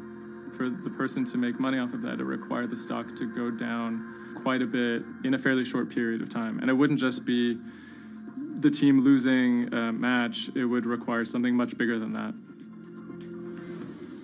There was another big red flag about this purchase, which is the fact that it had actually been made, number one, on the day of the bombing, but also from an IP address that had been traced to the actual hotel where the bombing had taken place. When 3 explosions targeted the bus carrying the Borussia Dortmund footballers on April the 11th, written notes left at the scene claimed the attack was the work of ISIL. The truth, as is now alleged, is remarkable. On April 21st, the police arrested a man in a southern German city called Tübingen. He was on his way to work, and his name was Sergei Benegold. He seemed like an unlikely suspect because he had no known connections to the Islamic terror world. He didn't seem like a far-right extremist. He didn't seem like a left-wing extremist either. He seemed to be a completely unremarkable young man. A 28-year-old German-Russian man, named only as Sergei W., stayed in the same hotel as the players on the night before the bombing. He specifically requested an upper room overlooking the bushes where the explosive devices were hidden. The media dissected why he would do that, what was his past. He had been inspired by the 2015 terror attack in Paris. And he noticed that in the aftermath of the attack, the stocks of French companies went down. And he believed that if an attack took place that was directed at a specific company, that the decrease in stock price for that company would be even more dramatic. It never occurred to anyone that someone would do that out of greed. We now know that the suspect bought 3 different derivatives on the Borussia Dortmund shares. With all these derivatives, he bet on falling shares. The suspect bought the majority of these financial products on the 11th of April, the day of the attack. If the plot had been completely successful and the stock had reached a value of 0, Benegold would have made up to 570,000 euros, or the equivalent of about $608,000. Ultimately, the plan completely backfired. The attacker, Sergei Benegold, didn't make any money. In fact, he lost money. In court, he would be extremely quiet. He usually kept his hands clasped together. One of the lawyers actually commented that he had never seen a defendant act so calmly. Benegold had served some time in the German military. From that information and from online research, he was able to figure out how to assemble remote detonated bombs that would do what he hoped to do. There were a few days of extremely emotional testimony, including the soccer players who described doubting whether or not they could ever play another game again. It brought everything back up, and it didn't quite help them to kind of process what was going on. Throughout it all, he sat there completely silent. The big mystery that was swirling around the trial was the question of why. He may have simply done it because he wanted to impress a woman. Rebecca is a young woman who has a very troubled home life. She ultimately sees her relationship with Weinergold as an opportunity to leave that troubled home. Weinergold is a Russian immigrant to Germany. He speaks with an accent. He has anxiety in large groups of Germans. She begins to resent the fact that he has these fears and feels a little bit trapped. Rebecca attempts to dump him on multiple occasions, and he threatens to commit suicide if she leaves him. Weinergold apparently told Rebecca that she would soon be seeing a surprise. After being dumped via text message, he apparently began planning for this attack in earnest. Weinergold was charged with 28 counts of attempted murder, which carried a maximum sentence in Germany of life in prison. He claimed that he had nothing to do with the attack, but as time went on, he admitted that he had actually been the person who had built the explosives and had set them off. But he claimed that he didn't want to actually kill anybody. Ultimately, Weinergold didn't receive the harshest possible sentence. He was given 14 years in prison, but it's still a considerable amount in jail in Germany.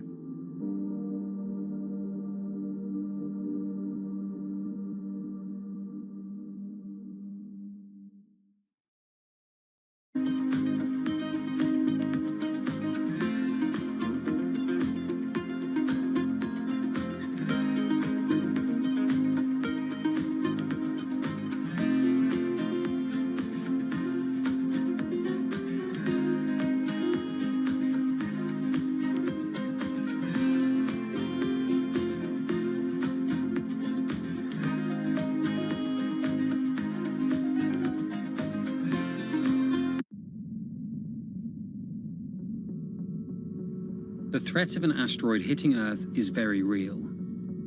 If it's big enough, it's also very final.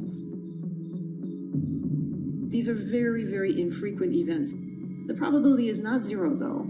A blinding flash of light streaking across the sky. About 100 tons of space rock falls on Earth every day. Most of it is so small it burns up in our atmosphere or lands unnoticed away from major populations. No human in the past 1,000 years is known to have been killed by a meteorite, and according to NASA, no large object is likely to strike the Earth any time in the next several hundred years. However, one thing is certain: we haven't found them all. There are thousands out there, and we don't know where they are.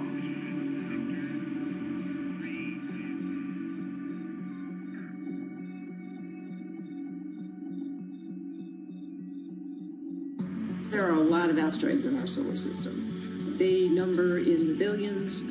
Scientists all over the world are working toward detecting and deflecting the most catastrophic of natural disasters. The race is on to find as many of these objects as we can. We have a way of calculating whether or not an asteroid is potentially dangerous or not. I mean, I think it's something worth investing in. It's our existence at stake, right?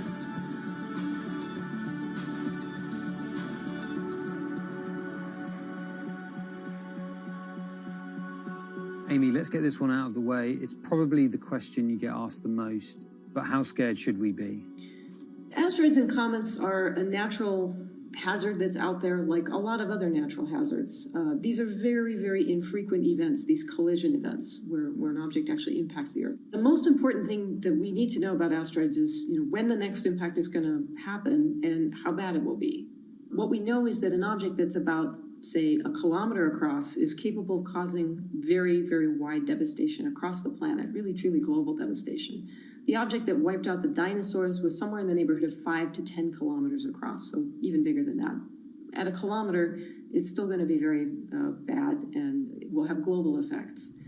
For objects that are capable of causing what I would call sort of regional damage, kind of a large major metropolitan area, a city and its surrounding environment, sort of around 100-ish meters. It depends on the details of the composition and so forth. By the 1980s, NASA was cataloguing near-Earth objects. In 1994, stargazers watched as comet Shoemaker-Levy 9 hit Jupiter. The resulting zone of chaos was estimated to be as large as the Earth, and the event became a turning point in the search for asteroids and comets in our solar system. In 1998, Congress tasked NASA with finding 90% of asteroids and comets 1 kilometer wide or larger. Soon after, Hollywood blockbusters Armageddon and Deep Impact brought attention and fear to the masses. The great news is that the vast majority, more than 90% of all the really large 1 kilometer near-Earth objects have been found. The challenge now is working down to these smaller sizes that are still quite capable of causing a lot of damage, but they're just harder to spot because they're fainter, they're smaller. Can you give us a sense of how many are out there in our solar system? We know that there are a lot of asteroids in our solar system. They number in the billions. Most of them, however, are between Mars and Jupiter in what we call the main asteroid belt. This is a region of space where most of the asteroids in the inner part of our solar system live, and they stay there for many billions of years. There is another population, though, that kind of leaks inward and gets into the region somewhat close to the Earth, and we call these near-Earth objects. We think that there are millions and millions of near-Earth objects that are out there in the total population. As of today, we know of sort of around 20, 25,000, something like that. When we first spot an object, we really know very little about it. We just see something moving across the sky. So all you get is just sort of a handful of snapshots, just enough to be able to tell that this isn't an asteroid that we've already seen before. And then once we can calculate the distance to it, we can now start to make predictions about its true size. Is it large or is it small? So we have a lot of information that we have to get pretty quickly to really understand what's going on. Finding asteroids is just one piece of the puzzle. Planetary scientists are extremely skilled in determining the orbits and speeds of asteroids based on relatively small amounts of data. NASA runs simulations of the trajectories asteroids could take, which is useful but time-consuming. A team of scientists in the Netherlands have found a way that could buy us more time. Our method is very quick. So you can very quickly get an assessment of whether or not the object is dangerous or not. If you look at the classical way of determining the danger of an asteroid, it may take days of computing time on very big machines to determine this hazardousness. The current problem is that there's just too many asteroids out there to spend a huge amount of computational power on all of them. So the neural network allows us to focus on what really could go and pose a hazard to Earth. A neural network is a computing system that mimics the way the human brain operates to find underlying relationships in a set of data. By training the network in this way, you train it in recognizing those objects that are most likely to hit the planet. And once it's trained, you can apply this network to all the unknown asteroids. And then you can make a selection and saying, hey, these are the ones which appear to be having orbits similar to the ones which we know are hitting the planet. That doesn't mean that they do, but it only means that they look very similar to the ones we know they do. What else did you find? Should we be particularly concerned about anything? One thing that we did find is that our neural network was able to go and identify a handful of asteroids which weren't considered potentially hazardous, that when we went and integrated them forward in time, they came quite close to Earth. We find a handful which were not detected before or not considered being dangerous before, and we think they are potentially dangerous. It's very hard to simulate kind of going forward in time an asteroid that's going to hit Earth because, well, the Earth is really small. And space is really big, and then you have to have very exact parameters to shoot an asteroid that goes and hits exactly Earth. And then Simon had the ingenious idea of not even trying to do that and just launching the asteroids from Earth's surface and integrating backwards in time. It's very hard to make it hit. So you need a lot of calculations which all end up in nothing. And the idea was then like, well, let's not do that. This is basically what NASA is doing. NASA is taking an asteroid, making multiple copies of them, shooting them all forwards in time, calculating their orbits, and then see what fraction sort of gets close to Earth. Not even hitting Earth, but getting close to Earth. And that they call it a potential impactor. So you calculate the solar system forwards in time for, let's say, 1,000 years. And then you launch asteroids from the surface as if they, if you go forwards in time, would fall on the surface. You calculate them backwards to today, and then you get your orbital parameters of today's asteroids, which you know will land on the planet. And those you can use as known impactors and compare with all the other asteroids in the solar system. Can simulations and AI, can those things fill in the gaps where perhaps telescopes and other imaging tools can't? Absolutely. Since the observations get more complex, the physics gets more complex. And if the physics get more complex, the mathematics becomes more complex. And at some point, you can't solve your problems analytically anymore. And then this is where the computer comes in. Now we have this trained neural network. We have a way of calculating in a fraction of a second whether or not an asteroid is potentially dangerous or not, and therefore deserves more attention or more time to spend on for really finding out if it is dangerous. When it comes to hunting asteroids, time is critical. What we can do about a potentially hazardous object depends a great deal on what we know about it and how much time we have before the encounter. We'd really like to find them when they're decades away, because the more time you have, the more options you have, and the less energy it takes to move an object aside. It also means we might not have to resort to launching a nuclear warhead at an asteroid. Until recently, pretty much our only choice. That's an option of last resort, in my opinion, yes. We have lots of options available. You can just simply bump into the object and just nudge it out of the way. That's one possibility, and that's kind of, in a way, sort of the simplest thing to think about, just nudging it off its path a little bit with, a massive object, a spacecraft, let's say. It's just kind of like bowling, if you will. If you have a long time or a long stretch of runway in the lane, just a very small twist on the bowling ball will make a big change in where it ultimately ends up. Another option would be something where you take a very big, massive spacecraft and you park it next to the object and you use the force of gravity as a towing rig. That takes longer, though, and you need to be able to send a pretty massive spacecraft, and it obviously depends a lot on how big the asteroid is. Other options start to get more and more complicated, and they range from painting one side of the object a white color and painting the other side dark, and then letting the pressure of light sort of perturb its orbit. In a departure from the lab and computer simulations, NASA has real plans to rehearse kinetic impact deflection. In 2021, the agency will launch DART, the Double Asteroid Redirection Test mission, which will intercept a 160-meter asteroid in 2022. Better to practice now before we have to deal with an actual threat. In the meantime, discovering asteroids is our best bet. Thousands of scientists and amateur astronomers around the world make up an informal network that survey the heavens. But that may not be enough. NASA wants more resources to map our solar system and better technology.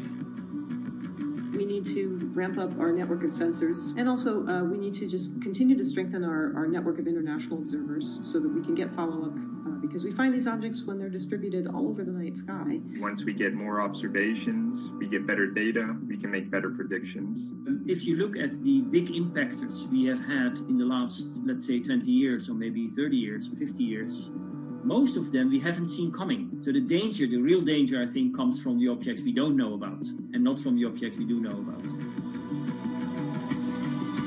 This particular natural disaster, like a lot of natural disasters and like climate change, is a problem of the global commons. So the thing that we risk collectively is that it sort of then becomes nobody's problem, and nobody takes ownership over it. The asteroids are all over the sky. They just truly cross boundaries and borders with a second's notice. kind of imagine in the future maybe lots of small satellites around the Earth that are always going and looking outward. I mean, I think it's something worth investing in. It's our existence at stake, right?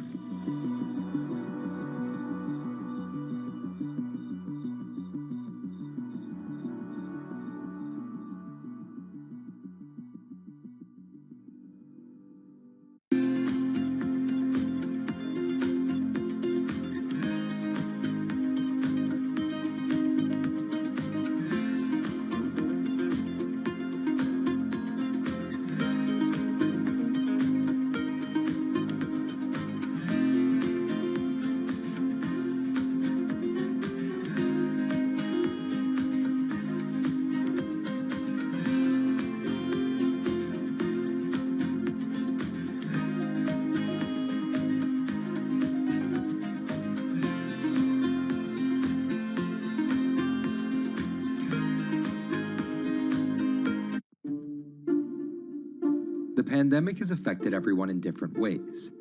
Some pass the time by baking. Homemade sourdough bread. Do I need to say more? Some chose to binge watch Netflix. It's your game. Or maybe you started a garden oasis in your backyard. Next, I'm going to put my lettuces in. But for millions of others, I'm going to be posting stocks that will boom. They wanted to uproot the financial industry. Let's just lock it on up and take $15,000. Here's a stock that can change your life. I see a stock going up and I buy it and I just watch it until it stops going up and then I sell it. I have gained over $3 million. I want some free money. I don't think you can overstate the online communities or social media's influence on financial markets. A large group of inexperienced investors who discuss their plans on social media platform Reddit have shaken up the stock market in a big way. The stock that everybody's talking about right now is GameStop. Video game retailer GameStop is set to continue their head-spinning ascent today. The revolutionaries on Reddit are spanking Wall Street's ass. The more these stocks go up, the more the big guys are getting creamed and losing billions of dollars. This isn't a wealthy person's game anymore. Anyone can play it. I took up a little bit of a new hobby, and I am interested in day trading. As an investor nowadays, you don't have to look a specific way. You don't have to wear specific clothes. You don't have to be doing it from a trading floor on Wall Street in like a high-rise building in downtown Manhattan. The narrative of what's driving the markets is no longer being held in secret offices in New York and Boston of privileged people talking to other privileged people. It's right out in the open. It's on Twitter, it's on Reddit. From brokerage apps to Discord channels and subreddits to TikTok finfluencers, one of the last holdouts in the world of disruption, finance is next in line.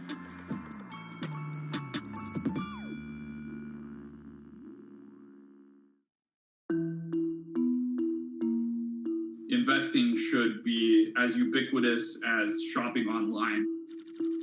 That's Vlad Tenev, the CEO of Robinhood, the online brokerage app, talking about how he wants his app to disrupt the world of stock trading like Amazon disrupted the world of home shopping. And I think that speaks to exactly the mission that a platform like Robinhood has, which is to democratize investing. Robinhood was started in 2013 by Vlad Tenev and Baiju Bhatt in, where else, Silicon Valley, as an alternative to the big brokerages, but with one big difference. As they were building the social network around finances for people, they realized that there was a gap in the market and that free trading could become something that they could bring to the markets, they could disrupt the industry. While no-fee trading is industry standard today, it was unheard of when it was first introduced. The online brokerage industry was really innovative when they came on the scene 10, 15 years ago, but they kind of stopped innovating where you haven't seen those commissions come down beyond $5 or $6 or $7. Robinhood think that by offering zero commission that they're going to push people onto this platform. And on top of no-fee trading, the customers Robinhood was courting have been long overlooked in the world of finance. So the typical customer of a Charles Schwab, for example, is putting a lot more money in that brokerage account than the typical customer at Robinhood. Even today, with all of its popularity, the median account size is about $240. There's Fidelities in the Schwabs and the E-Trades of the world. They look down their nose at those kind of accounts. I don't want a $1,000 account. They're just a headache. I want a $100,000 account. And this is key here, right? Because the thing about Robinhood that's different than every other single brokerage platform is how easy it is to use. The design of the Robinhood app really has in mind a user who might be coming at this absolutely cold. The fonts are very well sized, the shapes, the colors, all of that is something that the founders of Robinhood paid really close attention to. And by creating an interface that catered to a newer investor, they were able to gather a pretty healthy group of customers. And by 2019, they had about 10 million customers. Those 10 million customers were a huge success story for Robinhood, but no one could have predicted its explosion after the arrival of COVID-19. Remain indoors to the greatest extent, and 100% of the non-essential workforce must stay home. What we saw when the pandemic hit was the growth of Robinhood users absolutely turbocharged. And oddly, you saw this surge in interest in stock trading. Then they saw the absolute surge in 2020 in customer growth. And now, by many accounts, they have more than 20 million customers, which is pretty extraordinary. So the next step for them is to figure out how to monetize those users and how, even with their small account sizes, to get them to grow with the company and, as it releases more products, come along with them.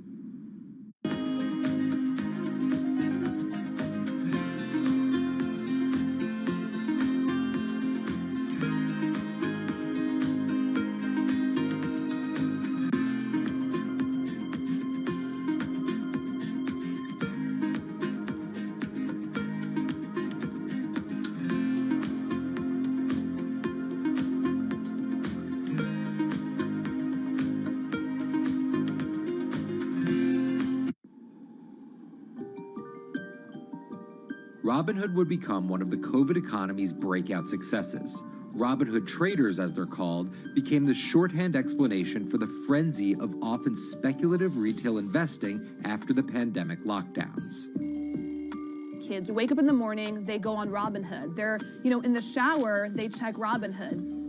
Kids are learning how the stock market works at 18 while they're at school, checking their phones in between classes because notifications pop up telling them what their stocks are doing that day.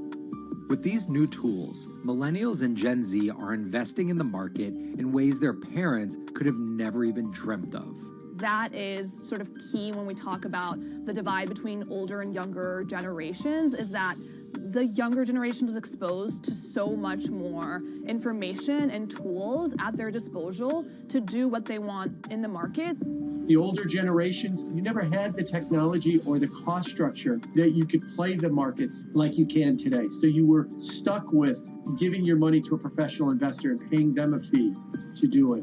When I speak to young kids, they tell me, I'm making mistakes, I'm losing money. I'm not a perfect investor, but I'm 18, and by the time I'm 30, which will be, 10 years from now, I'm gonna have interacted with the markets for a decade. And so it's a learning experience more so than anything else.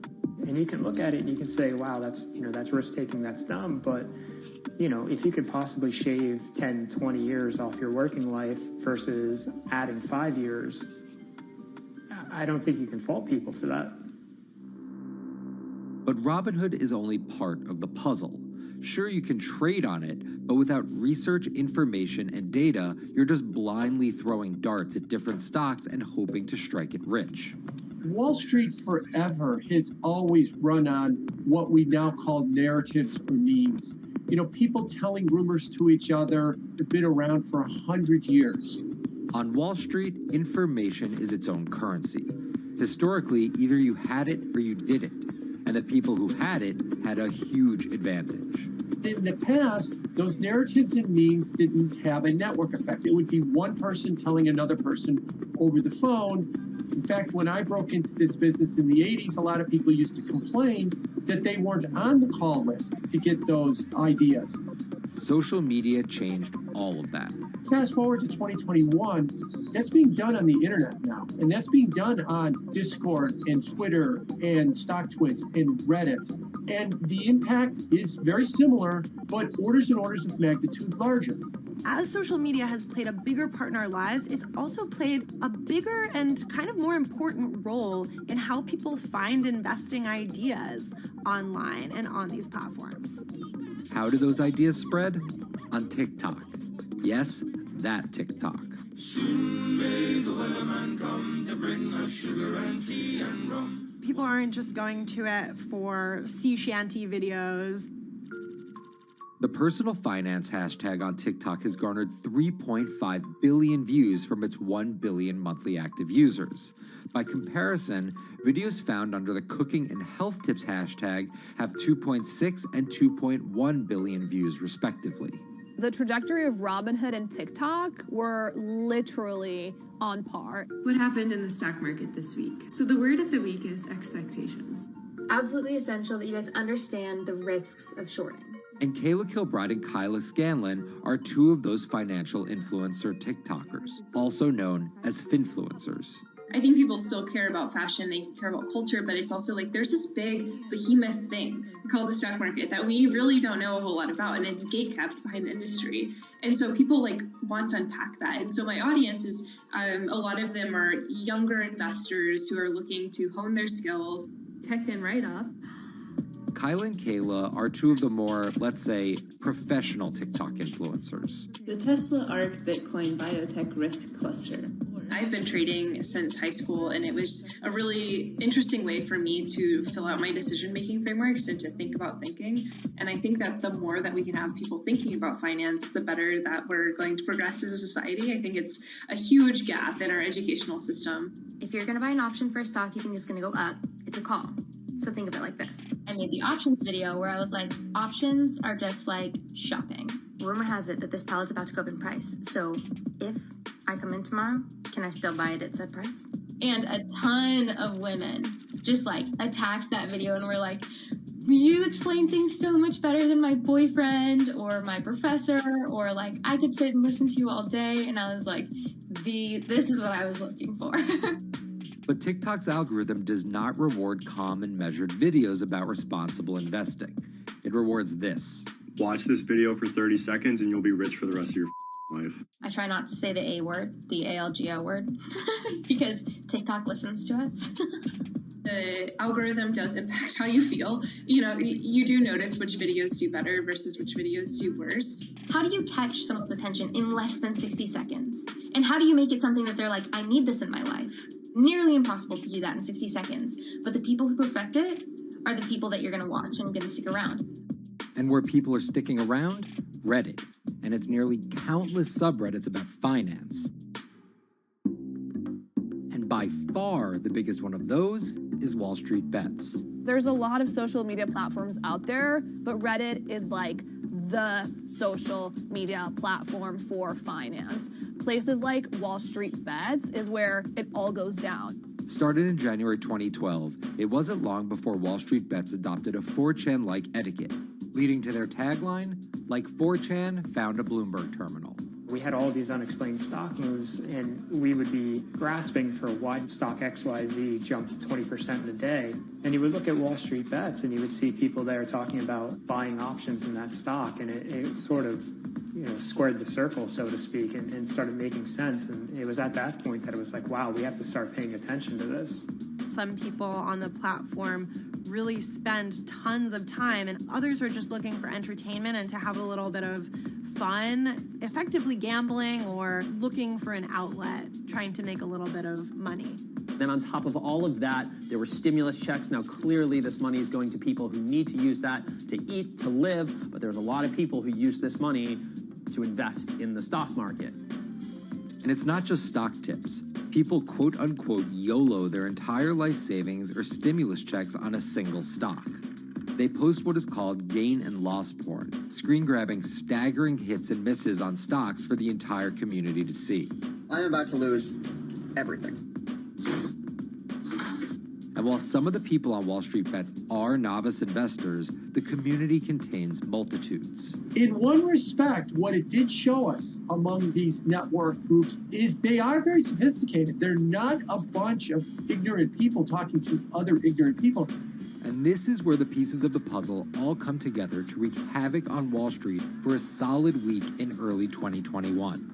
It's pretty clear that the combination of more people having retail brokerage accounts and trading apps and more people being stuck at home looking for some kind of entertainment and some kind of community online came together in this very singular way. What came together is GameStop. Let's go back to the beginnings of what happened with GameStop a couple of years ago. On the boards like Reddit and StockTwits, a lot of people were talking about GameStop as being attractive value. Some of them are even, Wall Street alums who left the industry and now still have access to tools that they can use to improve their financial well-being and make very good decisions. And I think Roaring Kitty is a perfect example of that. GameStop is one of the most compelling asymmetric opportunities in the market today. Really, I don't understand how you could disagree with that. At the same time that this crowd was talking it up, the hedge fund institutional crowd didn't like the stock at all, and it had the largest short interest of any stock in the New York Stock Exchange going into late 2020. Short selling is a bet that a stock price will fall, and it's a fairly simple concept. An investor borrows a stock and then sells it. The investor is betting on buying the stock back later for a lower price before returning it to the original owner, pocketing the price difference. What a short seller would tell you is that they almost act as a policeman in financial markets, or they're at least looking for companies that aren't what they say they are. And that can range anywhere from an outright fraud that some short sellers try to expose to just a company that's not worth as much as investors think it is. The problem is, if the stock price rises, the short seller has to come up with the money to buy the stock back. And the more it rises, the more it costs. And that's what's called a short squeeze. And the hedge fund Melvin Capital was on the wrong end of that squeeze. Melvin Capital lost over 50% of its money in the month of January alone, just from being caught in the short squeeze of the stock. This is where the disruption comes in.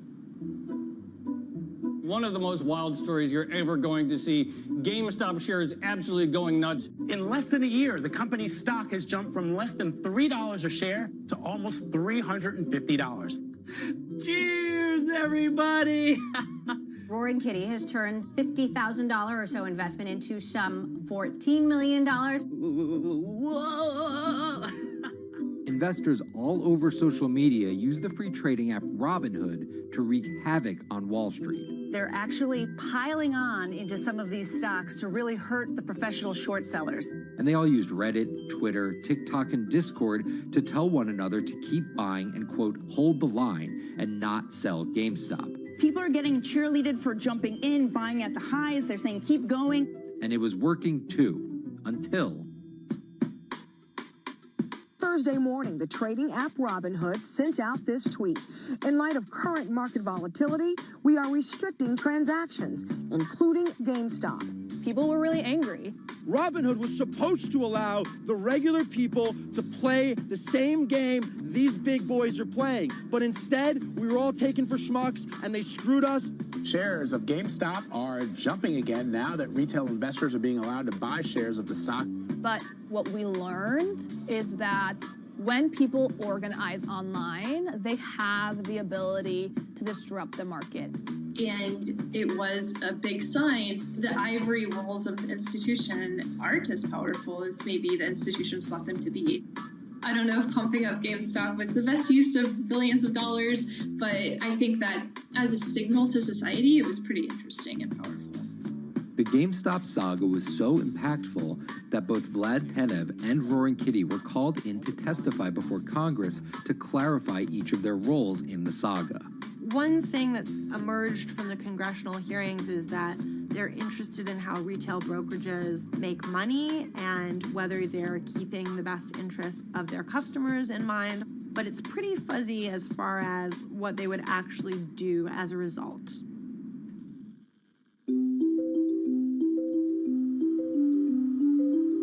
While the frenzy around GameStop eventually subsided, it didn't take long for retail investors to find other areas to invest their money.